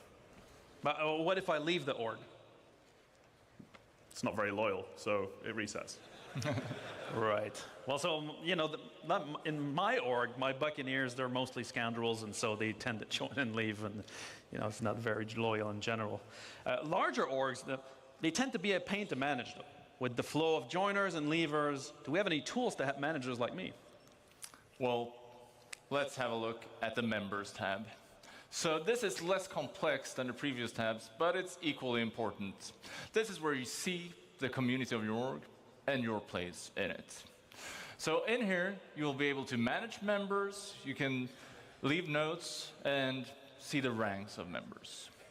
And as we did with the friends list and the party list, we're adding rich presence in here as well. This is the rank panel. It gives you a clear indication where you sit within the community. And you'll see permissions on here, but that's something that we'll delve more into at a later date. For now, I'll just say that the leader might be able to determine permissions for each rank, and, well, it could be things like inviting new members or accessing org storage. Stop teasing us with org storage, God! Come on. So, all right, so orgs form and friendship and animosities build up. Maybe my Buccaneers and the Fellowship of JJ don't really see eye to eye most of the time. Would be great for this to translate in game, wouldn't it? It would, wouldn't it?